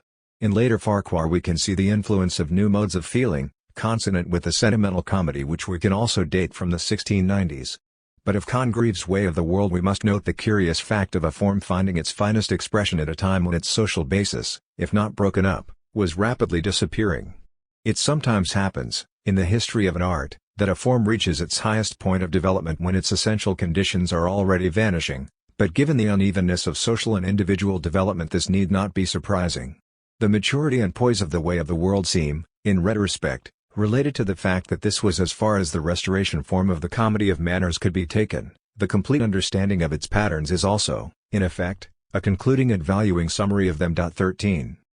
When an art form changes, as the direct result of changes in society, we meet a very difficult problem in criticism, for it quite often happens that a local judgment will show a form that has been brought to a high level of skill and maturity being replaced by forms that are relatively crude and unsuccessful.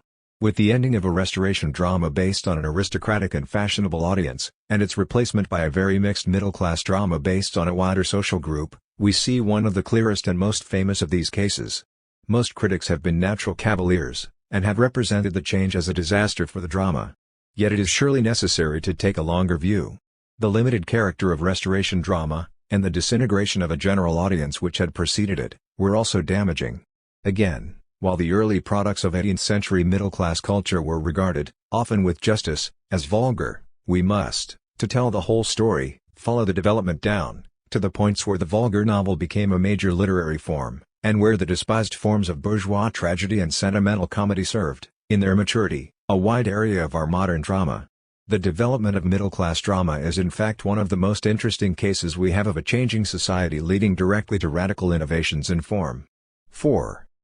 Opposition to the theater, by the commercial middle class, can be traced back to the 16th century, and the renewed wave of criticism, from the 1690s, which effectively broke the Restoration dramatic spirit, in one way contains little that is new.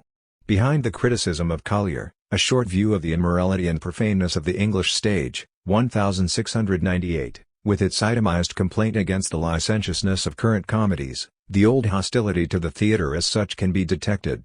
But now, with the court changed in character, and no longer actively protecting the theatre, middle-class opposition had to be taken more seriously, and while Vanbrugh replied in kind, Farquhar and a new school of dramatists consciously reformed the drama to meet the immediate objections.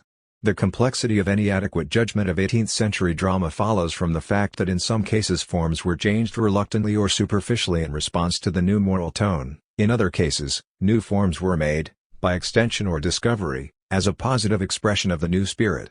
This mixed result is understandable in terms of the actual change in audiences. From the 1680s, merchants and their wives had begun to attend the theaters, and in the 18th century this element in the audience grew steadily. Yet there was no sudden changeover from a dissolute court audience to a respectable middle-class audience. Indeed, it was not until Victorian times that the audiences of ordinary theaters became respectable in this way. The real situation, in the 18th century, is that of elements of the rising middle class joining a still fashionable theatre public, at a time when the public tone of the court and aristocracy had itself been modified. Many authors began to be drawn from the commercial middle-class public. This is a period in which the one-play author is a characteristic figure. It is fair to say that an important part of 18th-century drama offered a conscious image of the middle class and its virtues, but the creative possibilities of this new consciousness were very uneven, and in the drama, Particularly, they were further limited. The uncertainty in dramatic forms combined with the strong fashionable element in the audience to produce a concentration of interest on actors as such. Whenever this happens, and plays, in consequence, are valued primarily as vehicles for particular acting talents, the drama tends to become mixed and eclectic. Thus one finds, in 18th-century drama, a characteristic interest in theatrical effect for its own sake, and it is in this context that the new forms had to make their limited way. Sentimental comedy is the least attractive of the new forms, though it has continued to hold the stage, as a majority form of English drama, to our own day. We can trace its conscious development from Seeber's Love's Last Shift, 1696, and The Careless Husband, 1704, and Steele's The Lying Lover, 1703. Elements of its particular consciousness can indeed be traced from much earlier in the century, but the direct application to contemporary behavior is now much more obvious. A passage from Steele's preface to The Lying Lover clearly shows the new emphasis. He makes false love, gets drunk, and kills his man, but in the fifth act awakens from his debauch with the compunction and remorse which is suitable to a man's finding himself in a jail. The anguish he there expresses, and the mutual sorrow between an only child and a tender father in that distress are, perhaps, an injury to the rules of comedy, but I am sure they are a justice to those of morality, and passages of such a nature being so frequently applauded on the stage, it is high time we should no longer draw occasions of mirth from those images which the religion of our country tells us we ought to tremble at with horror. The essential point here, as a description of the new form, is the mixture of comedy and pathos, with an explicit moral reference, that led to the alternative descriptions of weeping comedy or the comedy of sentiments, moral opinions, the two elements uniting in the complicated history of the word sentimental. Yet we must note also the curious way in which the compunction and remorse are approached, for this element of fifth act reform, after all the excitements of customary dramatic intrigue, became the basis of continued charges of hypocrisy and sentimentality. Enjoy it while it lasts, then say you're sorry. Goldsmith had this in mind, when in attacking sentimental comedy he wrote, "If they happen to have faults or foibles, the spectator is taught, not only to pardon, but to applaud them, in consideration of the goodness of their hearts." This criticism reaches home, in many such plays, and this aspect of sentimental comedy has been so persistent that Goldsmith's words could be transferred, as they stand, to a considerable part of modern drama. He continues, "But there is one argument in favor of sentimental comedy, which will keep it on the stage, in spite of all that can be said against it. It is, of all others, the most easily written. Those abilities that can hammer out a novel are fully sufficient for the production of a sentimental comedy. It is only sufficient to raise the characters a little, to deck out the hero with a riband, or give the heroine a title, then to put an insipid dialogue, without character or humor, into their mouths, give them mighty good hearts, very fine clothes, furnish a new set of scenes, make a pathetic scene or two, with a sprinkling of tender melancholy conversation through the whole, and there is no doubt but all the ladies will cry, and all the gentlemen applaud. This again is just, but the casual dismissal of a novel should make us pause. Both novels and sentimental comedies were often, certainly, confections of this kind, and Goldsmith despised them by reference to older standards. His attack on mixing comedy and pathos was in classicist terms, as a confusion of the old distinct kinds. Yet, while the bad examples multiplied, the feelings which they exhibited were part of the new consciousness, and could not in fact be summarily dismissed. The ability to take a judgment right through, as in traditional tragedy and comedy, showing sin leading to disintegration and disaster, vice and error to thorough ridicule, rested on a more absolute morality, based either on religious sanctions or the strict standards of an established society, than the new middle class actually had. Already in Elizabethan drama, and certainly in some 17th-century developments, we see the traditional kinds, and their basic attitudes, often confused, and their modes of judgment muted, for similar reasons. Romantic comedy had pioneered the way of sentimental comedy, and fifth act reform, where in spite of everything a happy ending must be contrived, is evident from Shakespeare. Restoration comedy contains these elements, but gains a measure of unity of feeling by confident judgments with reference to a very limited social scale. To offend against polite society was to be driven out of it, and that was that, but equally to offend against God and man, while respecting the polite code, was forgivable. At different levels, and for some good reasons, the new middle-class drama tried to go beyond this, to a new kind of judgment. Certainly, like its predecessors, it contrived happy endings, and patted the lash of the old comedy, often on sentimental grounds. But also, in dealing with contemporary life, It necessarily challenged the temporary certainties of the Restoration comedy of manners, offering as absolute virtues the sanctity of marriage, the life of the family and the care of the weak. These had been neglected, or made ridiculous, in Restoration comedy, simply because the class which it served was parasitic. The true consequences of behavior had never to be fully lived out. Narrow as the new bourgeois morality was, it at least referred to a society in which consequence was actual, and in which there was more to do than keep up with the modes of an artificially protected class. When we speak of the sentimentality of appeals to these values, and of the smugness of what we think we can dismiss as merely domestic virtues, we should be quite sure where we stand ourselves. The identification which some critics seem to make, in fantasy, between themselves and the insouciance of cavalier rakes and whores, is usually ridiculous, if one goes on to ask to what moral tradition they themselves practically belong.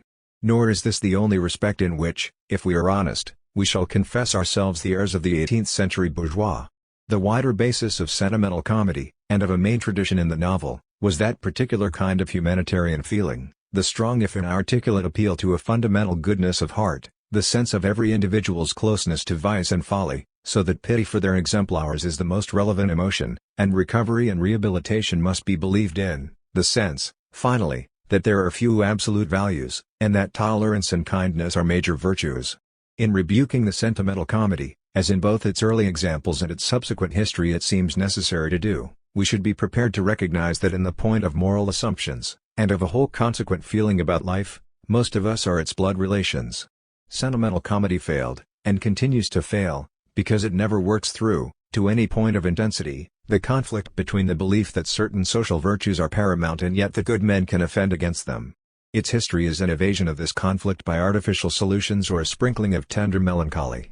It is significant that while in respect of real personal relationships the new bourgeois form was a failure, in respect of certain property relationships, the basis of early bourgeois tragedy, it succeeded.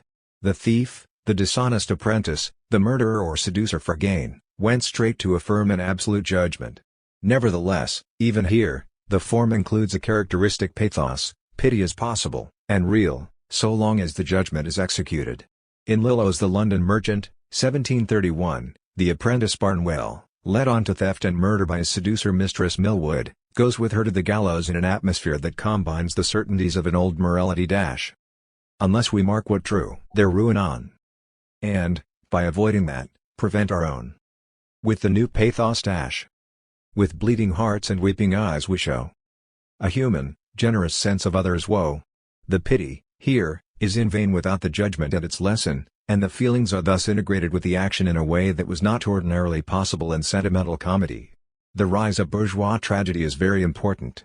There had been Elizabethan domestic tragedies, but it was still felt, in the early 18th century, that real tragedy was necessarily confined to persons of high social rank.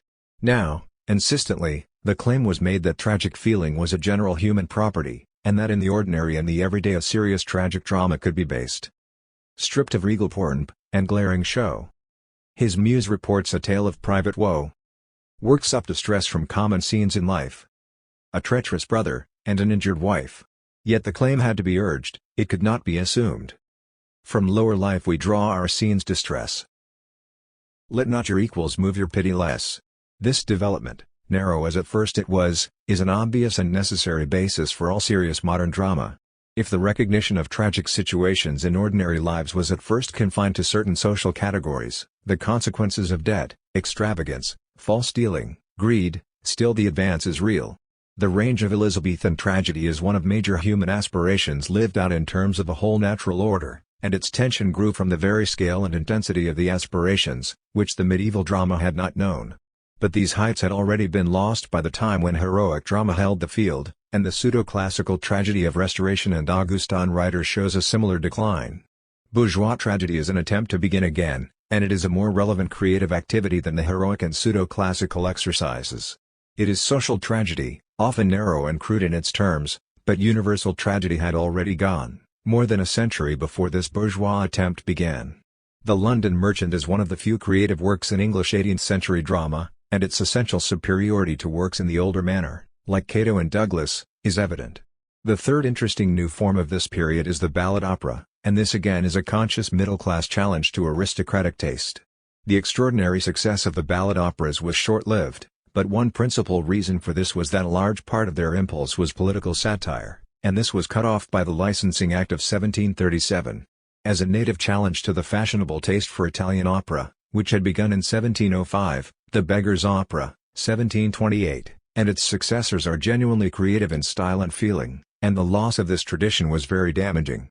The curious fact about 18th-century drama as a whole is that a creative response, in bourgeois tragedy and ballad opera, was in fact made, in this early period of middle-class culture, yet then in effect this was lost. There is a similar case of challenge and relapse in Hogarth and the subsequent tradition. The development of bourgeois tragedy passed to France and Germany, and England did not get it back, at any serious level, until late in the 19th century, when Ibsen was raising it to a major form. The ballad opera disappeared, and the weaker tradition of comic opera had again to serve England until our own century. The realist novel, a creative response of the same period and by the same class, was always much stronger, but it too went back, except for isolated examples, between 1750 and the 1830s. It is as if the middle class, having made its dramatic challenge, lacked, at least in the theatre, the organization to carry this through. The result as a whole was an expanding theatre, but one flooded by a variety of inferior forms. In 1600 there had been 6 successful theatres in London. In 1700, after the narrowing of the Restoration, there were only 2. By 1750, though the 2 patent theatres were still dominant, there were 5 other theatres and an opera house, and at least 5 theatres in fashionable provincial centres. By 1800, the position in London was little improved, but there were now about 40 theatres in the provinces. By 1850, there were 21 theatres in London, and about 75 in the provinces. By 1900, after the period of real expansion, there were 63 theatres in London, 40 music halls and more than 300 theatres in the provinces. It looks from this as if there could, from 1750, have been a genuine dramatic expansion, at many different levels, but in fact the period from 1750 to 1850 is the most barren in our dramatic history, if it is work of any lasting value we are looking for. Only the brief revival of high comedy, by Goldsmith and Sheridan in the 1770s, stands out. The explanation of the paradox, an expanding theatre and a declining drama, lies in one crucial fact, that throughout this period, with the temporary exceptions of Goldsmith and Sheridan, the connection between the theatre and literature was virtually lost. The new class was served, in print, not only by new popular work, but by a developing literary tradition and a new tradition of serious journalism.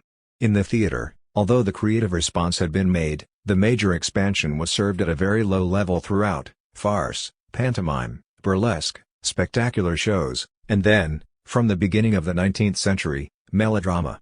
It is true that Shakespeare began to be played more often, in this same period, but not only were most such performances either adapted texts or simply occasions for spectacle and acting display, a further consequence was the cult of Shakespearean drama, as a literary model, which distracted attention from the possibility of new contemporary forms. By the early 19th century, the frequency of plays written only to be read bears discouraging witness to the separation of the theatre from literature which was everywhere the dominating factor. In such a situation, not only does the theatre lose a vital element, in the serious dramatist, but also dramatic literature suffers, as it turns from contemporary possibilities and tends to work in dead forms. The Romantic movement, as a whole, produced one line of great drama, from Faust to Peer Gynt and beyond, but also the useless form of the costume intrigue which, while theatrically successful, was in fact a dead end.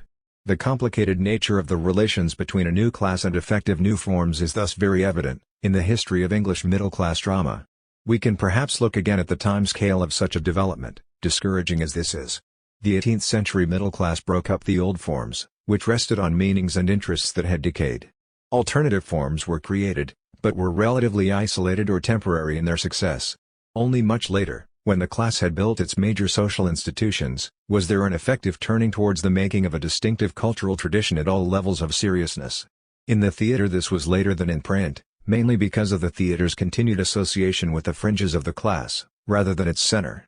By the 1830s, the solid expansion, in newspapers, periodicals, books and theatres, is clear, and it is in this generation, in a number of ways: Reform Bill 1832, Stamp Duty Reduction 1836, Patent Theatre Monopoly ended 1843, Stamp Duty abolished 1855, that the restrictions of older social forms are removed.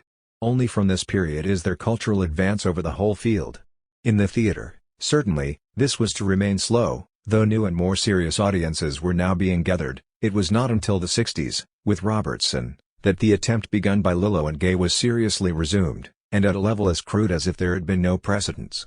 Yet then, in a wave of theater building, 27 new theaters in the West End between 1860 and 1900, together with rapid expansion in the suburbs and provinces, the revival moved quickly, and by the turn of the century England again had a serious and well-attended drama. Before we turn to this latest phase, we must glance also at the growth of the music hall, from the 1840s. With the ending of the monopoly of the patent theatres, the minor theatres of London moved increasingly into legitimate drama. They had previously been kept to illegitimate forms because of the monopoly, although this was never absolute and the lines were not easily drawn. The music halls, at first attached to taverns and then taking over or building new premises, sprang up as the old illegitimate theatres went legitimate, and much that they did was a continuation of their traditions. It is common to make a sentimental valuation of the music halls as expressing the spirit of Old England, which is nonsense in that what they expressed was not old, or as signs of great cultural vitality. In fact, the music hall was a very mixed institution, and there is a direct line from the chaos of the 18th century theatre through the music halls to the mass of material now on television and in the cinemas, which it is stupid to overlook. To complain of contemporary work of these kinds, from striptease shows to pop singers, and to use the music hall as an example of contrasting vitality or health, is to ignore the clear evidence that it was the illegitimate theatres and the music halls which established these kinds of entertainment. If you don't like it in one century, you can't reasonably like it in another, and the attendant features of fashionable booms, fantastic salaries and high-pressure publicity are all equally evident in music hall history. What can be said, however, and what remains important in similar work today, is that alongside the champagne charlies and the plush and tinsel extravaganzas and the jingo spectacles and songs, there were some performers, W. G. Ross, Sam Hall, Chimney Sweep, Jenny Hill, Dan Leno, Albert Chevalier, Marie Lloyd and others, who brought to performance new kinds and areas of experience which the legitimate drama neglected or unreasonably despised. The urban working class created in the Industrial Revolution found in these performers their most authentic voices, and this part of the music hall tradition is certainly to be honored. But, as in the 18th century, the creative response had to take its place in very mixed institutions, often pursuing quite different ends, so that it is easy either to overlook or to overvalue it. The quick of a new life is unmistakably there, but it could no more establish itself, in whole forms and institutions, than earlier responses in periods of comparable change. V. The flood of farces, melodramas and spectacles has never slackened, and indeed a large part of the history of modern drama, with the expansion of distribution through the cinema, wireless and television, is simply a continuation of the 18th century story. Further, the majority form of serious drama in England, resting on a steady middle-class audience, has been sentimental comedy, refined in many ways by the influence of the novel, which had taken this form of feeling to considerable levels of achievement, yet still, in play after play, the recognizable configuration of fashionable sentiments, tender melancholy and good-hearted error. The serious revival is not here, but mainly in the maturing of bourgeois tragedy, and in certain revivals of the comedy of manners, Wilde, and social satire, Shaw. Bourgeois tragedy has succeeded absolutely in one of its aims, the admission of ordinary contemporary experience to tragic status. Indeed, the success is such that bourgeois can be dropped, and what we then have is the important modern form of social tragedy. The distinction that matters, by comparison with Greek or Renaissance tragedy, is that the center of interest, in the modern form, is an experience of a social and secular kind. The tragic hero is not a man caught in some universal pattern, but at odds with his society and its particular moral laws. The distinguishing feature of the best work in this form, from Ibsen to Miller, is the intense critical seriousness, usually in contact with major intellectual interests, that has been brought to the working out of such experience. It is significant, also, that the form matured at a time when the values of bourgeois society, which early bourgeois drama had been created to demonstrate and expound, were being radically criticized, in a new period of change. Social tragedy, with its offshoot the problem play, has been normally progressive in this sense, that instead of showing, as bourgeois drama, on a narrow base, had shared with Greek and Renaissance tragedy in showing, a man judged by an absolute law, it has in large measure been concerned with the criticism of such laws, in the light of particular experience. It has been liberal in the important sense that it represents a new stage of individualism. Earlier tragedy had shown the height of individual aspirations, but had ended by vindicating the law which opposed them. The modern hero, in social tragedy, is characteristically a man who rebels against some law, In any of its possible forms, the heroism lies in the rebellion, and is vindicated even in defeat. In some work, further, the rebellion is generalized. In terms of alternative values and laws, the liberal hero becomes the hero as liberator. In fact, this work has rested on a particular kind of social support, with audiences drawn from groups committed to reform, or at least prepared to give it a hearing. The increase in such groups, in the last decades of the 19th century, was reflected in theater audiences, in France, Germany, Russia, and England, and the new drama rested substantially on this tendency, which in its turn it strengthened. One notable social development is the growth of free theaters and theater clubs, which dates from the 1870s, and which provided an effective alternative platform for the new work. We are still in this period, as the history of English drama and theater in the 1950s, Theatre Workshop, Royal Court, makes clear. It rests, substantially, on an important growth of middle-class dissidents from the majority values of the society, and it has brought social tragedy, and also social satire, to their present strength. It has also, since 1918, extended the social scale of such drama to working-class life, though this, while growing, is still a minor element. Thus, alongside the continuity of the majority middle-class theater, an important new movement has realized many of the potentialities of the more serious earlier forms. Yet, the actual history is not summed up by continuity in this one new movement. Indeed, the forms of social tragedy were still only being matured when they were already powerfully challenged. The center of interest, in such forms, was ordinarily confined to the conflicts of an individual with a particular society. Yet the questioning of values by dissident groups was often in terms wider than ordinary social criticism. For certain kinds of experience, the development and refinement of old forms seemed inadequate, or the development was such that the old form was broken, and new elements, or new whole forms, were created. Sometimes, as in the Irish theatre, a particular national consciousness united, for a time, in a single movement, both the maturing of social drama and the development and creation of new kinds of play. The use of national legends or historical material followed from the romantic drama of Faust and Peer Gynt, which had hitherto been isolated examples of the transformation of such material, common enough in ordinary costume intrigue, by its use as a dramatic basis for experience of a religious or philosophical kind, similar in reach to Greek or Renaissance tragedy. In the Irish theatre, for a time, this development, mainly by Yeats, found audiences, and therefore contact with the working theatre, because it was part of a general national dramatic movement. It has also found audiences elsewhere, particularly in France where the use of classical myth has been of great importance. In England, in its serious examples, for these must be distinguished from the use of historical or legendary material for sentimental comedy or other older forms, it has been less successful in finding a social basis. It has depended, in fact, on two kinds of audience. First, one associated with the Church, which in some cases has sponsored such work, and which was the effective basis for the introduction of Eliot's Murder in the Cathedral. Second, particularly with classical material, a limited public with some classical education, usually served by minority broadcasting rather than by theaters.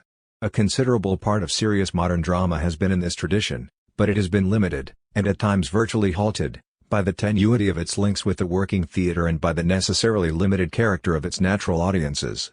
At the same time, the forms of social drama were being extended and sometimes broken, by the pressure of actual experience. In early bourgeois tragedy, in spite of the certainty of its narrow assumptions, an element of apparently non-social experience was evident, an element best defined as fate. This ordinarily operated, it is true, to ensure by coincidence the working out of certain laws, but they were not divine laws, they were fate not providence, and at the stage then reached they supported rather than challenged the form. In the work of Ibsen, even in the obviously social plays, this element of fate, while sometimes used in the old way to enforce an action determined on other grounds, must be seen, finally, in a quite different light. Fate is used to define kinds of experience which the social action of the drama will not admit. It is this pressure, of other kinds of experience, which led to the transformation, by a number of writers, of the ordinary social forms. By the use of non-realistic elements, within a realist framework, the drama was extended in directions ultimately similar to those of the developed romantic drama. Whether the action was formally contemporary and social, or historical and legendary, the experience now handled was not confined to the sphere of individual and society relationships for which the form had been originally devised. In Ibsen particularly, this development is clear and important, and the new drama, of an essentially symbolic and universal character, whatever its immediate grounds, had important advantages in that it started from conventions with which audiences were familiar. Yet the pressure continued, in other directions. The style of bourgeois drama, with its essentially conversational prose, had been adequate for the ends first proposed, but seemed inadequate for these further purposes. Naturalism, as the style had come to be called, rested essentially on the original assumptions, that in the apparent action of everyday life the essential values could be demonstrated. The revolt against naturalism is, essentially, a growing disbelief that this is in fact possible. The importance of unconscious and in any case unexpressed experience is one factor in this. Another factor, clearly, is the growing conviction that human values cannot be adequately considered in terms of existing social values. This indeed was part of the original revolt which brought social drama to its maturity. Thus the bases of the old form, in language and in action, were increasingly rejected. Two new forms, of considerable importance, have emerged from this rejection.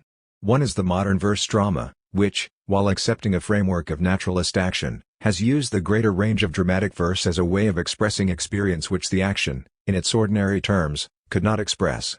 This has led to some valuable drama, but the tendency to dissociate the language from the action, inherent in the attempt, has led to certain very difficult problems in creating a genuinely unified form. The other new form is the expressionist play, which has consciously broken up the naturalist framework of action, and seeks to articulate these farther ranges of experience by devising scenes which refer primarily to the activity of the mind, whether or not these normally find expression in explicit and observable action. As the romantic drama uses myth, so the expressionist drama seeks to create myth, in the common sense of an action which expresses an area of universal experience. At times this has been an extremely individualist drama, expressing the action of a single mind at a level at which other persons have reality only in that mind's terms. In other examples, the method has been used to express changes and tensions of the kind which emerge when history is studied, or a society is analyzed, but which are not necessarily apparent, in the details of local action, even when they may be radically affecting the common life. Thus we have personal expressionism and social expressionism, at very different levels of consciousness. The success and influence of Brecht have made this line exceptionally important, in current dramatic experiment, yet much of Brecht's success is due to his late transformation of this always potentially opaque form by the application of a moral and intellectual system which is both generally powerful and individually distinguished. 20th century drama, for the first time since the Renaissance drama broke up, is a major activity, and one which has recovered, in certain areas, its vital links with literature, and, through design, with other major arts. The revival of English opera, and the attempt to write serious contemporary musical plays, add to its growing importance. Drama today is more widely disseminated than ever before in history, though the theaters are often in difficulties since new media of performance, in cinemas, broadcasting and television, have been developed. Much of the increased distribution has simply expanded the older forms, but equally, the great flexibility of the new media has been an important element in the actual realization of the newer forms, verse drama and broadcasting, expressionism and serious romantic drama in all the media and particularly in the cinema, social drama of an expanded kind, again in all the media, have been greatly aided, in terms both of dramatic method and of audiences. It is never easy, in one's own generation, to see whether the situation is that of 1630 or 1735, with plenty of activity but on no lasting basis, or that of 1590 or 1890, at the beginning of a major movement. In terms of social history, the facts now are that drama of all kinds is regularly reaching the largest audiences in its history. Yet the confusion of forms, and in particular the separation, very evident at some points, between minority and majority drama, are seriously limiting factors. It is obvious that we are living through a revolutionary period in which the creative response through new forms is clear.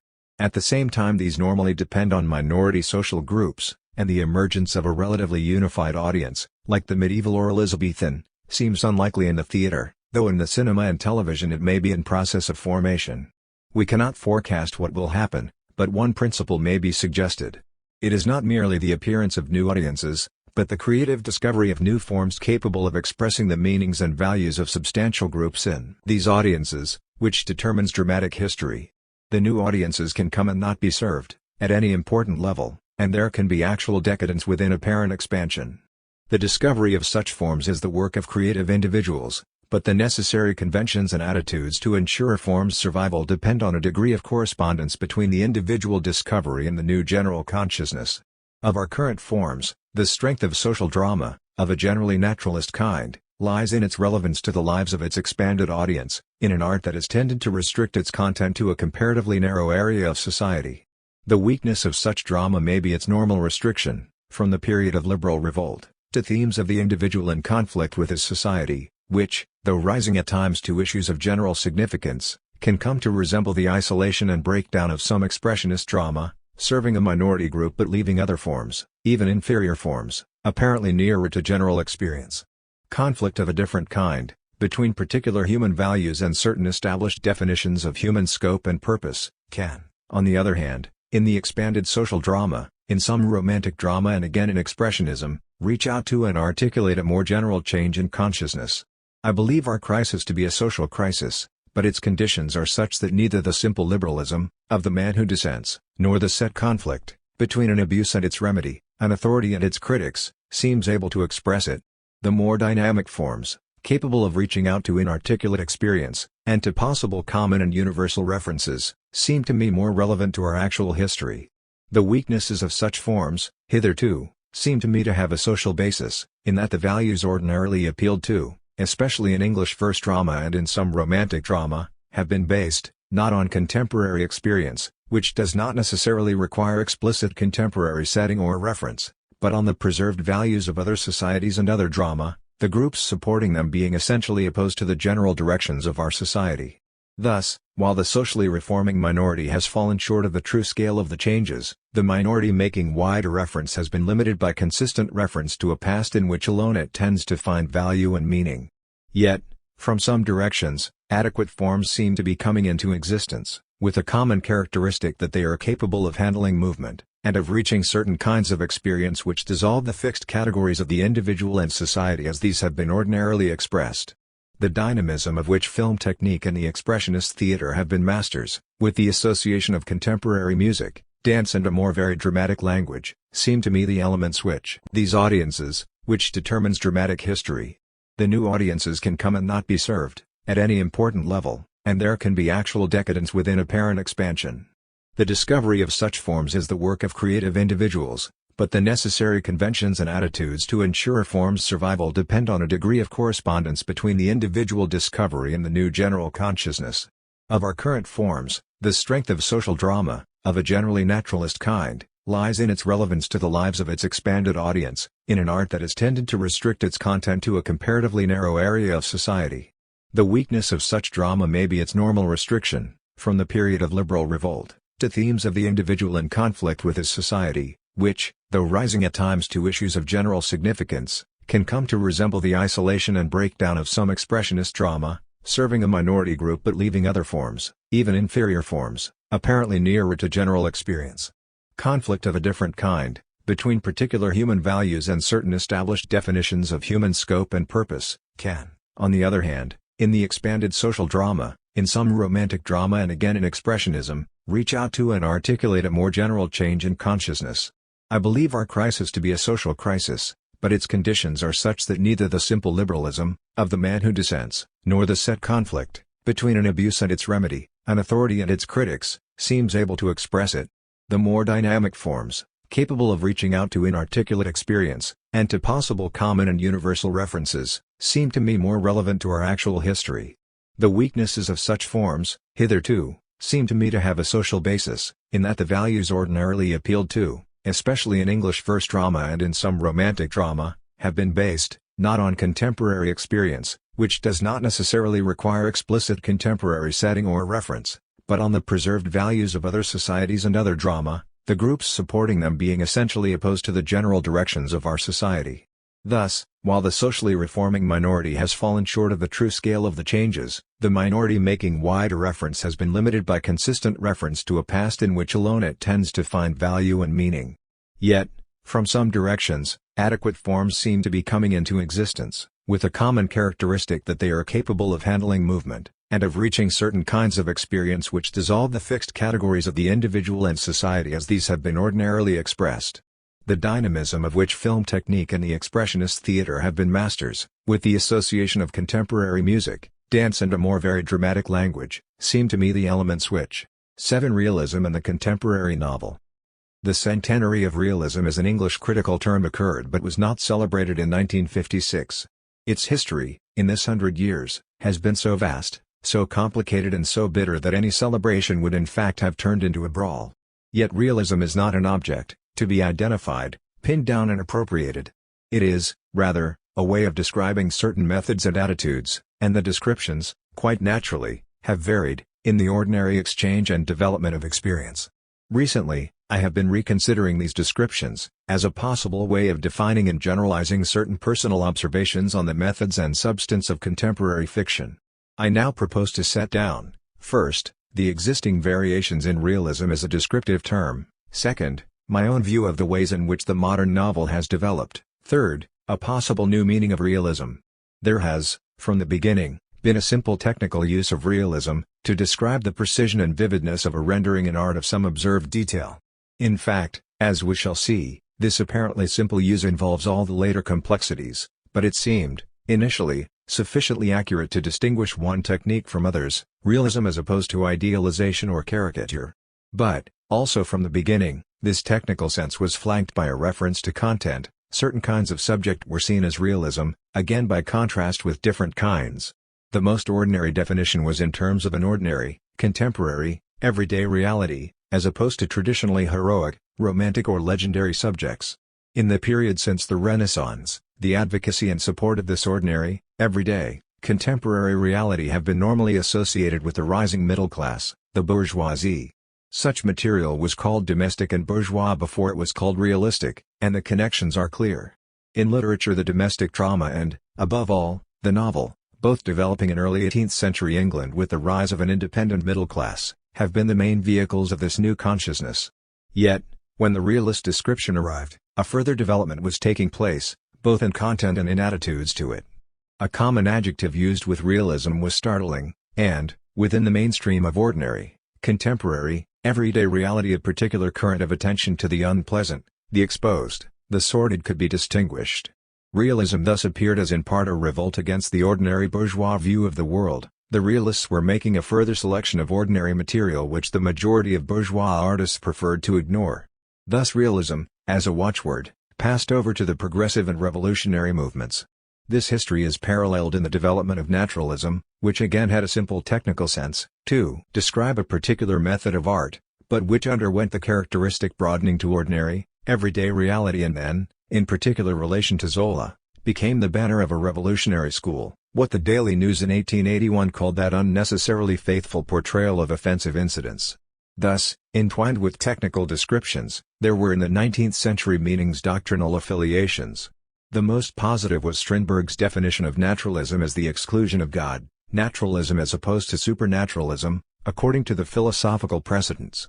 Already, however, before the end of the century, and with increasing clarity in our own, realism and naturalism were separated. Naturalism in art was reserved to the simple technical reference, while realism, though retaining elements of this, was used to describe subjects and attitudes to subjects. The main 20th century development has been curious. In the West, alongside the received uses, a use of realism in the sense of fidelity to psychological reality has been widely evident, the point being made that we can be convinced of the reality of an experience, of its essential realism, by many different kinds of artistic method, and with no necessary restriction of subject matter to the ordinary, the contemporary and the everyday. In the Soviet Union, on the other hand, the earlier definitions of realism have been maintained and extended, and the elements of socialist realism, as defined, may enable us to see the tradition more clearly. There are four of these elements: Narodnost, Typicnost, Ideanost and Pratynost. Narodnost is in effect technical, though also an expression of spirit, the requirement of popular simplicity and traditional clarity, as opposed to the difficulties of formalism. Ideanost and Pratynost refer to the ideological content and partisan affiliations of such realism, and just as Narodnost is a restatement of an ordinary technical meaning of realism, so Ideanost and Pratynost are developments of the ideological and revolutionary attitudes already described. There is a perfectly simple sense in which socialist realism can be distinguished from bourgeois realism, in relation to these changes in ideology and affiliation. Much Western popular literature is in fact bourgeois realism, with its own versions of Ideanost and Pratynost, and with its ordinary adherence to Narodnost. It is in relation to the fourth element, Typicnost, that the problem broadens. Engels defined realism as typical characters in typical situations, which would pass in a quite ordinary sense, but which in this case has behind it the body of Marxist thinking. Typicnost is a development of this definition, which radically affects the whole question of realism. For the typical, Soviet theorists tell us, must not be confused with that which is frequently encountered. The truly typical is based on comprehension of the laws and perspectives of future social development. Without now considering the application of this, in the particular case of Soviet literature, the critical touchstone, here, is the excellence of Shalahov, in Tikhaya Don and Virgin Soil Upturned, as against the external pattern of Alexei Tolstoy's Road to Calvary. We can see that the concept of typicnost alters realism from its sense of the direct reproduction of observed reality. Realism becomes, instead, a principled and organized selection. If typical is understood as the most deeply characteristic human experience, in an individual or in a society, and clearly Marxists think of it as this, in relation to their own deepest beliefs, then it is clearly not far from the developed sense of the convincingly real criterion, now commonplace in the West in relation to works of many kinds, both realist and non-realist in technique. And it is not our business to pick from this complex story the one use that we favor, the one true realism. Rather, we must receive the actual meanings, distinguish and clarify them, and see which, if any, may be useful in describing our actual responses to literature. The major tradition of European fiction, in the 19th century, is commonly described as a tradition of realism, and it is equally assumed that, in the West at any rate, this particular tradition has ended. The realistic novel, it was said recently, won out with the hansom cab. Yet it is not at all easy, at first sight, to see what in practice this means. For clearly, in the overwhelming majority of modern novels, including those novels we continue to regard as literature, the ordinary criteria of realism still hold. It is not only that there is still a concentration on contemporary themes. In many ways elements of ordinary everyday experience are more evident in the modern novel than in the 19th century novel, through the disappearance of certain taboos. Certainly nobody will complain of the modern novel that it lacks those startling or offensive elements which it was one of the purposes of the term realism to describe. Most description is still realistic, in the sense that describing the object as it actually appears is a principle few novelists would dissent from. What we usually say is that the realistic novel has been replaced by the psychological novel, and it is obviously true that the direct study of certain states of consciousness, certain newly apprehended psychological states, has been a primary modern feature. Yet realism as an intention, in the description of these states, has not been widely abandoned. Is it merely that everyday, ordinary reality is now differently conceived, and that new techniques have been developed to describe this new kind of reality, but still with wholly realistic intentions? The questions are obviously very difficult, but one way of approaching an answer to them may be to take this ordinary belief that we have abandoned, developed beyond, the realistic novel, and to set beside it my own feeling that there is a formal gap in modern fiction, which makes it incapable of expressing one kind of experience, a kind of experience which I find particularly important and for which, in my mind, the word realism keeps suggesting itself. Now the novel is not so much a literary form as a whole literature in itself. Within its wide boundaries, there is room for almost every kind of contemporary writing. Great harm is done to the tradition of fiction, and to the necessary critical discussion of it, if the novel is equated with any one kind of prose work. It was such a wrong equation which made Tolstoy say of War and Peace, "It is not a novel." A form which in fact includes Middlemarch and Auto da Fe, Wuthering Heights, and Huckleberry Finn, The Rainbow, and The Magic Mountain, is indeed, as I have said, more like a whole literature. In drawing attention to what seems to me now a formal gap, I of course do not mean that this whole vast form should be directed to filling it. But because it is like a whole literature, any formal gap in the novel seems particularly important. When I think of the realist tradition in fiction, I think of the kind of novel which creates and judges the quality of a whole way of life in terms of the qualities of persons. The balance involved in this achievement is perhaps the most important thing about it. It looks at first sight so general a thing, the sort of thing most novels do. It is what War and Peace does, what Middlemarch does, what The Rainbow does. Yet the distinction of this kind is that it offers a valuing of the whole way of life, a society that is larger than any of the individuals composing it, and at the same time valuing creations of human beings who, while belonging to and affected by and helping to define this way of life, are also, in their own terms, absolute ends in themselves. Neither element, neither the society nor the individual, is there as a priority. The society is not a background against which the personal relationships are studied, nor are the individuals merely illustrations of aspects of the way of life. Every aspect of personal life is radically affected by the quality of the general life, yet the general life is seen at its most important in completely personal terms. We attend with our whole senses to every aspect of the general life, yet the center of value is always in the individual human person, not any one isolated person, but the many persons who are the reality of the general life. Tolstoy and George Eliot, in particular, often said, in much these terms, that it was this view they were trying to realize. Within this realist tradition, there are of course wide variations of degree of success, but such a viewpoint, a particular apprehension of a relation between individuals and society, may be seen as a mode. It must be remembered that this viewpoint was itself the product of maturity. The history of the novel from the 18th century is essentially an exploration towards this position, with many preliminary failures. The 18th century novel is formally most like our own, under comparable pressures and uncertainties, and it was in the deepening understanding of the relations between individuals and societies that the form actually matured. When it is put to me that the realist tradition has broken down, it is this mature viewpoint that I see as having been lost, under new pressures of particular experience. I do not mean that it is, or should be, tied to any particular style. The kind of realistic, or as we now say, naturalistic, description that went out with the hansom cab is in no way essential to it. It was even, perhaps, in writers like Bennett, a substitute for it. Such a vision is not realized by detailed stock-taking descriptions of shops or back parlors or station waiting rooms. These may be used, as elements of the action, but they are not this essential realism. If they are put in, for the sake of description as such, they may in fact destroy the balance that is the essence of this method. They may, for example, transfer attention from the people to the things. It was actually this very feeling, that in this kind of fully furnished novel everything was present but actual individual life, that led, in the 1920s, to the disrepute of realism. The extreme reaction was in Virginia Woolf's The Waves, where all the furniture, and even the physical bodies, have gone out of the window, and we are left with voices and feelings, voices in the air, an equally damaging unbalance, as we can now see. It may indeed be possible to write the history of the modern novel in terms of a polarization of styles, object realist and subject impressionist, but the more essential polarization, which has mainly occurred since 1900, is the division of the realist novel, which had created the substance and quality of a way of life in terms of the substance and qualities of persons, into two separate traditions, the social novel and the personal novel.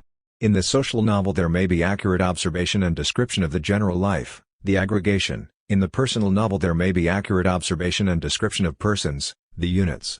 But each lacks a dimension, for the way of life is neither aggregation nor a unit, but a whole indivisible process.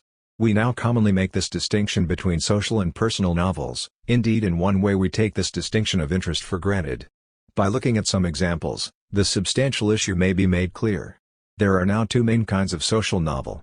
There is, first, the descriptive social novel, the documentary. This creates, as priority, a general way of life, a particular social or working community. Within this, of course, are characters, sometimes quite carefully drawn. But what we say about such novels is that if we want to know about life in a mining town, or in a university, or on a merchant ship, or on a patrol in Burma, this is the book. In fact, many novels of this kind are valuable. The good documentary is usually interesting. It is right that novels of this kind should go on being written, and with the greatest possible variety of setting. Yet the dimension that we miss is obvious. The characters are miners, dons, soldiers first, illustrations of the way of life. It is not the emphasis I have been trying to describe, in which the persons are of absolute interest in themselves, and are yet seen as parts of a whole way of living. Of all current kinds of novel, this kind, at its best, is apparently nearest to what I am calling the realist novel, but the crucial distinction is quite apparent in reading. The social descriptive function is in fact the shaping priority.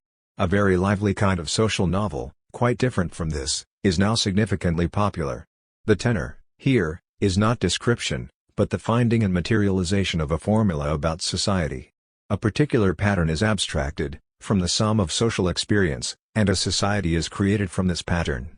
The simplest examples are in the field of the future story, where the future device, usually only a device, for nearly always it is obviously contemporary society that is being written about. Indeed, this is becoming the main way of writing about social experience, removes the ordinary tension between the selected pattern and normal observation. Brave New World, 1984, Fahrenheit 451, are powerful social fiction, in which a pattern taken from contemporary society is materialized, as a whole, in another time or place. Other examples are Golding's Lord of the Flies and The Inheritors, and nearly all serious science fiction. Most of these are written to resemble realistic novels, and operate in the same essential terms. Most of them contain, fundamentally, a conception of the relation between individuals and society, ordinarily a virtuous individual, or small personal group, against a vile society. The action, normally, is a release of tensions in this personal social complex, but I say release, and not working out, because ordinarily the device subtly alters the tensions, places them in a pre-selected light, so that it is not so much that they are explored but indulged. The experience of isolation, of alienation and of self-exile is an important part of the contemporary structure of feeling, and any contemporary realist novel would have to come to real terms with it. It is ironic, incidentally, that it was come to terms with, and worked to a resolution very different from the contemporary formula of exile versus masses, stalemate, at several points in the realist tradition, notably in Crime and Punishment and, through Bazukov, in War and Peace. Our formula novels are lively, because they are about lively social feelings, but the obvious dimension they lack is that of a substantial society and correspondingly substantial persons. 14 For the common life is an abstraction, and the personal lives are defined by their function in the formula. The realist novel divided into the social and the personal, and the social novel, in our time, has further divided into social documentary and social formula. It is true that examples of these kinds can be found from earlier periods, but they were never, as now, the modes. The same point holds for the personal novel, and its corresponding division into documentary and formula. Some of the best novels of our time are those which describe, carefully and subtly, selected personal relationships. These are often very like parts of the realist novel as described, and there is a certain continuity of method and substance. Forster's A Passage to India is a good example, with traces of the older balance still clearly visible, yet belonging, in a high place, in this divided kind, because of elements in the India society of the novel which romanticize the actual society to the needs of certain of the characters. This is quite common in this form. A society, a general way of living, is apparently there, but is in fact often a highly personalized landscape, to clarify or frame an individual portrait, rather than a country within which the individuals are actually contained. Graham Greene's social settings are obvious examples. His Brighton, West Africa, Mexico and Indochina have major elements in common which relate not to their actual ways of life but to the needs of his characters and of his own emotional pattern. When this is frankly and absolutely done, as in Kafka, there is at least no confusion, but ordinarily, with a surface of realism, there is merely the familiar unbalance. There is a lack of dimension similar to that in the social descriptive novel, but in a different direction. There the characters were aspects of the society, here the society is an aspect of the characters. The balance we remember is that in which both the general way of life and the individual persons are seen as there and absolute. Of course, in many personal novels, often very good in their own terms, the general way of life does not appear even in this partial guise, but is a simple backcloth, of shopping and the outbreak of war and buses and odd minor characters from another social class. Society is outside the people, though at times, even violently, it breaks in on them. Now of course, where there is deliberate selection, deliberate concentration, such personal novels are valuable, since there is a vast field of significant experience, of a directly personal kind, which can be excitingly explored. But it seems to me that for every case of conscious selection, as in Proust, say, where the concentration is entirely justified and yet produces, obliquely, a master portrait of a general way of life, there are perhaps 1,000 cases where the restriction is simply a failure of consciousness, a failure to realize the extent to which the substance of a general way of life actively affects the closest personal experience. Of course if, to these writers, society has become the dull abstract thing of the social novel at its worst, it is not surprising that they do not see why it should concern them. They insist on the people as people first, and not as social units, and they are quite right to do so. What is missing, however, is that element of common substance which again and again the great realists seemed able to apprehend. Within the small group, personality is valued, but outside the group it is nothing. We are people, one sometimes hears between the lines, to us these things are important, but the strange case of the Virginia Woolf charwoman or village woman, with a sudden icy drop in the normally warm sensibility, symbolizes a common limitation. And this is not only social exclusiveness or snobbery, though it can be diagnosed in such ways, but also a failure to realize the nature of the general social element in our own lives. We are people, such novels say, people, just like that, the rest is the world or society or politics or something, dull things that are written about in the newspapers. But in fact we are people and people within a society. That whole view was at the center of the realist novel. In spite of its limitations, the personal descriptive novel is often a substantial achievement, but the tendencies evident in it seem increasingly to be breaking it down into the other personal kind, the novel of the personal formula. Here, as in the novel of social formula, a particular pattern is abstracted from the sum of experience, and not now societies, but human individuals, are created from the pattern. This has been the method of powerful and in its own terms valid fiction, but it seems to me to be rapidly creating a new mode, the fiction of special pleading. We can say of novels in this class that they take only one person seriously, but then ordinarily very seriously indeed. Joyce's portrait of the artist is not only this, but contains it as a main emphasis. And to mention this remarkable work is to acknowledge the actual gain and intensity, the real development of fictional method, which this emphasis embodied. A world is actualized on one man's senses, not narrated, or held at arm's length, but taken as it is lived. Joyce showed the magnificent advantages of this method when in Ulysses he actualized a world not through one person but through three. There are three ways of seeing, three worlds, of Stephen, Bloom, and Molly, yet the three worlds, as in fact, compose one world, the whole world of the novel. Ulysses does not maintain this balance throughout, it is mainly in the first third of the book that the essential composition is done, with the last section as a coda. Yet here was the realist tradition in a new form, altered in technique but continuous in experience. Since Ulysses, this achievement has been diluted, as the technique has also been diluted. Carrie's The Horse's Mouth is an interesting example, for in it one way of seeing has been isolated, and the world fitted to that. This analysis is also the key to the popular new kind of novel represented by Amos as that uncertain feeling and Wayne's living in the present. The paradox of these novels is that on the one hand they seem the most real kind of contemporary writing, they were welcomed because they recorded so many actual feelings, and yet on the other hand their final version of reality is parodic and farcical. This illustrates the general dilemma: these writers start with real personal feelings, but to sustain and substantiate them, in their given form, the world of action in which they operate has to be pressed, as it were inevitably, towards caricature. This was also the process of Dickens, at the limits of what he could openly see or state, and caricature and sentimentality are in this sense opposite sides of the same coin, used to avoid the real negotiation. 15. To set these feelings in our actual world, rather than in this world farcically transformed at crisis, would be in fact to question the feelings, to go on from them to a very difficult questioning of reality. Instead of this real tension, what we get is a fantasy release, swearing on the telephone, giving a mock lecture, finding a type figure on which aggression can be concentrated. Because these are our liveliest writers, they illustrate our contemporary difficulty most clearly. The gap between our feelings and our social observation is dangerously wide. The fiction of special pleading can be seen in its clearest form in those many contemporary novels which, taking one person's feelings and needs as absolute, create other persons in these sole terms. This flourishes in the significantly popular first-person narrative, which is normally used simply for this end. Huckleberry Finn, in its middle sections, creates a general reality within which the personal narrative gains breadth. Salinger's Catcher in the Rye has a saving irony, yet lacks this other dimension, a limitation increasingly obvious as the novel proceeds. Brian's Room at the top breaks down altogether, because there is no other reality to refer to. We are left with the familiar interaction of crudity and self-pity, a negative moral gesture at best.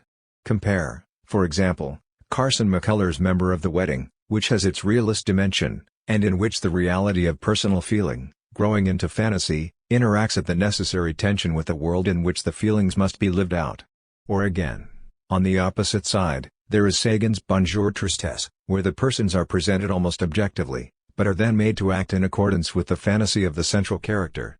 A comparison of McCullers and Sagan is the comparison of realism and its breakdown. And it is the breakdown, unfortunately, of which we have most examples. The first-person narrative, on which so much technical brilliance has been lavished, is now ordinarily the mechanism of rationalizing this breakdown.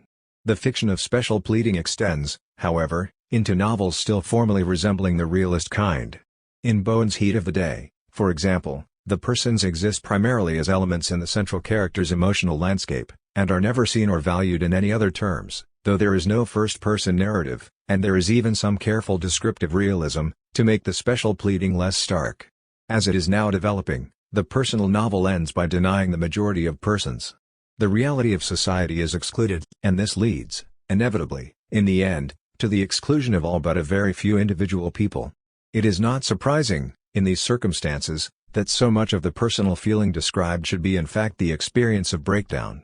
I offer this fourfold classification: social description, social formula, personal description, personal formula, as a way of beginning a general analysis of the contemporary novel, and of defining, by contrast, the realist tradition which, in various ways, these kinds have replaced. The question now is whether these kinds correspond to some altered reality, leaving the older tradition as really irrelevant as the hansom cab, or whether they are in fact the symptoms of some very deep crisis in experience, which throws up these talented works yet persists, unexplored, and leaves us essentially dissatisfied. I would certainly not say that the abandonment of the realist balance is in some way willful, that these writers are deliberately turning away from a great tradition, with the perversity that many puzzled readers assign to them. The crisis, as I see it, is too deep for any simple, blaming explanation. But what then is this crisis, in its general nature? There are certain immediate clarifying factors. The realist novel needs, obviously, a genuine community, a community of persons linked not merely by one kind of relationship, work or friendship or family, but many, interlocking kinds. It is obviously difficult, in the 20th century, to find a community of this sort. Where Middlemarch is a complex of personal, family and working relationships, and draws its whole strength from their interaction in an indivisible process, the links between persons in most contemporary novels are relatively single, temporary, discontinuous. And this was a change in society, at least in that part of society most nearly available to most novelists, before it was a change in literary form. Again, related to this, but affected by other powerful factors, the characteristic experience of our century is that of asserting and preserving an individuality, again like much 18th century experience, as compared with the characteristic 19th century experience of finding a place and making a settlement. The ordinary Victorian novel ends, as every parodist knows, with a series of settlements, of new engagements and formal relationships, whereas the ordinary 20th century novel ends with a man going away on his own, having extricated himself from a dominating situation, and found himself in so doing. Again, this actually happened, before it became a common literary pattern. In a time of great change, this kind of extrication and discovery was a necessary and valuable movement. The recorded individual histories amount to a common history. And while old establishments linger, and new establishments of a dominating kind are continually instituted, the breakaway has continually to be made, the personal assertion given form and substance, even to the point where it threatens to become the whole content of our literature.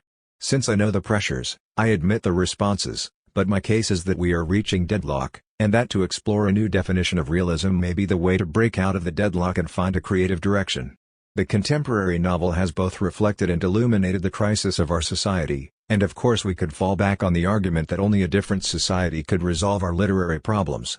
Yet literature is committed to the detail of known experience, and any valuable social change would be the same kind of practical and responsible discipline. We begin by identifying our actual situation, and the critical point, as I see it, is precisely that separation of the individual and society into absolutes, which we have seen reflected in form. The truly creative effort of our time is the struggle for relationships, of a whole kind, and it is possible to see this as both personal and social, the practical learning of extending relationships. Realism, as embodied in its great tradition, is a touchstone in this, for it shows, in detail, that vital interpenetration, idea into feeling, person into community, change into settlement, which we need, as growing points, in our own divided time. In the highest realism, society is seen in fundamentally personal terms, and persons, through relationships, in fundamentally social terms. The integration is controlling, yet of course it is not to be achieved by an act of will. If it comes at all, it is a creative discovery, and can perhaps only be recorded within the structure and substance of the realist novel. Yet, since it is discovery, and not recovery, since nostalgia and imitation are not only irrelevant but hindering, any new realism will be different from the tradition, and will comprehend the discoveries in personal realism which are the main 20th century achievement. The point can be put theoretically, in relation to modern discoveries in perception and communication. The old, naive realism is in any case dead, for it depended on a theory of natural seeing which is now impossible. When we thought we had only to open our eyes to see a common world, we could suppose that realism was a simple recording process, from which any deviation was voluntary. We know now that we literally create the world we see, and that this human creation, a discovery of how we can live in the material world we inhabit, is necessarily dynamic and active. The old static realism of the passive observer is merely a hardened convention. When it was first discovered that man lives through his perceptual world, which is a human interpretation of the material world outside him, this was thought to be a basis for the rejection of realism. Only a personal vision was possible. But art is more than perception, it is a particular kind of active response, and a part of all human communication. Reality, in our terms, is that which human beings make common, by work or language. Thus, in the very acts of perception and communication, this practical interaction of what is personally seen, interpreted and organized and what can be socially recognized, known and formed is richly and subtly manifested. It is very difficult to grasp this fundamental interaction, but here, undoubtedly, is the clue we seek, not only in our thinking about personal vision and social communication, but also in our thinking about the individual and society. The individual inherits an evolved brain, which gives him his common human basis. He learns to see, through this inheritance, and through the forms which his culture teaches.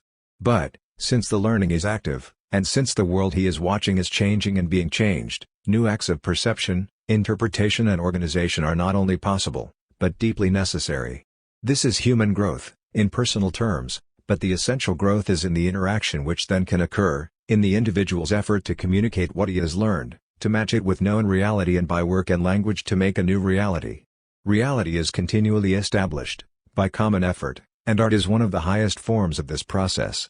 Yet the tension can be great, in the necessarily difficult struggle to establish reality, and many kinds of failure and breakdown are possible. It seems to me that in a period of exceptional growth, as ours has been and will continue to be, the tension will be exceptionally high, and certain kinds of failure and breakdown may become characteristic. The recording of creative effort, to explore such breakdowns, is not always easy to distinguish from the simple, often rawly exciting exploitation of breakdown. Or else there is a turning away, into known forms, which remind us of previously learned realities and seek, by this reminder, to establish probability of a kind. Thus the tension can either be lowered, as in the ordinary social novel, or played on, as in the ordinary personal novel. Either result is a departure from realism, in the sense that I am offering. For realism is precisely this living tension, achieved in a communicable form. Whether this is seen as a problem of the individual and society, or as a problem of the offered description and the known description, the creative challenge is similar. The achievement of realism is a continual achievement of balance, and the ordinary absence of balance, in the forms of the contemporary novel, can be seen as both a warning and a challenge. It is certain that any effort to achieve a contemporary balance will be complex and difficult, but the effort is necessary. A new realism is necessary, if we are to remain creative. Part 3. Britain in the 1960s.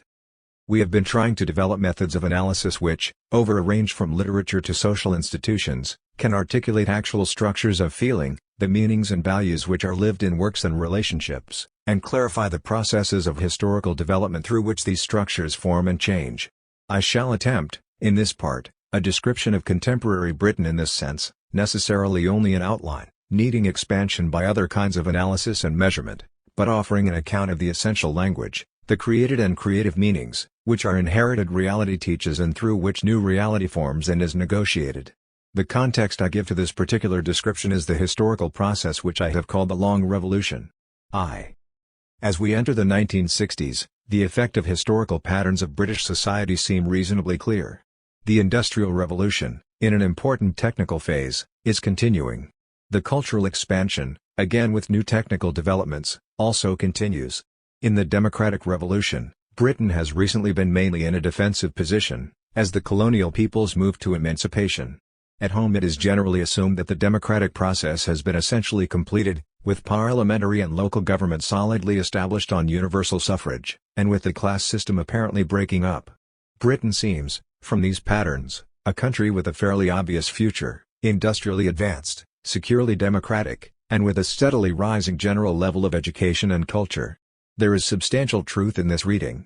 It is not only the general consensus, but most attempts to challenge it seem unreasonable. Even powerful local criticisms do not fundamentally disturb the sense of steady and general advance. Yet in deeper ways, that have perhaps not yet been articulated, this idea of a good society naturally unfolding itself may be exceptionally misleading. It is perhaps an intuitive sense of this that has given such emotional force to the total denunciations, the sweeping rejections, so characteristic of recent years, for even when these can be shown to be based on selective evidence and particular minority tensions, the experience they attest is still not easily set aside. It seems to me that the first difficulty lies in the common habit of supposing our society to be governed by single patterns, arrived at by averaging the overall trends in familiar categories of economic activity, political behavior and cultural development. As I see the situation, we need quite different forms of analysis, which would enable us to recognize the important contradictions within each of the patterns described, and, even more crucially, the contradictions between different parts of the general process of change. It is not only that the analysis should be more flexible, but that new categories and descriptions are needed, if all the facts are to be recognized.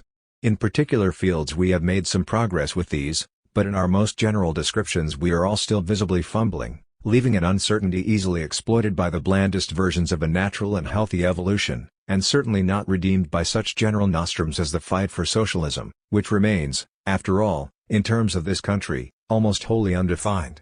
We have to observe, for example, that the ordinary optimism about Britain's economic future can be reasonably seen as simple complacency. 16 It is very far from certain that on present evidence and given likely developments the directions and rate of growth of the economy guarantee us, over say 50 years, a steadily rising standard of living in this economically exposed and crowded island.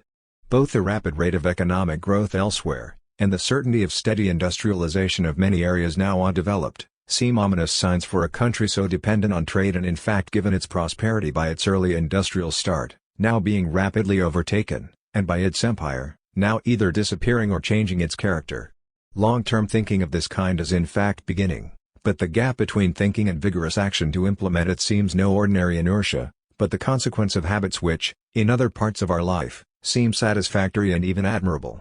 The deep revulsion against general planning, which makes sense again and again in many details of our economic activity, may be really disabling in this long run. And this revulsion is itself in part a consequence of one aspect of the democratic revolution, the determination not to be regimented. Here is a substantial contradiction that I think now runs very deep. The very strong case for general planning, not simply to avoid waste but to promote essential development, research and reorganization, is practically nullified by a wholly creditable emotion, that we reject the idea of this kind of economic system controlling our lives.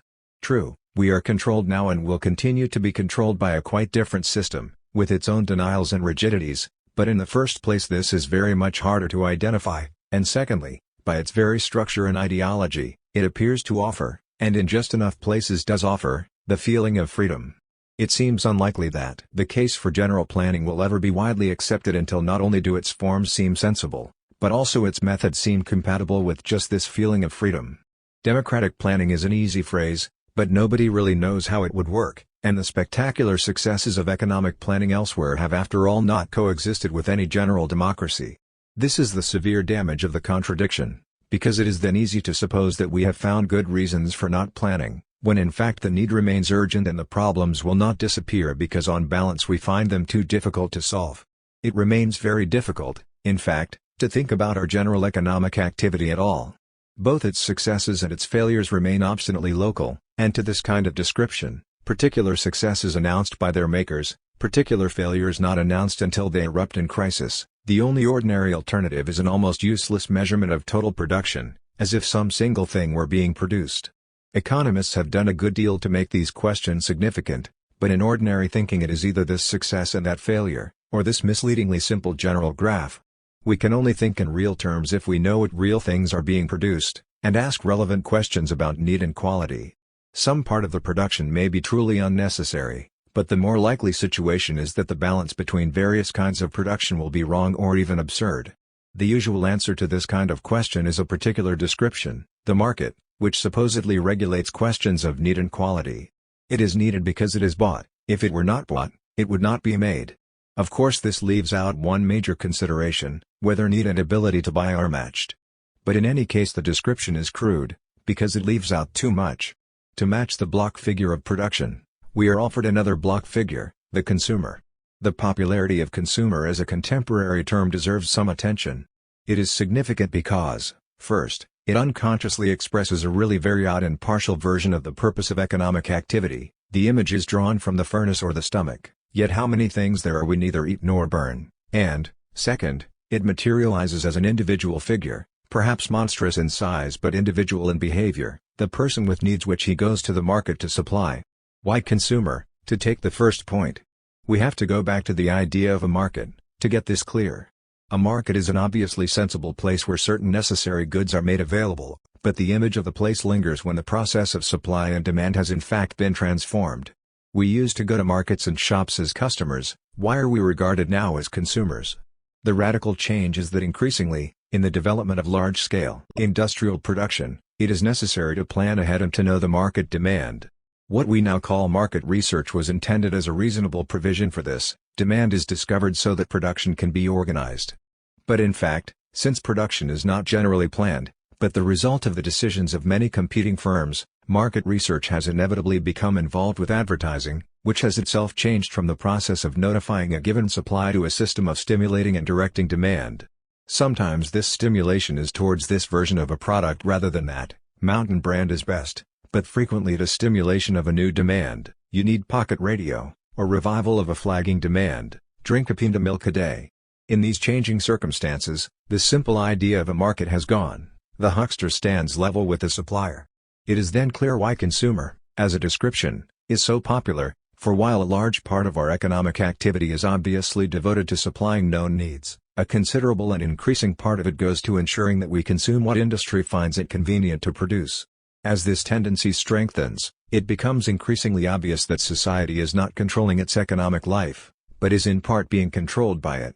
The weakening of purposive social thinking is a direct consequence of this powerful experience, which seeks to reduce human activity to predictable patterns of demand. If we were not consumers, but users, we might look at society very differently, for the concept of use involves general human judgments. We need to know how to use things and what we are using them for, and also the effects of particular uses on our general life, whereas consumption, with its crude hand-to-mouth patterns, tends to cancel these questions, replacing them by the stimulated and controlled absorption of the products of an external and autonomous system.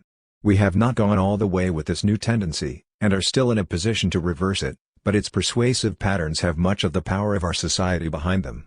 An equally important effect of the consumer description is that, in materializing an individual figure, it prevents us thinking adequately about the true range of uses of our economic activity.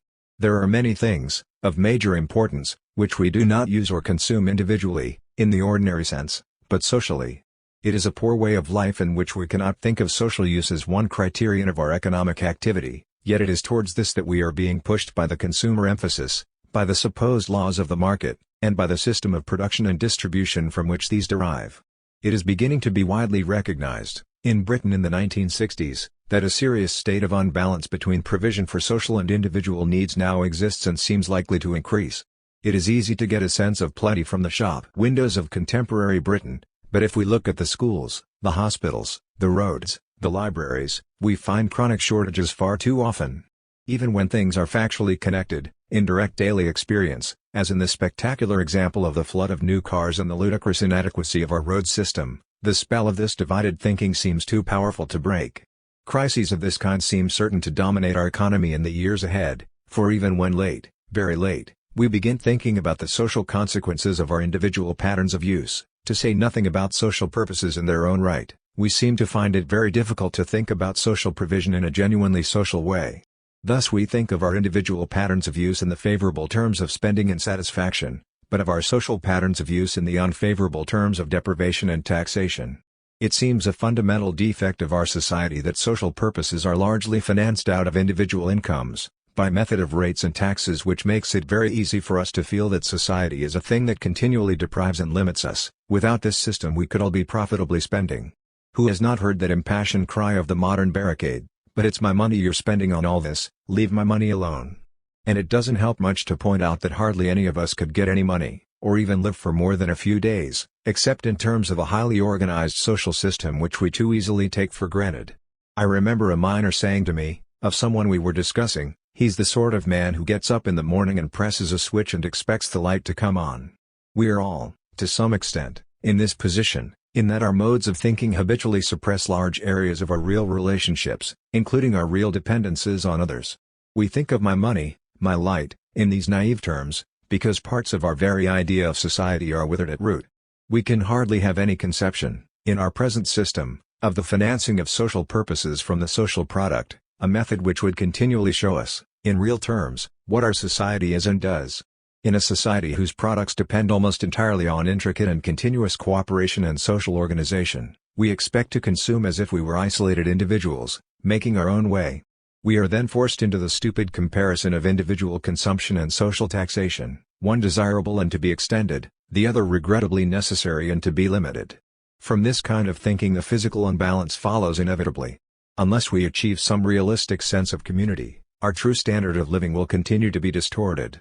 As it is, to think about economic activity in the limited terms of the consumer and the market actually disguises what many of us are doing, and how the pattern of economic life is in any case changing. Even now, 1 person in 4 of the working population is engaged neither in production nor in distribution, but in public administration and various forms of general service. For a long time this proportion has been steadily rising, and it seems certain that it will continue to rise. Yet it is a kind of economic activity which cannot be explained, though it may be distorted, by such descriptions as the consumer and the market. A further 1 in 13 work in transport, and it is significant that the ordinary argument about our transport systems, especially the railways, is unusually difficult and confused, as the problem of finding any criterion more adequate than consumption, any method of accounting more realistic than direct profit and loss in the market, inevitably shows through. As for administration and general services, from medicine and education to art, sport and entertainment, the argument is almost hopelessly confused. The product of this kind of work, which 1 in 4 of us give our time to, is almost wholly in terms of life and experience, as opposed to things. What kind of accounting is adequate here, for who can measure the value of a life and an experience? Some parts of the process can be reduced to more familiar terms: medicine saves working days, education produces working skills, sport creates fitness, entertainment keeps up morale. But we all know that every one of these services is directed, in the end, to larger purposes. Doctors work just as hard to save the life of a man past working age, every school teaches more than direct working skills, and so on. To impose an accounting in market terms is not only silly but in the end impossible. Many of the results of such effort are not only long-term and indirect, but in any case have no discoverable exchange value. The most enlightened ordinary reaction is to put these activities into a margin called life or leisure, which will be determined as to size by the shape of ordinary economic activity. On the other hand, if we started not from the market but from the needs of persons, not only could we understand this part of our working activity more clearly, but also we should have a means of judging the ordinary economic activity itself. Questions not only of balance in the distribution of effort and resources, but also of the effects of certain kinds of work on both users and producers, might then be adequately negotiated. The danger now, as has been widely if obscurely recognized, is of fitting human beings to a system, rather than a system to human beings. The obscurity shows itself in wrong identification of the causes of this error, criticism of industrial production, for example, when in fact we should starve without it, criticism of large-scale organization, when in fact this extension of communication is the substance of much of our growth, criticism, finally, of the pressures of society, when in fact it is precisely the lack of an adequate sense of society that is crippling us. For my own part I am certain, as I review the evidence, that it is capitalism, a particular and temporary system of organizing the industrial process, which is in fact confusing us. Capitalism's version of society can only be the market, for its purpose is profit in particular activities rather than any general conception of social use, and its concentration of ownership in sections of the community makes most common decisions, beyond those of the market, limited or impossible. Many industrial jobs, as now organized, are boring or frustrating, but the system of wage labor, inherent in capitalism, necessarily tends to the reduction of the meaning of work to its wages alone. It is interesting that the main unrest of our society, the running battle which compromises any picture of a mainly contented and united country, is in this field of wages. Whenever there is an important strike, or threat of a strike, we tend to react by defining a different conception of work, service to the community, responsibility to others, pulling together. The reaction is quite right, work ought to mean these things. But it is hypocritical to pretend that it now does, all the way through. While the light comes on when we press the switch, we take for granted just these qualities, but ordinarily fail to acknowledge, with any depth, the needs of the man who made the light possible. If we want to stop strikes, we have to carry the reaction right through, for this system of bargaining for labor necessarily includes, as a last resort, as in all other bargaining, the seller's refusal of his labor at the price offered. Strikes are an integral part of the market society, and if you want the advantages you must take the disadvantages, even to the point of dislocation and chaos. While we still talk of a labor market, as despite long protest many of us continue to do, we must expect the behavior appropriate to it, and not try to smuggle in, when it becomes inconvenient, the quite different conception of common interest and responsibility.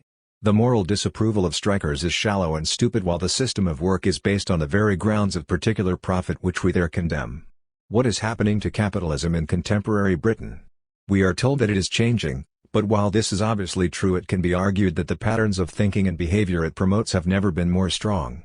To the reduction of use to consumption, already discussed, we must add the widespread extension of the selling ethic. What sells goes, and to sell a thing is to validate it, and also, I think, the visible moral decline of the labor movement.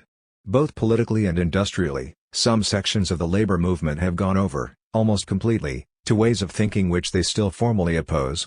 The main challenge to capitalism was socialism, but this has almost wholly lost any contemporary meaning, and it is not surprising that many people now see in the Labour Party merely an alternative power group, and in the trade union movement merely a set of men playing the market in very much the terms of the employers they oppose.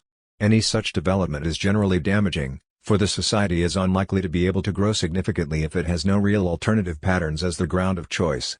I remember that I surprised many people, in culture and society, by claiming that the institutions of the labor movement, the trade unions, the cooperatives, the Labour Party, were a great creative achievement of the working people and also the right basis for the whole organization of any good society of the future. Am I now withdrawing this claim, in speaking of moral decline?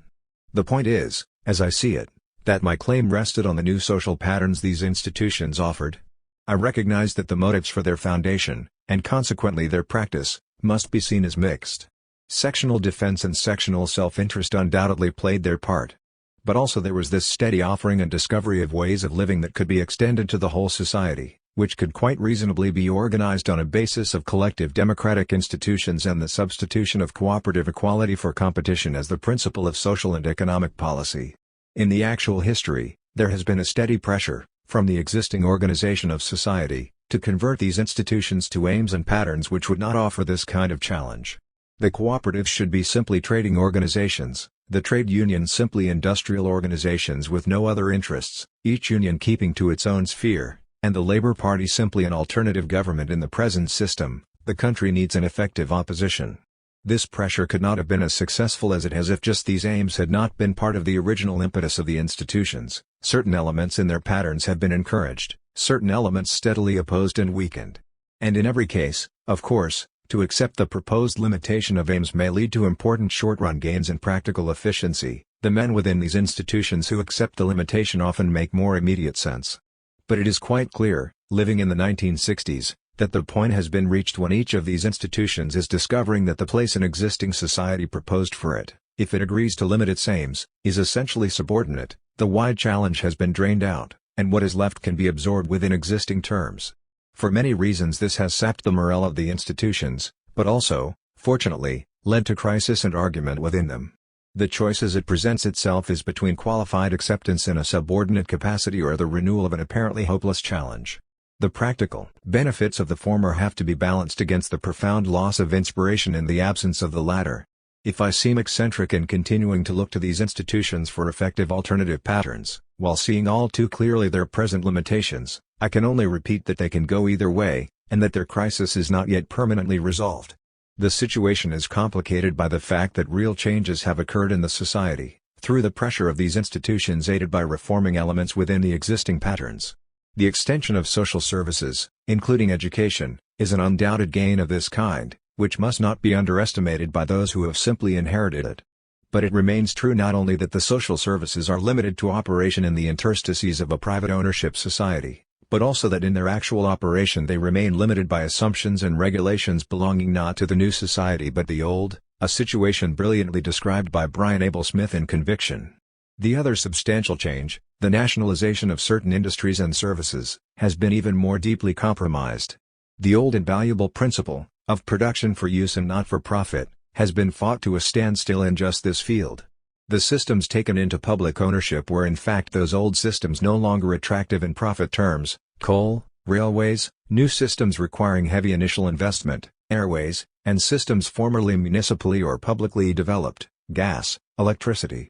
Some of these systems have been much more successful than is generally allowed, but it remains true, first, that they have not only failed to alter the profit before use emphasis in the general economy but have also been steadily themselves reduced to this old criterion, and, second, that they have reproduced, sometimes with appalling accuracy, the human patterns, in management and working relationships, of industries based on quite different social principles.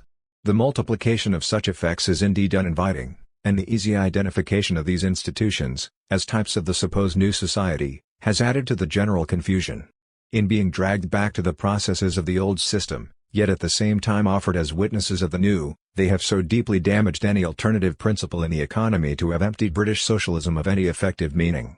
The proposal to admit this from all vacuity, by detaching the Labour Party from any full commitment to socialism, then makes sense of a kind, the practical acknowledgement of an existing situation, until perhaps one remembers that the containment and eventual cancellation of any real challenge to capitalist society has been, for more than a century, the work of capitalist society itself. These are major gains in capitalist ways of thinking, and it is easy to be overwhelmed by them. Meanwhile, capitalism can point to its successes in expanding consumption, and to its extension of a huge system of consumer credit which, on its own terms, creates one kind of prosperity. With only the consumer in mind, as a point of economic reference, this is not easily challenged. Again, taking the point about restriction of ownership, capitalism has sought to extend ownership by promoting a wider holding of shares. This reply is characteristic, in that it misses the point of the criticism, and proposes reform in terms of the system criticized. The objection was only in part to restricted individual ownership, which in any case still holds, it was mainly to no social ownership. The extension of shareholding to about 1 in 15 adults enables more of us to make money as a byproduct of the system of satisfying our general needs, money made, in fact, out of the work of the other 14, but it does nothing to ensure that the needs are general or that the distribution of energy and resources is right in common terms. The latest device, of some limited control of this distribution by channeling public money into privately owned systems, is only a further example of the way in which the very aspirations of the original challenge to capitalism are used as a means of strengthening it.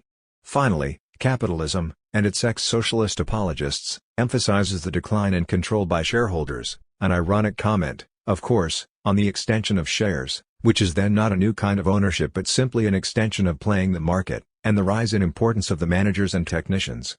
In fact, the economy, while not controlled by ordinary shareholders, is not controlled by managers and technicians either, but by powerful interlocking private institutions that in fact command what some labor politicians still wistfully call the commanding heights of the economy.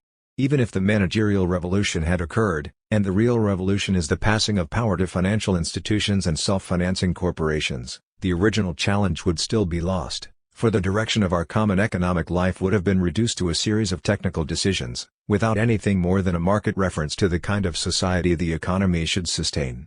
The central point, in this contentious field, is that the concepts of the organized market and the consumer now determine our economic life, and with it much of the rest of our society, and that challenges to them have been so effectively confused that hardly any principled opposition remains, only the perpetual haggling and bitterness of the wage claim and the strike. It is difficult to believe that we shall remain satisfied by this situation, which is continually setting us against each other and very rapidly promoting patterns of crude economic cynicism, yet to which no clear and practical alternative exists. The challenge to create new meanings, and to substantiate them, will have to be met if that apparently obvious future is in fact to be realized. 2. The progress of democracy in Britain is deeply affected by what is happening in the economy, but also by other factors. The aspiration to control the general directions of our economic life is an essential element of democratic growth, but is still very far from being realized. Beyond this general control lies a further aspiration, now equally distant and confused. It is difficult to feel that we are really governing ourselves if in so central a part of our living as our work most of us have no share in decisions that immediately affect us. The difficulties of a procedural kind in ensuring this share are indeed severe, and because of the variety of institutions in which we work there is no single answer. Yet if the impulse is there, some ways can be found, and steadily improved from experience. I know from my own experience, in helping to work out such ways in my own job, some of the difficulties yet also some of the real gains. From practical experience alone, I agree with Burke that I have never yet seen any plan which has not been mended by the observations of those who were much inferior in understanding to the person who took the lead in the business. Even the smallest human group produces leaders, though not always the same leaders for all projects. The difficulty lies in interpreting just what this leadership means. The majority patterns of our society, especially in work, offer an interpretation which not only fixes leaders, for all sorts of circumstances, but encourages them to believe that it is not only their right but their duty to make independent decisions and to be resolute in carrying them out. After all, a dog doesn't keep a man and then take the lead himself. There are still many natural autocrats in our society, and the trouble they cause is beyond reckoning. More dangerous, perhaps, because less easily identified, are those skilled in what was called in the army man management. The point here, as I remember, is that of course you have to command, but since a leader has to be followed he must be diligently attentive to the state of mind of those he is leading, must try to understand them, talk to them about their problems, not about his own, by the way, get a picture of their state of mind. Then, having taken these soundings, having really got the feel of his people, he will point the way forward. I know few greater social pleasures, in contemporary Britain, than that of watching man management, for indeed its practitioners are almost everywhere. It is true that they are usually very bad at it, although they invariably think themselves very good. The calmly appraising eyes, narrowed about 1/8 of an inch, more would look suspicious, the gentle silences, the engaging process of drawing the man out, although I have watched these so often, I find them better than most plays. And these are the heroes of our public life, with a solid weight of mutual admiration behind them. An exceptionally large part of what passes for political commentary is now a public discussion of a party leader's command of this skill. How will the Prime Minister or the leader of the opposition handle this or that awkward element? How will he time his own intervention? If he says this, how can he avoid saying that? The really funny thing about this kind of commentary is that it is public, printed and distributed in millions of sheets, read by almost everybody, including the awkward elements. The delicate art has become public myth, and it is rare to see it challenged. This, evidently, is what democratic leadership is supposed to be. In fact, of course, it is the tactic of a defensive autocracy, and people do not have to be born into an autocracy to acquire its habits.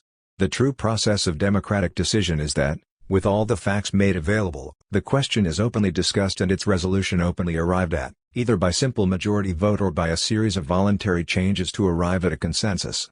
The skills of the good listener and the clarifier are indeed exceptionally necessary in such a process, but these are crucially different from the stance of the leader who is merely listening to the discussion to discover the terms in which he can get his own way.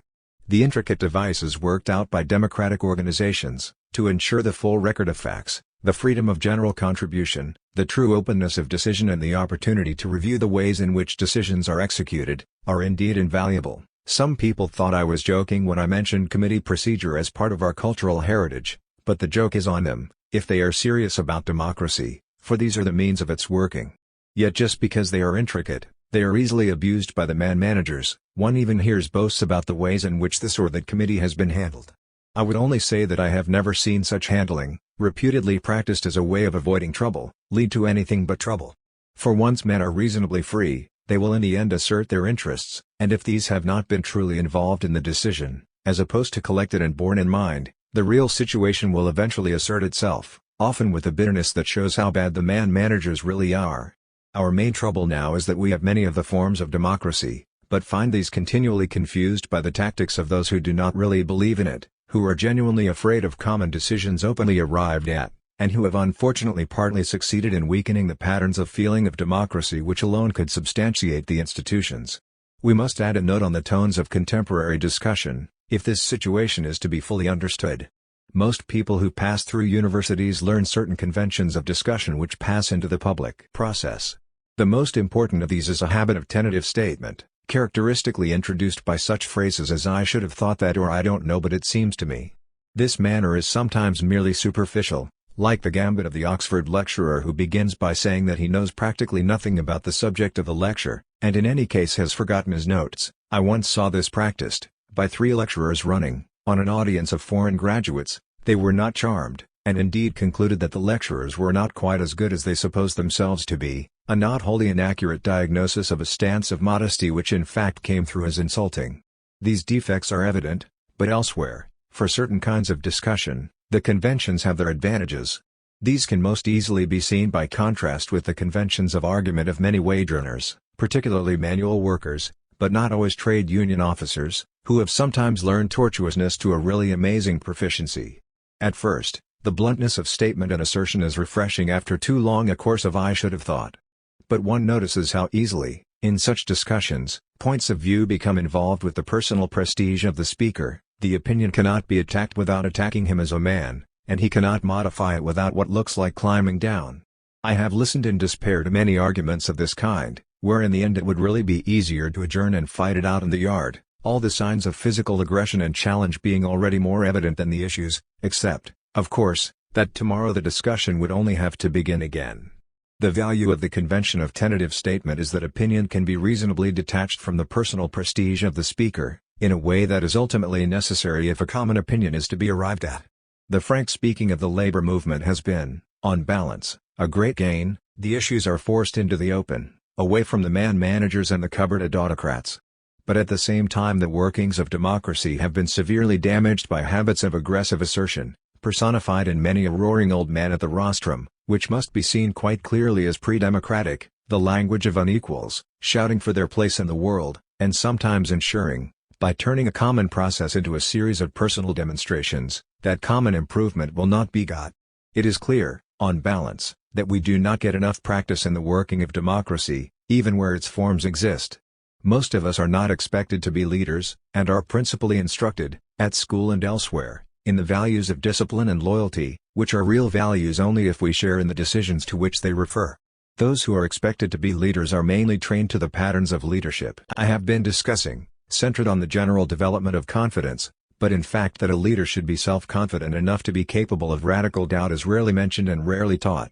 The necessary practice of the difficult processes of common decision and execution is left, on the whole, to hit or miss, and the result, not unexpectedly, is often both. A weakening of belief in the possibility of democracy is then inevitable, and we prefer to lament the general indiscipline. Trade union leaders cannot control their members, party leaders are not firm enough. It is all sloppy discussion, endless talk, and then people behaving unreasonably, rather than nourishing and deepening the process to which in any case, in any probable future, we are committed. The counterpart of this feeling, reinforced by the actual history of democratic institutions in this country, is an approach to government which in itself severely limits active democracy. A tightly organized party system and parliament seem to have converted the national franchise into the election of a court. As individuals we cast one national vote at intervals of several years, on a range of policies and particular decisions towards which it is virtually impossible to have one single attitude. From this necessarily crude process, a court of ministers emerges, in part drawn from people who have not been elected at all, 17, and it is then very difficult for any of us to feel even the smallest direct share in the government of our affairs. Approaches through the party organizations, taking advantage of the fact that at least there are alternative courts, are more practicable. But not only is it generally true that inter-party democracy is exceptionally difficult in both large parties, it is also the case that the right not to be tied, not to be precisely committed, is increasingly claimed by both sets of leaders. The general influence of public opinion counts for something, since in the long run a court has to be re-elected. But the period is exceptionally long, given the rate and range of development in contemporary politics. In the 4.5 years between the elections of 1955 and 1959 several wholly unforeseen major crises developed, and public opinion in fact violently fluctuated, to be met in general only by the bland confidence of the court in its own premises, that the duty of the government is to govern, for the Queen's government must be carried on. It is fair to say that this does not even sound like democracy, and we must be fair to our leaders, conceding them at least consistency, in their obvious assumption that direct popular government is not what democracy is about. It is true that any administration should have reasonable time to develop its policies, but this is not the same thing as the current uncritical belief in the importance of strong government. Certainly one hopes that a good government will be strong, but a government that is both strong and bad, most people are agreed that we had such governments in the 1930s, I think we have had one or two since, is almost the worst possible public evil. I see no reason why 2-year intervals of re-election of at least a substantial part of the House of Commons should not be our immediate objective, since it seems vital for the health of our democracy that more of us should feel directly involved in it. Such a change, coupled with working reforms now being canvassed in Parliament, and with an improvement of the democratic process within the parties, would be a substantial yet reasonable gain. The alternative is not only the rapid extension of man management, monstrously magnified by the use of modern communications as its general device, but also the unpleasant development of organized pressure groups, pushing into the ante-rooms of the court.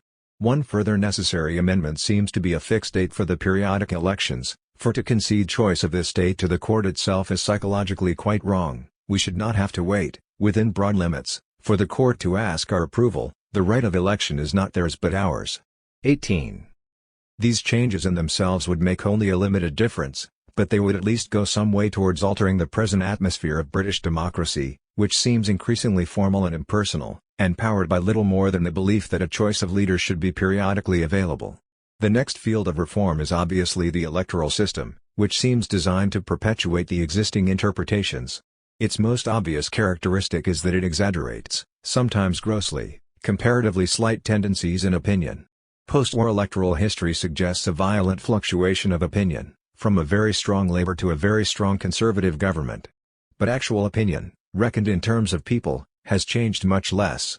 What I notice most about current political commentary is that it is preoccupied by results at the level of the court, rather than by the registered opinion of actual persons, and this, however natural it may be to people who like living in anterooms, is quite undemocratic in spirit. It is ridiculous to talk of an overwhelming endorsement of conservatism in the election of 1959, when less than half the people voting in fact voted Conservative, and one of adults entitled to vote only just over a third in fact approved the nevertheless very strong government to which all of us were committed for as long as 5 years. The same is true, of course, of previous overwhelming Labour victories, and the mode of description suggests that we are not, in these terms, thinking about real people at all. I believe that the process of common decision, even as crudely registered by single occasional votes, must be carried through without such distortion into the formal process of government, if we are to have any honest democracy. The weight of conventional thinking by politicians is against this tendency, but such conventional thinking, when it is traced to its sources, is again the tactical wisdom of a defensive autocracy, carried on, through inertia and lack of challenge, into what is claimed to be a very different society. It is difficult, as we look over this whole field, to assent even in passing to the ordinary proposition that the democratic revolution is virtually complete. At this critical point, the relative absence of democracy in other large areas of our lives is especially relevant. The situation can be held as it is, not only because democracy has been limited at the national level to the process of electing a court, but also because our social organization elsewhere is continually offering non-democratic patterns of decision. This is the real power of institutions, that they actively teach particular ways of feeling, and it is at once evident that we have not nearly enough institutions which practically teach democracy. The crucial area is in work, where in spite of limited experiments in joint consultation, the ordinary decision process is rooted in an exceptionally rigid and finely scaled hierarchy, to which the only possible ordinary responses, of the great majority of us who are in no position to share in decisions, are apathy, the making of respectful petitions or revolt. If we see a considerable number of strikes, as the evidence suggests, as revolts in this sense, we can see more clearly the stage of development we have reached. The defensive tactic, once again, is man management, now more grandly renamed personnel management. This is an advance on simple autocracy, but as an answer to the problems of human relations at work only shows again how weakly the democratic impulse still runs. It seems obvious that industrial democracy is deeply related to questions of ownership. The argument against the political vote was always that the new people voting, the masses, had no stake in the country. The development of new forms of ownership then seemed an essential part of any democratic advance, although in fact the political suffrage eventually broke ahead of this. The idea of public ownership seemed to be a solution, but there is some truth in the argument that little is gained by substituting a series of still largely authoritarian state monopolies for a series of private monopolies. Something is gained, however, to the extent that the state is itself democratically directed. It is obvious that in a complex large-scale economy, many central decisions will have to be taken, and that their machinery easily becomes bureaucratic and protected from general control. At this level there can be no doubt that the separate democratic management of industry is unworkable. The true line of advance is making this machinery directly responsible to the elected government, probably through intermediate boards which combine representation of the industry or service with elected political representatives. With this framework set, as for example it is to some extent set in educational administration, the development of direct participation in the local decisions of particular enterprises could be attempted. The difficulties are severe, and there is no single solution. It seems to me that a government which was serious about this would initiate a series of varied experiments, in different kinds of concern, ranging from conventional methods such as the reform of company law, promoting actual and contractual membership, with definite investments and rights in the concern, to methods that would be possible in concerns already publicly owned, in which elected councils, either from a common role or at first representing interests in an agreed proportion, would have powers of decision within the accepted national framework. It is commonly objected that modern work is too technical to be subjected to the democratic process, but it is significant that in certain fields, notably education and medicine, the necessarily complicated processes of involving members in self-government are already much further advanced than in work where the service criterion is not accepted, though in fact it is claimed. Education and medicine are not less technical or specialized, but they have a less obvious class structure, which is undoubtedly important. The necessary principle is that workers of all kinds, including managers, should be guaranteed the necessary conditions, including both security and freedom, of their actual work, in precise ways that are perfectly compatible with general decisions about the overall direction of the enterprise. Boards of directors elected by shareholders now give such directions, ordinarily with less security and freedom for all kinds of workers, since these are not represented. In publicly owned industries and services, and in reformed companies, the principle of boards elected by the members of the industry or service, to operate within the agreed national framework, is surely not difficult. There would be a long and continuous process of setting up and improving such machinery, and many serious and largely unforeseen problems would undoubtedly arise. But the basis of the whole argument for democracy is that the substance of these problems would in any case exist, and that participation in the processes of decision leads to more rational and responsible solutions than the old swing between apathy, concession and revolt. One other field in which the growth of democracy seems urgently necessary is the ordinary process of decision about the development of our communities. This has been approached, but is still very muddled, and it is unfortunately true that there is even more dissatisfaction, and consequent apathy, about local government than about the national court. Authoritarian patterns at the center seem to be widely reproduced in our local councils, where much more of the process is in the open and within our ordinary experience, unfortunately in its ordinary course giving far too much evidence of how easily democracy is distorted. Still, the problems here are quite widely understood, and the active struggle against distortion is encouraging. More seriously, behind this struggle is a familiar inertia of old social forms. Housing is an excellent example, because the common provision of homes and estates is so obviously sensible, in principle, and is already extending beyond the mere relief of exceptional need. Why then does such an extension, or further extension, leave many of us quite cold? One answer, certainly, is the way such houses and estates are commonly managed, by supposedly democratic authorities. I have seen letters to tenants from council housing officials that almost made my hair stand on end, and the arbitrary and illiberal regulation of many such estates is justly notorious. While this can still be fairly said even of labor authorities, it is difficult to feel that the spirit of democracy has been very deeply or widely learned. Why should a public official, often a perfectly pleasant man to meet, transform himself so often into the jack in office who has done extraordinary harm to the whole development of social provision? Partly, I suppose, because he sees so many jacks in office above him. More generally, I think, because the patterns and tones of leadership and administration are still pre-democratic. The businessman, dealing with customers, has learned to be pleasant, so, usually, has the public official, at that level. But there are public officials who regard such people as council house tenants as natural inferiors, and they speak and write accordingly. The remedy, of course, is not to teach them man management, but to try to develop democratic forms within these areas of public provision. Why should the management of a housing estate not be vested in a joint committee of representatives of the elected authority and elected representatives of the people who live on it? While general financial policy obviously rests with the whole community, there is a wide area of decision, on the way the houses are used and maintained, on estate facilities and on any necessary regulations, which could be negotiated through such channels more amicably and I think more efficiently. If this experiment has been tried, we should know more about it and consider extending it.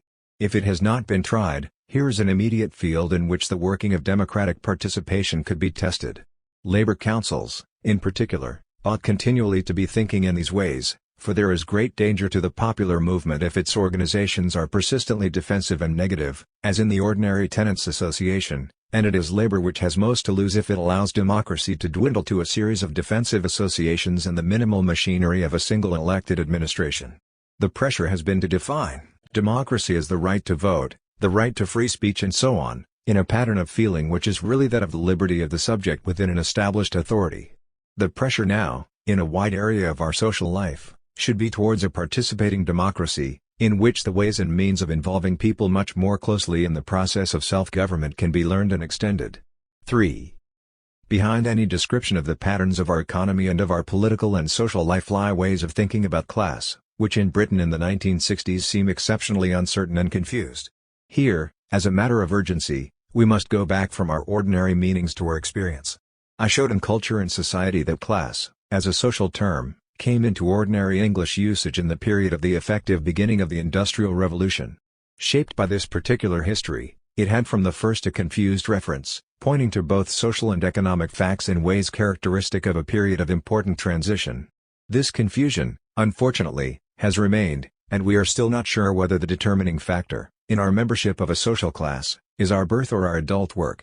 Working class has traditionally described the great body of wage earners who came together in relation to the new methods of production. In much economic theory, this class is naturally contrasted with the propertied classes, people who own land, or other means of production, and employ wage labor. Thus, on the one hand the working class could be contrasted with the landowning aristocracy, on the other hand, and more usually, with the class of capitalists. But then who, socially, were the capitalists, since they were usually not aristocrats? And to what social class did small independent employers, shopkeepers, small farmers and professional men belong? From these two questions came one answer: the middling classes, later settled as the middle classes. But there were obviously very wide variations here, from the large employer to the small shopkeeper, and from the successful professional man to the local independent craftsman. Eventually, then, the middle class went into upper and lower divisions, but the upper division, as it became richer, was increasingly involved and mingled with the old aristocracy or upper class. And movement between the working class and the lower middle class was also fairly common, apart from the difficulty, as the character of work changed and many wage-earning jobs that were not in the old sense manual were created, of drawing any clear line between the workers and these lower middle class wage earners. These difficulties and complexities are all still with us today, and anyone who is used to either professional or amateur attempts at social classification will know how intricate it has all become. The question we need to ask, however, democracy is the right to vote, the right to free speech and so on, in a pattern of feeling which is really that of the liberty of the subject within an established authority. The pressure now, in a wide area of our social life, should be towards a participating democracy, in which the ways and means of involving people much more closely in the process of self-government can be learned and extended. 3. Behind any description of the patterns of our economy and of our political and social life lie ways of thinking about class, which in Britain in the 1960s seem exceptionally uncertain and confused. Here, as a matter of urgency, we must go back from our ordinary meanings to our experience. I showed in Culture and Society that class, as a social term, came into ordinary English usage in the period of the effective beginning of the Industrial Revolution. Shaped by this particular history, it had from the first a confused reference, pointing to both social and economic facts in ways characteristic of a period of important transition. This confusion, unfortunately, has remained, and we are still not sure whether the determining factor, in our membership of a social class, is our birth or our adult work. Working class has traditionally described the great body of wage earners who came together in relation to the new methods of production. In much economic theory, this class is naturally contrasted with the propertied classes, people who own land, or other means of production, and employ wage labor. Thus, on the one hand the working class could be contrasted with the landowning aristocracy, on the other hand, and more usually, with the class of capitalists. But then who, socially, were the capitalists, since they were usually not aristocrats? And to what social class did small independent employers, shopkeepers, small farmers and professional men belong? From these two questions came one answer: the middling classes, later settled as the middle classes. But there were obviously very wide variations here, from the large employer to the small shopkeeper, and from the successful professional man to the local independent craftsman. Eventually, then, the middle class went into upper and lower divisions, but the upper division, as it became richer, was increasingly involved and mingled with the old aristocracy or upper class. And movement between the working class and the lower middle class was also fairly common, apart from the difficulty, as the character of work changed and many wage-earning jobs that were not in the old sense manual were created, of drawing any clear line between the workers and these lower middle class wage earners. These difficulties and complexities are all still with us today, and anyone who is used to either professional or amateur attempts at social classification will know how intricate it has all become. The question we need to ask, however, most people in Britain now think of themselves as middle class or working class. But the first point to make is that these are not true alternatives. The alternatives to middle are lower and upper, the alternative to working is independent or propertied.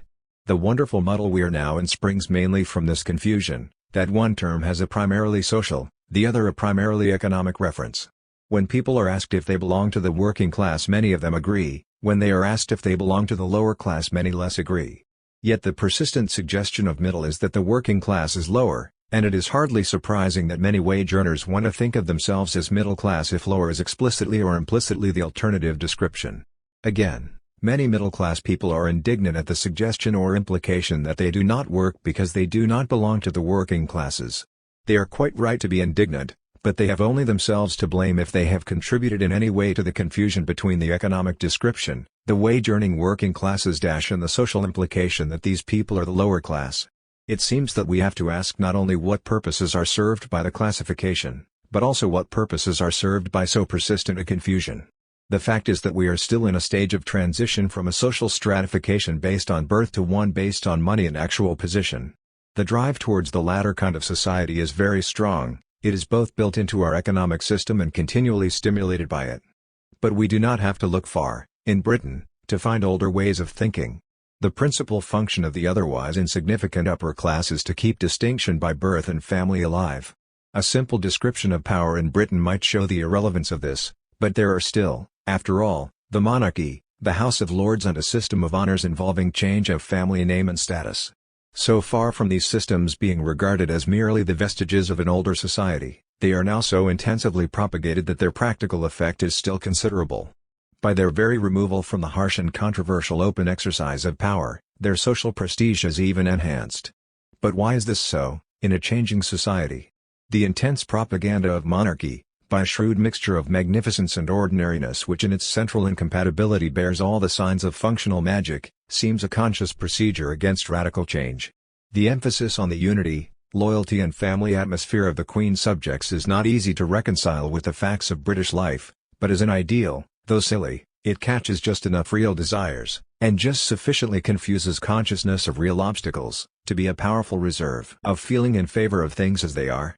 This mellow dusk then spreads over the ancillary power system, still important in many areas of actual decision, in which people chosen by family status and not by the democratic process carry on in a special position, whether in the House of Lords or as chairman of many official and unofficial but influential committees, a process still curiously known as voluntary public work, in which if the practitioners are discovered to have the common touch, the magic is even more potent. This could hardly have happened if the rising middle class had remained independent, or retained any real confidence in itself. Somewhere in the 19th century, though there are earlier signs, the English middle class lost its nerve, socially, and thoroughly compromised with the class it had virtually defeated. Directed personally towards the old system of family status, it adopted as its social ideal a definite class system, blurred at the top but clear below itself. The distinction of public schools from grammar schools led to a series of compromises in the curriculum, where just enough new subjects were introduced to serve middle-class training, but just enough old subjects kept to preserve the older cultivation of gentlemen, and in social character, where just enough emphasis on the superiority of the whole class was shrewdly mixed with a rigorous training in concepts of authority and service, so that a formal system could be manned and yet not disturbed.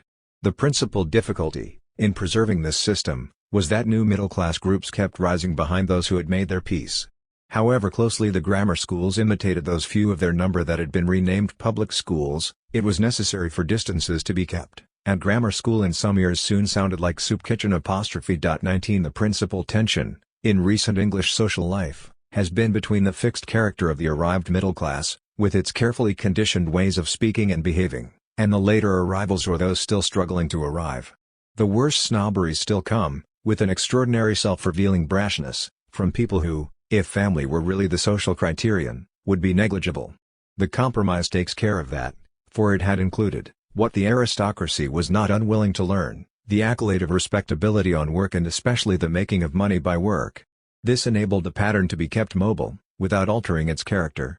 It is true now, as Mr. Ralph Samuel has argued, that the captain of industry has become the social hero, but distinctively, in Britain, the captain of industry provides himself with a family title and status expressing prestige in older terms. And since honors are easy, in the sense that they can be continually created and extended, it has been possible to work out a system whereby the results of individual effort and merit can be confirmed in terms of hereditary values. There is even a very nice grading, quite formalized in the public service, in which the particular point reached in climbing the bourgeois democratic ladder is magically transformed into a particular feudal grade, a prime minister equals an earl, a permanent secretary a knight and so on. This fundamental class system, with the force of the rising middle class right behind it, requires a lower class if it is to retain any social meaning. The people cast for this lower role keep turning round, it is true, and pointing the same finger at those below them. This is the basic unreality of the middle class in Britain, and also the explanation of its vagueness. I remember sitting with a group of small shopkeepers who were trying to explain to me how you could never trust that class of people, shop assistants. It seemed, in the most colorful phrase, that they always had their fingers in the toffees. The particular climax of this discussion, for me, was a description of the group, by one of its members, as tip-top businessmen. This went down very well. Here, in fact, was a solid assumption of middle-class membership and distinction by a group of people who if they moved only a little way up this same middle class would at once be placed and despised, much as the shop assistants were placed and despised. They would probably call the waitress Miss, which is the normal mode of address to a young unmarried woman by the 18th century gentry is of course now obviously low. But so long as a group can find another group to turn round and point at, the contradictions seem hardly to be noticed. All class distinction in Britain is downward, under the mellow dusk from the very top. And it seems very doubtful if it will simply wither away, for the confusion noted earlier, between social and economic description, has, as explained, been built into the system. The drive for money, power and position, which might have created the separate ideal of self-made prestige, has been neatly directed into the older system, at a cost and confusion which we are all still paying. In this respect, I belong to the awkward squad who have been discussed a good deal since the war. Many people have told us that the reason for our interest in class is that we are frustrated to find that educational mobility is not quite social mobility, that however far we have gone we still find an older system above us. This is a very revealing account of the class feeling of someone born just too far down in the middle class but still accepting its ethos. That sense of differential mobility is just the confusion that many middle-class groups encounter, if they are thinking in their own class terms. I can only say for myself that I have never felt my own mobility in terms of a rise in the social scale, and certainly I have never felt that I wanted to go on climbing, resentful of old barriers in my way. Where else is there to go but into my own life? At the same time, the particular history of going from a wage-earning family to one of the old universities takes one on a very rapid traverse of this same social scale, which seems largely to survive with the confusions it now has because really, when it comes to it, movement along it is normally quite limited, and the divisions are quite carefully kept. It is then less the injustice of the British class system than its stupidity that really strikes one. People like to be respected, but this natural desire is now principally achieved by a system which defines respect in terms of despising someone else, and then in turn being inevitably despised. In my own traverse, I have seen so much of this, aware of the standards of one group while watching another, in a truly endless series, that I should have to be very odd indeed to be bitter. The predominant feeling is of pathos. The more widely this is experienced the better, we might even get back our nerve. But then we cannot stop at this stage of the analysis, we have still to look at what the system is for, in the actual running of our kind of society. In part, as noted, it is for respect, though in making this respect differential it is often self-defeating. Still, as we move around in our own country, the operation of differential respect is evident enough to tempt some people into accepting the scale so long as they can improve their own position on it. Anyone who wants to experience the reality of the differential has only to put himself, physically, at a point on the scale other than that he is used to, changing some of the signals by which the ordinary exchange is operated, and he will feel the difference quickly enough. Let any middle-class man who thinks class distinction has died out put aside, if only for a day, his usual clothes, his car, his accent, and go to places where he is not known but where he knows how he would be normally received, he will learn the reality quickly enough.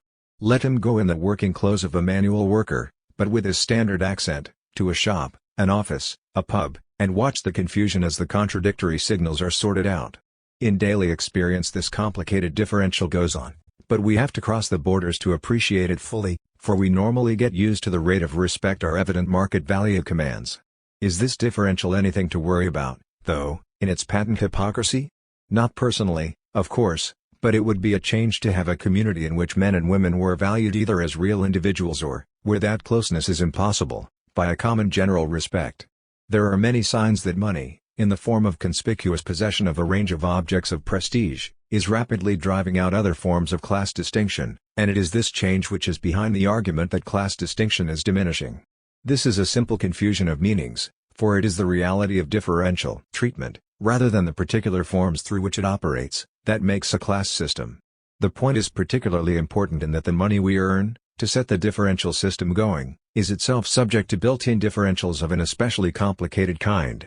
The differential for extra skill and extra responsibility is part of this system, but only part, and all arguments about pay become hopelessly confused if this basis of differential is assumed to be the only one generally operative. There is the first obvious fact that a radical differential is imposed by the general financial position of the industry or service in which a man is working. The teacher and the engine driver start on different total scales, in services where money is short, from the copywriter or the car assembly worker, where money is easier.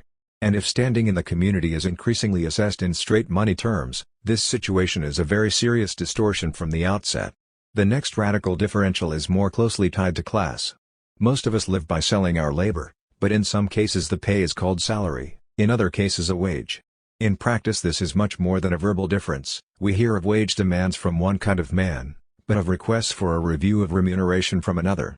Public indignation, or what passes as such in the newspapers, is quite regularly reserved for the wage demands, while much larger adjustments in the pay of salaried men pass with little comment.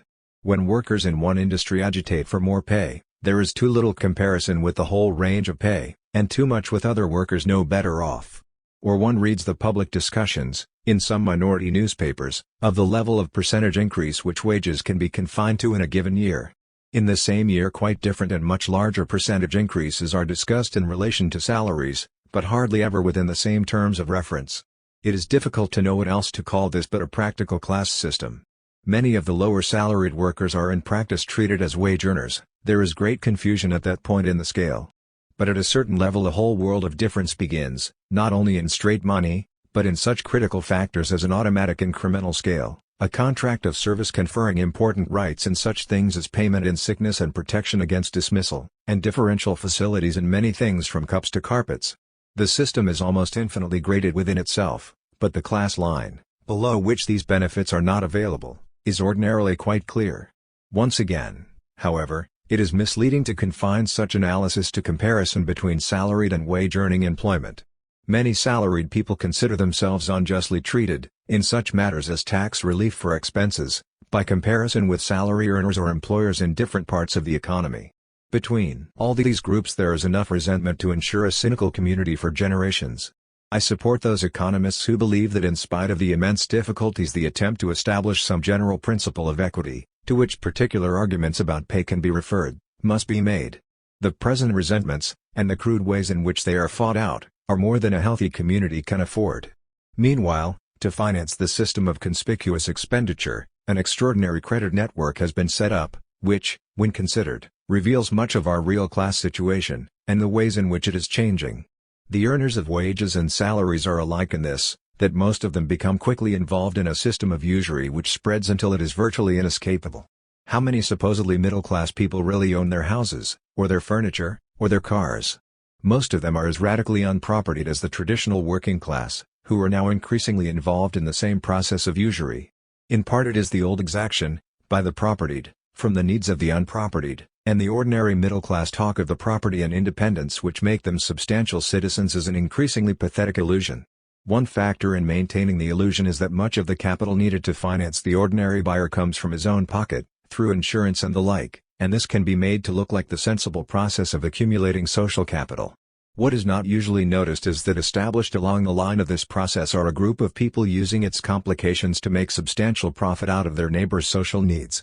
The ordinary salary earner, thinking of himself as middle class because of the differences between himself and the wage earners already noted, fails to notice this real class beyond him, by whom he is factually and continually exploited. Seeing class distinction only in the limited terms of the open differential, he is acquiescing in the loss of his own freedom and even, by the usual upward identification with which the struggling middle class has always been trapped, underwriting his real exposure, as one of the unpropertied, as if it were his system and his pride. As we move into this characteristic contemporary world, we can see the supposed new phenomenon of classlessness as simply a failure of consciousness. The public discussion is all at the level of the open differential and its complicated games, but if this were eventually resolved into a more apparent equity, there would still be no real classlessness. Indeed, there can be none until social capital is socially owned. It is in this context that the distinction between middle class and working class must always be considered. The line between them, always difficult to draw, is now blurred at many more points by a common involvement which the remaining distinctions not only disguise but in part are meant to disguise. Is the working class becoming middle class, as its conditions improve? It could as reasonably be said that most of the middle class have become working class, in the sense that they depend on selling their labor and are characteristically unpropertied in any important sense. The true description is one that recognizes that the traditional definitions have broken down, and that the resulting confusion is a serious diminution of consciousness. New kinds of work, new forms of capital, new systems of ownership require new descriptions of men and their relations to them. Our true condition is that in relation to a complicated economic and social organization which we have not learned to control, most of us are factually servants, allowed the ordinary grades of upper, middle and lower, insistent on the marks of these grades or resentful of them, but, like most servants, taking the general establishment for granted and keeping our bickering within its terms. This situation is clearly reflected in contemporary politics. The Conservative Party is still basically the party of the propertied and the controllers, with an old and natural genuflection to the mellow dusk in which these processes are blurred. But it is felt to be the party of most of those who still anxiously call themselves middle class, preoccupied as always with the upward identification and the downward keeping in place, the latter now fortunately expressible in precise wage percentages. The Labour Party, with vestigial ideas of a different system, offers little alternative to this structure of feeling, and upward identification, it is now learning, can speed a long way down. This is no sudden and dramatic change, though particular voting results may appear dramatically to reveal it. It is part of the logic of a particular system of society, which will operate so long as there is no adequate rise and extension of consciousness of what the system is and does. Such consciousness is not helped by the ordinary kind of discussion which followed Labour's third electoral defeat in 1959. The most popular formula was that the defeat was inevitable because Labour is identified with the proletariat and the proletariat is breaking up. This is extremely doubtful. It is true, of course, that modern houses, modern furniture, television sets and washing machines and, in some cases, cars are increasingly available to many wage earners. But what is meant by calling this process deproletarianization, as The Economist, following E. M. Durbin and others, has done?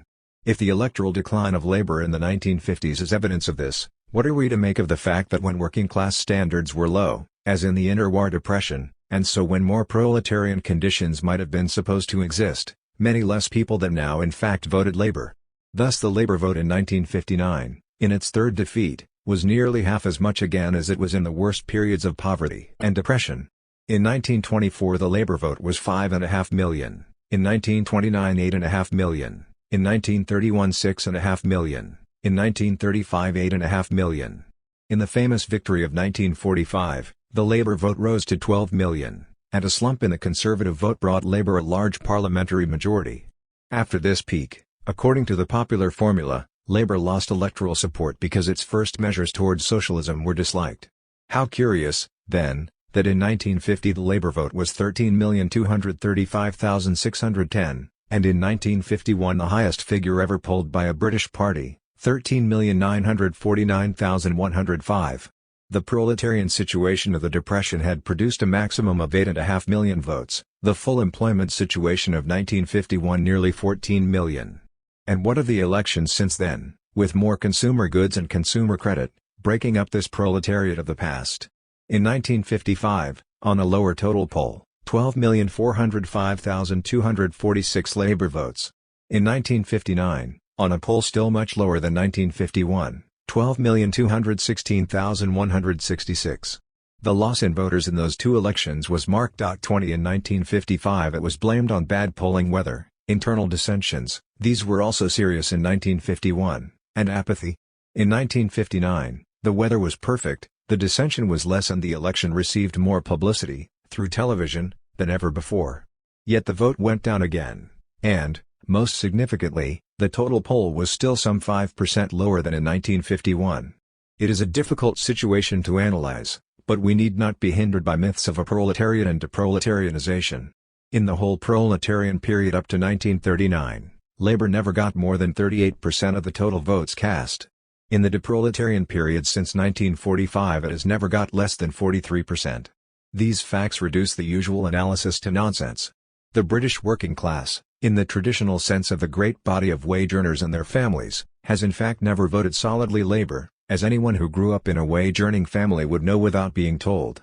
If Labour had ever got a regular 70% of these wage-earning voters, it would have been permanently in power. It is an extraordinary misunderstanding of politics to suppose that a man necessarily votes for a proletarian party because he was born in a proletarian position. The building of the labor movement, both industrially and politically, has been a continuous struggle to create a particular political and social consciousness. To the ordinary difficulties of education and propaganda has been added a continuous campaign, by other social groups, to cheek and confuse and sidetrack this movement. At times hardly any headway has been made, at times there have been real defeats, at times, again, important advances. Consider only, on the negative side, these statements. Propose to a working man any great measure affecting the whole body, and he immediately asks himself the question, what am I to get by it? Meaning, what at this instant am I to have in my hand or in my pocket? There he sticks. Lancashire working men were in rags by thousands, and many of them lacked food. But their intelligence was demonstrated wherever you went. You would see them in groups discussing the great doctrines of political justice. Or they were in earnest dispute respecting the teachings of socialism. Now you will see no such groups in Lancashire. But you will hear well-dressed working men talking, as they walk with their hands in their pockets, of coups. And their shares in them or in building societies. The difficulty of persuading workmen to listen to anything which does not concern pleasure or profit has long been acknowledged, and is, I think, even stronger than it used to be. The people have all been busy getting on, some too busy to think of anything except their work, some too set on the pleasures now open to them to care for knowledge. 21. Any of these statements might be made now, in the fashionable exposition of the I'm all right Jack ideology of the workers. But their dates, respectively, are 1835, 1870, 1882 and 1900, spanning the years in which the labor movement's foundations were built. The ragged groups of our own century, discussing socialism, may have been similarly replaced by well-dressed working men talking of their shares, but this is no new phenomenon. The fluctuations are the real historical process, and in fact, as we have seen, there are more labor voters in our own well-dressed times than in the days of the ragged groups of the 1930s. The fact is that there is no simple rising graph, for the process does not take place in a vacuum. It is profoundly affected by changing political conditions and by phases of change in the society as a whole. This is the real historical context from which any serious contemporary analysis must begin. My own view of the political fluctuations since the war can be briefly stated. The labor victory of 1945 was outstandingly an expression of determination not to return to pre-war conditions, with which the Conservatives were widely identified. The very low Conservative vote in that year, 8.5 million, is as significant as the labor increase. Between 1945 and 1951, the evidence of opinion polls shows a loss by labor of much of the support from salary earners which had helped it in 1945. Yet in 1950 and 1951 labor's vote increased, which can only mean that more and more wage-earning voters had turned to its positive support. The huge vote of 1951, still in conditions of post-war austerity and planning, was the most conscious working-class determination ever recorded in Britain, to reject the conditions of pre-war society and go on with the new system. But by 1951, the Conservative Party had been significantly reorganized, not only technically but in terms of policy. It was identified now, not with a return to the 1930s, but with basic acceptance of the welfare state and with the relaxation of austerity and controls. The Conservative Party could not beat Labour in 1951, in real votes, but by the vagaries of the electoral system, huge Labour majorities piling up and wasting in the heavy industrial areas, it regained parliamentary power. Millions of salary-earning voters have come back to it, and its traditional wage-earning vote had at least survived. And then, in government, it remained reasonably faithful to its new identity. There were incidental cuts in the social services and redistributions of taxation favoring the better off, but all in the context of a more visibly prosperous economy and a general reduction in taxation. The dread of the return to the 1930s lifted, the welfare state was not dismantled, earnings, with full employment, overtime and an increasing number of wives working, rose, and there was plenty to buy. If the Conservatives did as little as they could to redress poverty and basic inequality, still a given minimum, what one Conservative MP has called Butler socialism was the evident price of power, and they were able and willing to pay it. In such conditions, with each new election preceded by a boom in spending power, the Labour Party's permanent task of creating a new kind of social consciousness was just too difficult. 22. Drawing back from this detail of immediate politics, what can we learn, from such evidence, about the general development of the society? We have already rejected the ordinary explanation of deproletarianization. A proletariat may be factually created by an industrial system, but it is only politically created by political action, and in Britain this has never been fully achieved. Millions of wage earners and their wives still vote Conservative, as in previous elections. The significant questions are what kinds of people these are, and whether there are any new and permanent social patterns shaping them. It is difficult to answer these questions with any certainty, but one fact stands out. The division of votes by sex cuts right across the usual analysis by class, introducing questions which cannot be negotiated within our ordinary political categories. Thus, in the 1959 election, when the British people is supposed to have decisively endorsed conservatism, the votes of all men, according to poll analysis, resulted in a narrow majority for Labour.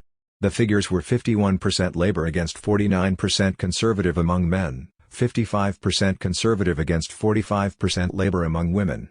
This male Labour majority has been normal since the war, though it is also significant that it narrowed during the 50s, and that the Conservative majority among women has also been narrowing. The reasons, in each case, are still speculative, but at least it is impossible to analyze the distribution of the wage-earning vote without serious allowance for this difference by sex.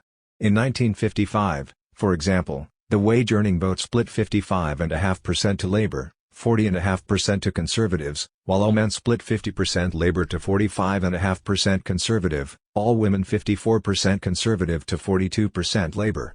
It is then highly probable that in addition to wage-earning Conservative families, there were many Conservative wives of Labour husbands.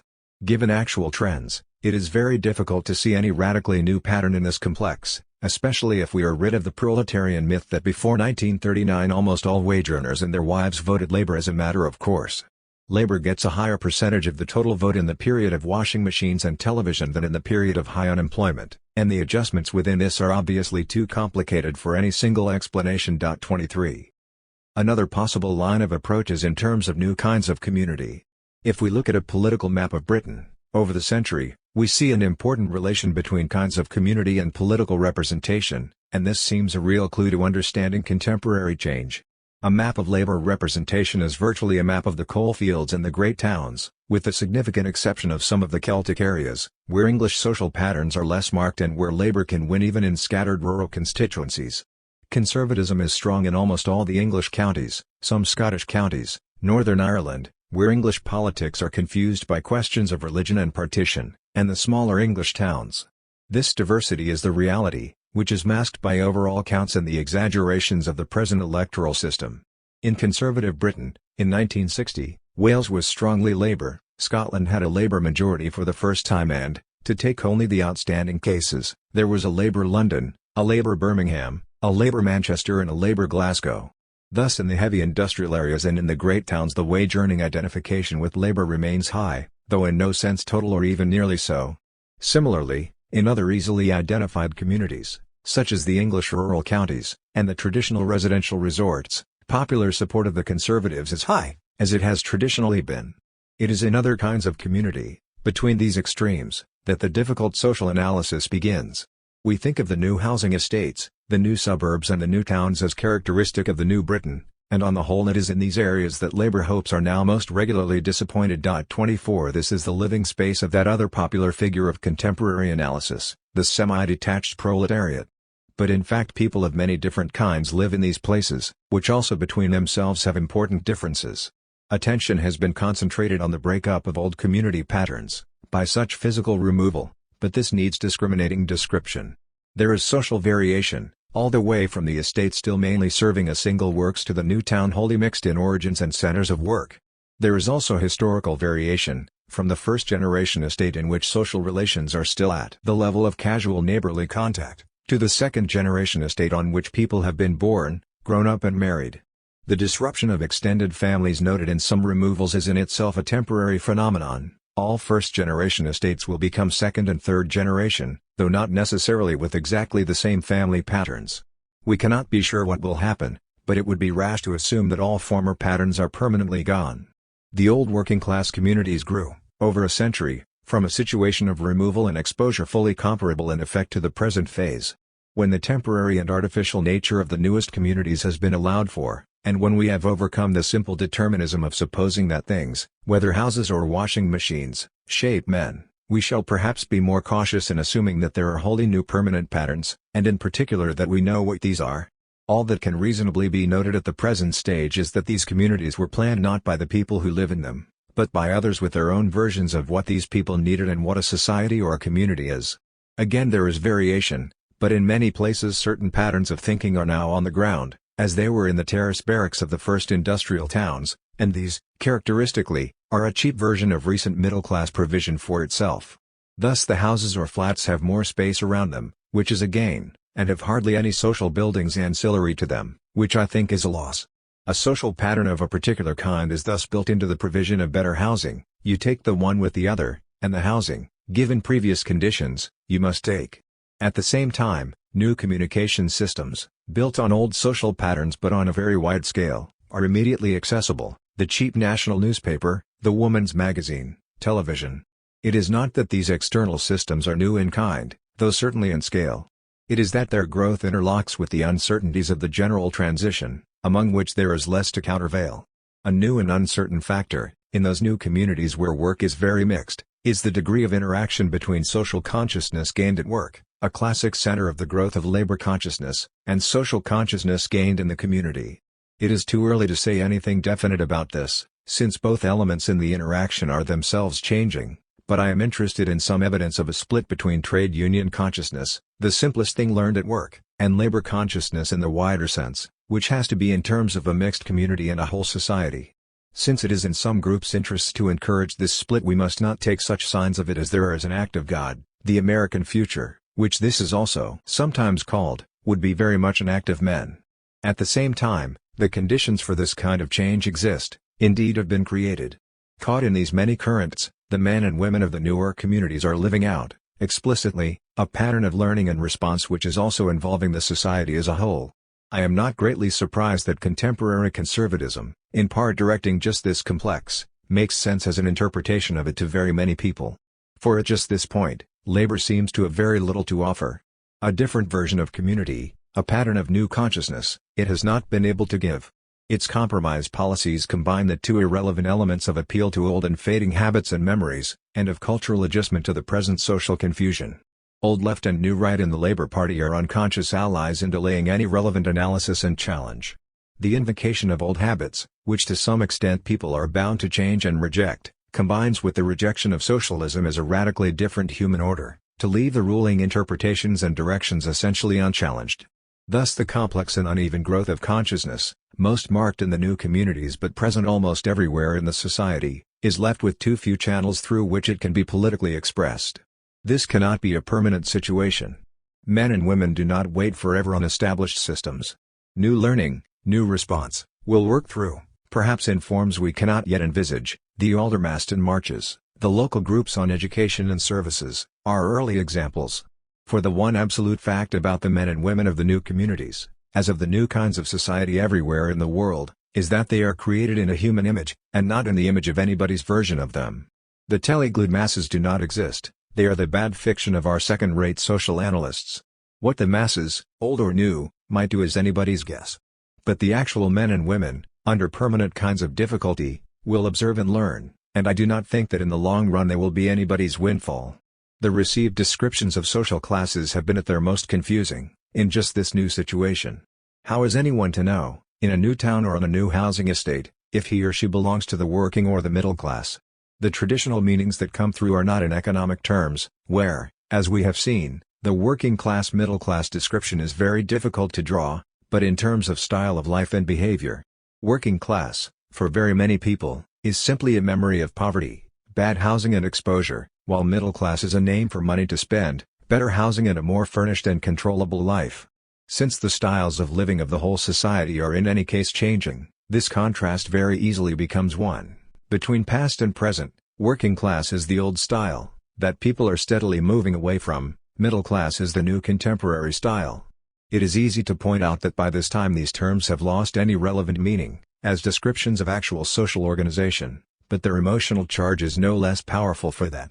Working class and proud of it may last in the older communities, and in some politically active individuals, but in most cases it is now deeply confused. On the one hand, I work for my living, which almost everyone does. On the other hand, the strong social sense of working equals lower class, with inferiorities and deprivations to which nobody in his senses wants to return.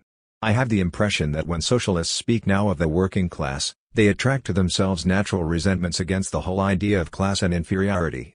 In its social sense, most people only talk about class when they are anxious, and often want to get rid of the feeling that there are these kinds of distinctions between people. I think this desire should be respected, for it is an exceptionally valuable piece of social growth and maturity.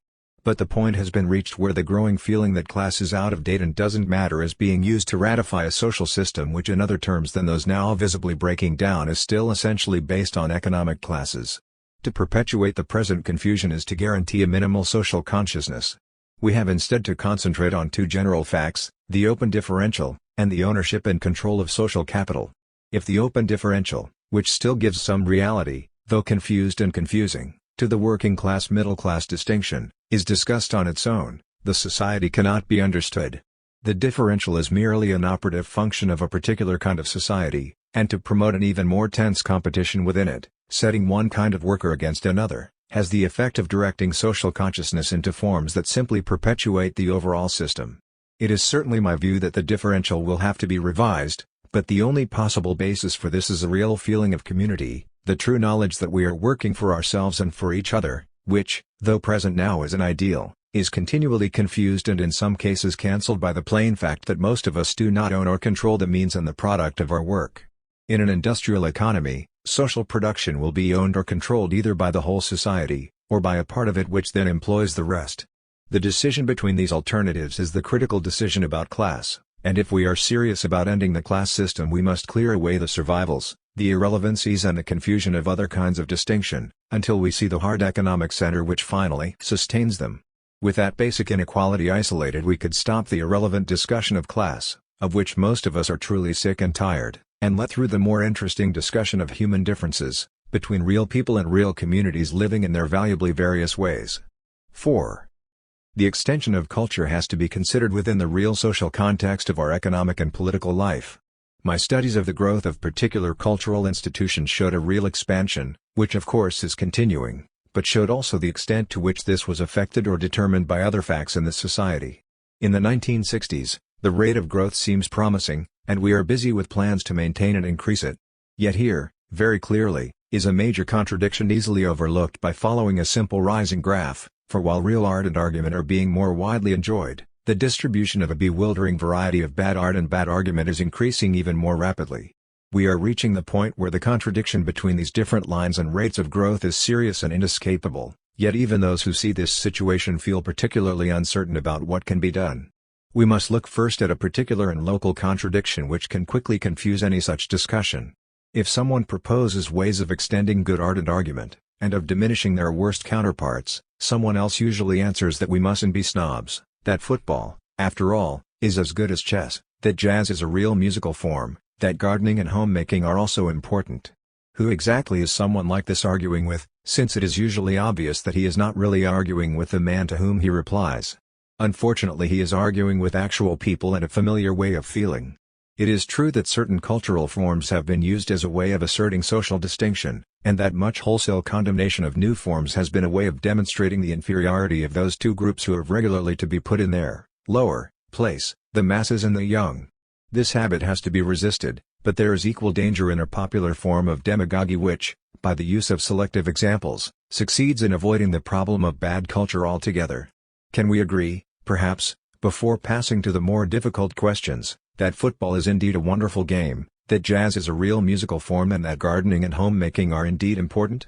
Can we also agree, though, that the horror film, the rape novel, the Sunday strip paper and the latest in-pan drill are not exactly in the same world, and that the nice magazine romance, the manly adventure story, straight to the point of the jaw, and the pretty, clever television advertisement are not in it either? The argument against these things, and the immense profits gained by their calculated dissemination, cannot afford to be confused by the collateral point that a good living culture is various and changing, that the need for sport and entertainment is as real as the need for art, and that the public display of taste, as a form of social distinction, is merely vulgar. In a rapidly changing and therefore confused society, in which cultural forms will in any case change but in which little is done by way of education to deepen and refine the capacity for significant response, we have to learn forms of action as well as methods of criticism. Two parallel efforts are necessary: on the one hand the maximum encouragement of artists who are seriously trying to create new forms or do significant work in traditional forms, on the other hand the steady offering and discussion of this work, including real criticism and therefore its distinction at least from calculated and indifferent manipulation. It would be wrong to say that these efforts are not being made. Some help, though still inadequate, is being given to the arts, some responsible offering and discussion are publicly underwritten. These policies fall within the evolutionary conception, a steady encouragement of elements of valuable growth. But while supporting them, and certainly wishing to see them extended, I find it difficult to feel that they go to the root of the problem. For it is usually not recognized that inferior and destructive elements are being much more actively propagated, that more is spent, for example, on advertising a new soap, and imprinting a jingle attached to it, than on supporting an orchestra or a picture gallery, and that in launching 2 new magazines, one trying to do a serious new job, the other simply competing to capture a share of a known popular market, the ratio of comparative investment is ludicrous, for hardly anything is behind the former, while huge sums of money are poured out on the latter. The condition of cultural growth must be that varying elements are at least equally available, and that new and unfamiliar things must be offered steadily over a long period, if they are to have a reasonable chance of acceptance. Policies of this degree of responsibility seem impossible in our present cultural organization. The encouragement of valuable elements is restricted to what is little more than a defensive holding operation, which of course is better than nothing but which is hardly likely to make any general change. The rest of the field is left to the market, and not even to the free play of the market, for the amounts of capital involved in financing our major cultural institutions restrict entry to a comparatively few powerful groups, so that both production and distribution are effectively in very few hands. The serious new magazine referred to, usually the result of a major voluntary effort by a group of dedicated people, is unlikely to be even available for buying, in the sense of lying ready on the average bookstall where somebody might try it, while the new commercial magazine will be so widely displayed that it can hardly be avoided. It is then stupid and even vicious, when it is clear that no real competition exists, to use the evidence of immediate results as proof of the unalterable vulgarity of the public. Instead of the ritual indignation and despair at the cultural condition of the masses, now increasingly uttered even by their supposed friends, it is necessary to break through to the central fact that most of our cultural institutions are in the hands of speculators, interested not in the health and growth of the society, but in the quick profits that can be made by exploiting inexperience. True, under attack, these speculators, or some of them, will concede limited policies of a different kind, which they significantly call prestige, that is to say, enough to preserve a limited public respectability so that they will be allowed to continue to operate. But the real question is whether a society can afford to leave its cultural apparatus in such irresponsible hands. Now I think many people feel the strength of this question, but feel even more strongly the difficulties of any possible alternative. Steady and particular encouragement, in the obvious limited fields, is quite widely approved, but any attempt to tackle the whole situation runs into major difficulties. For it is obvious that the amount of capital and effort required, to make any substantial change, can come only from public sources, and to this there are 2 objections. The first is the question whether such resources are really available, on the scale required. This goes back to the difficulty discussed earlier, that we find it almost impossible to conceive the financing of social policy out of the social product, and have never learned a system of accounting which would make this possible or even visible. For it is true, of course, that the present investment comes from the society and economy as a whole. The supply of advertising money, the contemporary equivalent of manna, can only come in the end from us, as workers and buyers, though it is now routed through channels that give control of this social capital to very limited groups. If we can realize that we are paying for the existing cultural system, by one kind of organization of the economy, we need not be frightened by the scale of resources required, since that organization is in fact subject to change. We should be much clearer about these cultural questions if we saw them as a consequence of a basically capitalist organization, and I at least know no better reason for capitalism to be ended. It is significant that the liveliest revolt against the existing system, particularly among the new young generation, is in precisely these cultural terms. But then the second objection is deeply involved with this point. What is the alternative to capitalism? Socialism. What is a socialist culture? State control. There are many good liberals, and many anxious socialists, who draw back if this is the prospect. Better even the speculators, they say, than the inevitable horde of bureaucrats, official bodies and quite probably censorship. This difficulty has a representative significance. It is not only in cultural questions, but in the whole area of thinking about change in our society, that this knot is tied. Here is the deepest difficulty in the whole development of our democracy, that we seem reduced to a choice between speculator and bureaucrat, and while we do not like the speculator, the bureaucrat is not exactly inviting either. In such a situation, energy is sapped, hope weakens, and of course the present compromise between the speculators and the bureaucrats remains unchallenged. Democratic policies are made by open discussion and open voting. In relatively small bodies, contact between members and policies can be close, though even here some responsibility for decisions will be passed to elected representatives rather than to members as a whole, and where much administrative work is necessary will also be passed to officials. The principle of the official in a democratic organization is quite clear: he administers within an elected policy, and is responsible to the membership for his actions. The practice, we all know, can be otherwise, but given an adequate constitution and genuine equality of membership, it is still the best and most responsible system known. There are strong arguments for the national organization of the means of cultural exchange, but the persistent danger, even in a democratic country, is that too large an organization becomes rigid and in a sense impenetrable. Any adequate cultural organization must be open, flexible and committed to genuine variety of expression. It would seem simple to say that the best people to run the various cultural organizations are those who use them for the production of their own work, for here is the deepest and most practical interest in keeping the organization flexible and open. Yet it is equally clear that the actual producers of cultural work cannot, from their own resources, command the ownership of any but the simplest means. Where indeed they can do so, no change is necessary. But in the press, in broadcasting and television, in the cinema and theater, it is obvious that this simple cooperative ownership is impossible.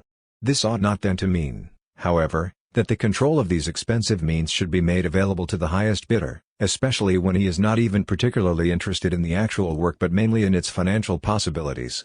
The signs are, in contemporary Britain, that this worst of all arrangements is becoming normal, with the dominant policy criterion of profit and with the producers turned into employees within this emphasis. In press and television this is especially the case, and powerful interests are working to extend the same system to broadcasting. It is urgent to define the alternative principle, which I think can only be that when the producers cannot themselves own the means of their work, these must be owned by the community in trust for the producers, and an administration set up which is capable of maintaining this trust. The difficulties here are obvious, but all administration and constitution making in fact proceed from an emphasis of what is desirable, and I believe that if we can agree that this end is desirable, no society is better qualified from experience to devise adequate practical methods. In the drama, for example, it would be possible for most theaters to be publicly owned, preferably by local authorities, though perhaps with a small national network in addition, and then licensed to companies of actors. It would then be possible for these companies, through open regional and national organizations which they would be free to join or not as they decided, to pursue reasonably long-term policies on the guarantee that a particular production would go to a series of theaters, when financially necessary. Similar arrangements could be made, through permanent and regular liaison, with the broadcasting and television services. The advantages to the drama of permanent companies creating their own varying traditions, in a context of adequate professional security, would undoubtedly be great. Almost all the good work we now have in the theater comes from such companies, which are left, though, to struggle on as best they can with the hope of being eventually hired by the speculators who control the big national theaters. If we are serious about freedom in the arts, we can give it, in this way, to actual artists. In the cinema, a related system is possible. As things now are, the makers of films are almost wholly in the hands of the distributors, who decide, by certain crude tests, whether a film is worth making before it is made. This is the freedom of the artist which our liberals so complacently defend. It is clear that the number of cinemas is in any case going to decline. The opportunity this presents of a sensible reorganization ought not to be missed. The cinemas should become publicly owned and vested in an independent public authority. There should be at least 2 or 3 circuits, including one specialized circuit, to ensure alternatives. Production should be in the hands of independent permanent companies, which as in the case of the theater would have to satisfy the public authority of their professional competence. Public money should then be made available to these companies, for the making of films which would be guaranteed exhibition on one of the circuits. The more independent companies there are the better, and it would be encouraging to see some links between some of these and the theater companies already referred to. A possible organization of the independent authority would be joint representation between officers appointed by and responsible to Parliament and representatives elected by the permanent companies. In the case of books, we already have a good range of independent publishers, though the pressures on them to surrender independent policies are severe. A rapid process of amalgamation, often retaining apparently independent imprints, is already underway, and new kinds of owner, often little concerned with literature, are becoming more common. With high costs, and the wide opportunities of the paperback revolution, it seems that a stage has been reached very similar to that in newspapers at the turn of the century.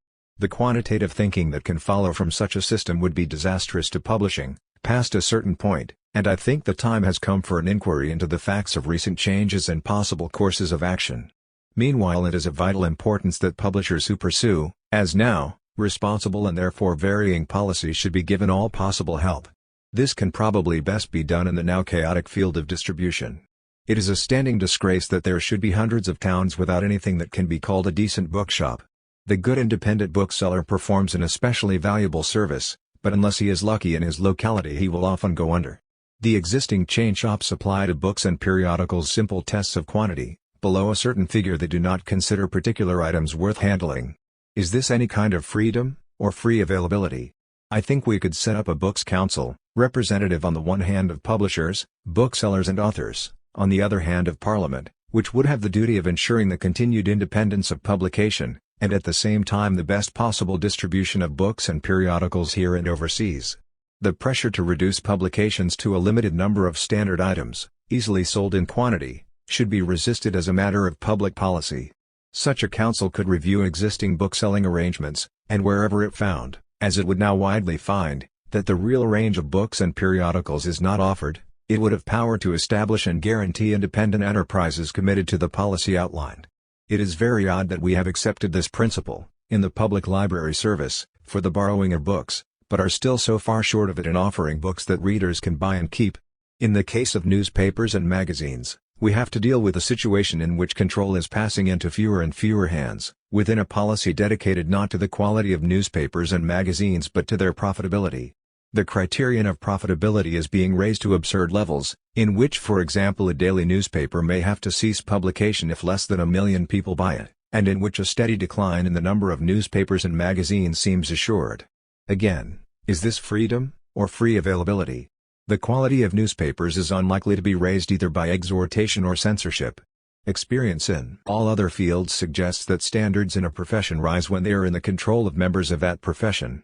Such professional responsibility is now virtually impossible, as a permanent and consistent policy, since the whole organization of the press, like the organization of the cinema and the theater, creates a different atmosphere, in which standards are set by the controllers, on an estimate of likely profit, and the actual producers instead of feeling a common responsibility to their work are encouraged, in far too many cases, to compete with each other in supplying a predetermined article. Personal standards will always vary, but it is a poor society which creates institutions that give success to the least scrupulous and the least concerned. Any attempt to reform these institutions, though, is met with prolonged abuse and misrepresentation. Obviously we do not want a state-owned press, but I think we have reached the point where we need a new press council, including public and elected journalist representatives, charged with the maintenance and extension of genuinely independent newspapers and magazines. 25 We need in particular to ensure the survival of local newspapers, and I think it is essential that these should become locally owned and managed, as very few of them now are. There are serious objections to involving local authorities in the ownership of local newspapers, though in certain cases this might be done. More generally, the guarantee of independence, and any necessary provision of capital, should be accepted as a public service at national level, through a press council including, as defined, journalist representatives. The same public service principle should be applied to magazines, on terms guaranteeing independence to professionally recognized editorial bodies. With experience, this principle could be extended to the national press. I do not see why the editorial bodies of any newspaper or magazine should not be free, by their own democratic decision, to apply to such a press council to be recognized as an independent enterprise, which would then be guaranteed freedom from any external private financial control. The terms on which this recognition and support would be granted would be the producer's own definition of policy. There might be cases when the council, including public and professional representatives, would be unwilling to underwrite a particular policy proposed, but in such cases we should be no worse off than we are now, Such a policy could be tried on the market, or financed much as now, for of course there can be no question of any newspaper or magazine being forbidden to publish. I think that with experience and goodwill a majority of professionally responsible independent papers could be built up, and even if we did not achieve a majority, we should at least have ensured that no newspaper or magazine could be killed by a financial organization indifferent to quality and interested only in immediate profit. Reform can only come from within, in such a field, if it is publicly supported. In broadcasting and television we see an imperfect but still generally responsible public authority, the BBC, powerfully challenged by new kinds of organization. It is obvious, as these services extend, that we need the continual extension of choice, but it is doubtful if we shall get this, on any responsible basis, if we construe independence as the possession of working capital from elsewhere, mainly, as now, from advertising. There might well be two or more public authorities owning the technical means of distribution, but the same principle holds as before. Policy can be generally defined by the public authorities, but the provision of actual work must be in the hands of the real producers. Practical networks exist, and their wide use is clearly desirable, but what one would like to see serving them is a variety of independent groups, with genuine local affiliations and alternative policies. The existing program companies, in commercial television, are hardly ever of this kind, but are essentially a congeries of financial interests employing the real producers. It should be a matter of public policy to encourage the formation of professional companies to whom the technical means of distribution would be made available by the public authorities. The core of such groups would be the professional broadcasting and television producers, who would work out means of association with other professional companies in the theater, the cinema and the press, with orchestras and other similar institutions of their region, and preferably with wider local organizations, including education committees and the great voluntary societies. In this way the dangers both of a central monopoly and of simple surrender to the speculators could be avoided. I am very much aware, in putting forward these outlined proposals, that much remains to be done, in detailed planning and in improvement, by discussion between all those with relevant experience. I do not suppose that any of these measures of reorganization would be easy, but I do claim, emphatically, that we can envisage a cultural organization which would greatly extend the freedom of the cultural producers, by the sensible application of public resources to cut out their present dependence on dominant but essentially functionless financial groups, and by forms of contract which while preserving responsibility in the spending of public money would give the producers control over their actual work. This is surely a hopeful way forward, and constitutions can in fact always be devised if there is substantial agreement on principles. The matter is now urgent, for while some liberals still shy away from reform in the name of the freedom of the artist, or argue that culture in any case can never be organized, the spirit bloweth where it listeth, a very rapid reorganization of a different kind is in fact going on, with the area of real ownership and independence shrinking in every part of our culture, and seeming certain to continue to do so. I must plainly ask such liberals what they are really defending, for there seems little in common between the freedom they value and the actual freedom described recently by an owner of a television service and a great chain of newspapers as a license to print your own money. We have reached a crisis in which freedom and independence can only be saved if they are publicly assured and guaranteed, and the ways I propose seem a working basis for this, taking care as they do to avoid or minimize the real dangers of bureaucracy and state control. Would the quality of our cultural life be improved by such measures? I feel certain that it would, in the real energies that would be released, but I am not thinking in terms of any overnight transformation. I say only that the channels would be more open, that the pressure for quick profit would be lifted, and that a more genuine range of choices would be made available. My whole case about social change is, moreover, that the interdependence of elements which I described as a matter of theory is an argument for conceiving change on the widest possible front. The changes in emphasis in our economy, in our ordinary working relationships, in our democratic institutions and in education are all relevant to cultural change in this more explicit field. I would repeat my emphasis on the overriding educational problem. The provision of new kinds of education for the now neglected majority between 15 and 21. The growth of adult education is also relevant. Much more could be done to house this increasing work properly, at the center of its communities, and to improve its connections with the wider cultural services. A particular job is waiting in relation to information about the quality and use of the new range of goods now available. We are spending £400 million annually on an advertising system which, instead of performing this rational service, lives in a world of suggestion and magic. The existing consumers' advice associations should certainly be encouraged, but characteristically, like most existing encouragement of the arts, they serve only a limited public. Could we not then have a public research and information service, with adequate offices and showrooms in every town, where genuine choice could be made available to the ordinary buyer? This could be done on the present expenditure on the antiquated system of advertising, which is simply a pre-democratic form of manipulation of a public regarded as masses. And the more all this new work could be brought together, so that these new kinds of community service could be seen as factually linked, buying and learning, using and appreciating, sharing and discriminating, the more likely a healthy cultural growth would be. 26. V. The human energy of the long revolution springs from the conviction that man can direct their own lives, by breaking through the pressures and restrictions of older forms of society, and by discovering new common institutions. This process necessarily includes both success and failure. If we look back over recent centuries, the successes are truly spectacular, and we ought to keep reminding ourselves of them, and of the incomprehension, the confusion and the distaste with which the proposals for things now the most ordinary parts of reality were received. At the same time the failures are evident, not only the challenging failures, as new and unrealized complexities are revealed, but also the straight failures, as particular changes are dragged back into old systems, and as ways of thinking deeply learned in previous experience persist and limit the possibility of change.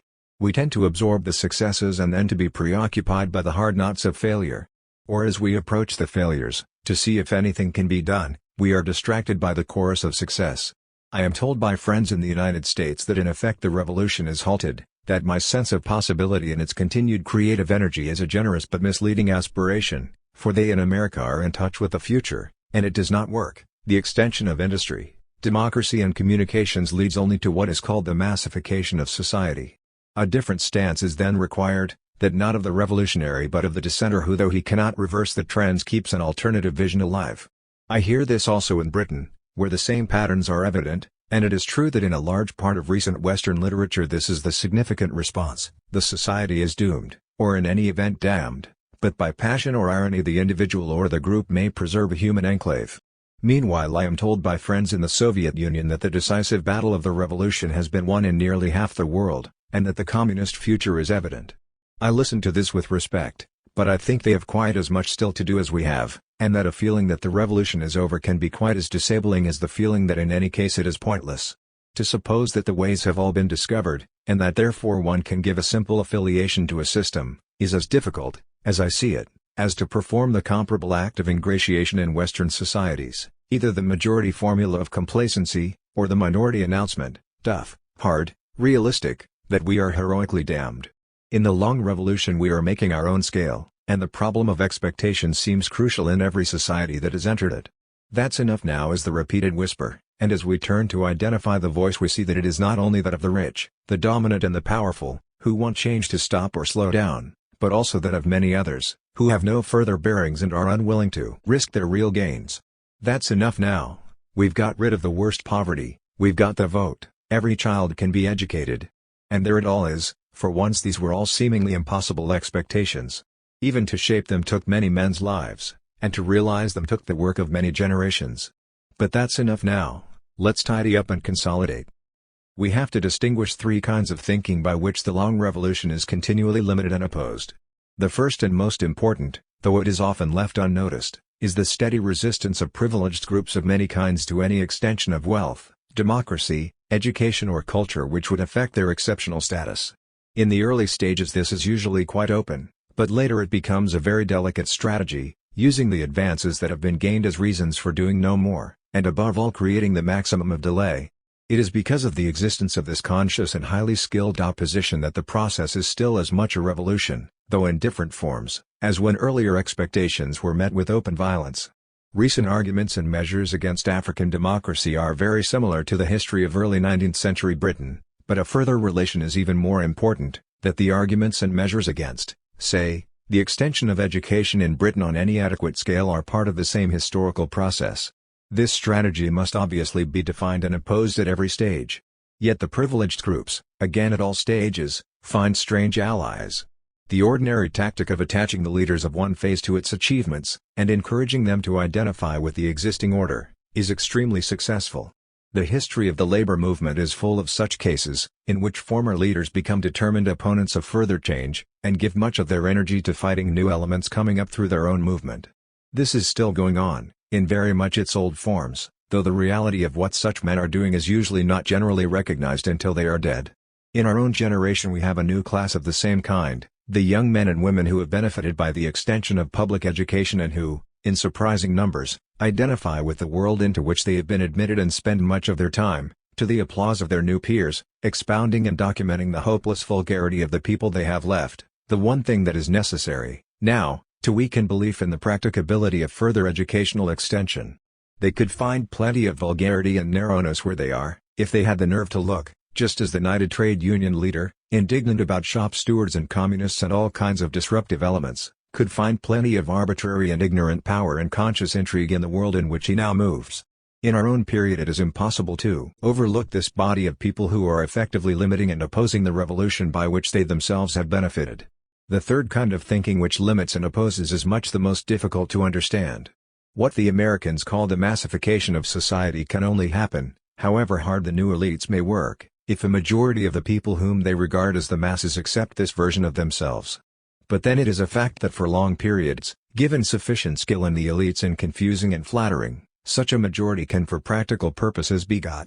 I remember watching, in a backstreet fish and chip shop, the man and his wife, obviously not well off, with obvious local accents, looking in, with what seemed pleasure, at a television play in which people like themselves and their customers, with the same local accent, were made nonsense of, as a class of obviously ignorant clowns. This is not an isolated example of a human version of ordinary people which is regularly and widely presented for the enjoyment of the very people whom the version misrepresents and insults. It is from evidence like this that some people resign themselves to massification. The masses will create themselves, take any inferior position that is offered them, and that is the end of any hope of change. I am conscious of the weight of the evidence, but I think it is ordinarily misinterpreted. There is a very skillful obliquity in all such versions. It is always other people who are inferior. The practical identification is never with oneself. While no significant version of other people is there as an alternative, the degrading version makes easy headway. But this version of other people is, precisely, a social expectation.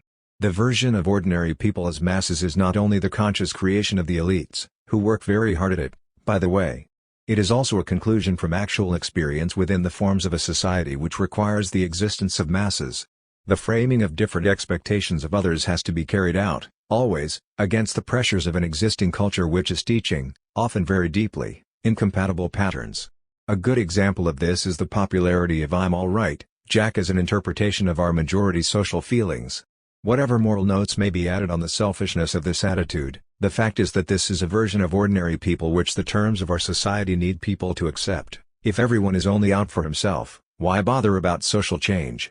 Very few people, however, would accept this attitude as an adequate description of their own feelings. It is how the others are, and the irony is that some real behavior in the society, against which there might otherwise be principled protest, feeds into this cynical version to promote and confirm the safe attitudes it embodies. The central problem is that of expectations. I do not think the "I'm all right, Jack" attitude correctly describes our majority's social feelings. It is, rather, a skillful stabilization of achieved expectations. Facing real contradictions which cannot be argued away but need long and difficult effort for any solution, it makes sense to very many of us to concentrate on an area of immediate living where the relation between desire and achievement is straight and practical.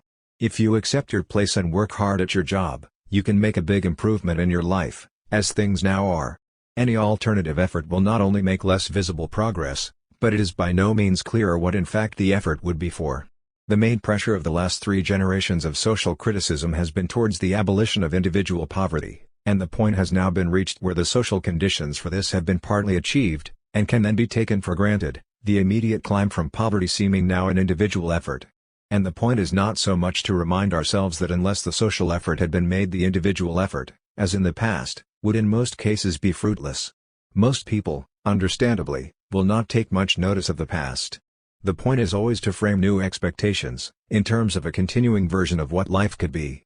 Thus the crucial definition, in the coming generation, is that of social poverty, which in overcrowded hospitals and classrooms, inadequate and dangerous roads, ugly and dirty towns, is as evident in a supposedly prosperous Britain as were the rags and hunger we have abolished. But it is characteristic of all cultural growth that the intensity with which the old patterns have been learned is itself a barrier to the communication of new patterns. Everything will in any case be done, by those opposed to social change, to keep the old patterns alive, even if originally these were bitterly opposed in their turn. And since these patterns are not abstractions, but deeply learned ways of thinking and feeling and forms of behavior, it is not surprising that for some time a majority in their favor can usually be got. The long effort to communicate new patterns must continue, but it can be cut short and weakened if, falling into old types of despair, those who wish to communicate them dismiss other people, who are under real pressures, as the ignorant and selfish masses who are deliberately prolonging their own condition. The definition of social poverty, and the revolt against it, have in fact already begun. Parallel definitions of cultural poverty and of inadequate democracy are also being actively shaped. These ways of thinking require not only new kinds of analysis of the society, but also new versions of relationship and new feelings in human expectation. Characteristically, much of the first phase of this growth of consciousness has been negative. The new feelings of the middle 1950s were not in themselves creative, they were a stage of descent from old formulations, and contempt, sickness and anger were the predominant impressions. These feelings, rooted in a brittle boredom, were indeed strange counterparts of the more general reasoned catalogues of an achieved utopia. It was comparatively easy to isolate this kind of protest, and to discount it as the expression of an eccentric minority out of touch with the mood of a society which had gathered its energies to a pattern of known expectations. Yet the patterns of real communication in a society are always changing, and people thinking in the old ways suddenly found that a generation had grown up behind them which was similarly isolated, and which found little meaning in the achieved patterns that had seemed so satisfactory. The new feelings, if still only at the stage of disbelief, boredom and contempt, were getting through with surprising speed. New areas of feeling and expectation were being actively reached, if only in the sense of the touching of an exposed nerve. As this was realized, the old kind of attempt to dilute, contain and direct the new feelings was hurriedly made. Youth became a problem, and the more this was said the more contemptuous and insulted most young people felt. Can't they see that they're a problem too? A process very familiar to any historian of cultural change emerged with unusual clarity. People tied to the old definitions and expectations assumed, as always, that the new feelings were either irresponsible or a misunderstanding. Perhaps we ought to explain to them that people are earning good wages, that every child gets his chance in education, that we all have the right to vote. Men struggled for these things, so can't these young people show a bit of respect? Or if we trained them more carefully, some wiser investment in qualified leadership perhaps, until they share our values. But this kind of reaction, characteristically passed through many committees, is in fact useless. Consciousness really does change, and new experience finds new interpretations. This is the permanent creative process. If the existing meanings and values could serve the new energies, there would be no problem. The widespread dissent, and growing revolt, of the new young generation are in fact the growth of the society, and no policy is relevant unless conceived in these terms. The most useful service already performed by the new generation is its challenge to the society to compare its ideals and its practice. This comparison, as we saw earlier, is the first stage of new learning. People get a sense of reality, and of their own attitudes to it, from what they learn of a whole environment. It is one thing to offer certain meanings and values and ask people to consider and if possible accept them. Yet we all naturally look, not only at the meanings and values, but at their real context. If, for example, we are to be cooperative, responsible, nonviolent, where exactly, in our actual world, are we expected to live? Is the economy cooperative? Is the culture responsible? Are the politics nonviolent? If these questions are not honestly answered, propagation of the values as such will have little effect. The degree of evasion will be matched by a degree of contempt, and this can as easily degenerate into cynical apathy as grow into protest and new construction. The only useful social argument is that which follows the meanings and values through to the point where real contradictions are disturbing or denying them. Then, with the real situation admitted, the stage of contemptuous comparison and dissent may pass into constructive energy. For my own part, I see the present situation as a very critical phase in the long revolution, because it is by no means certain, in the short run, whether the new and constructive stage will be reached in time.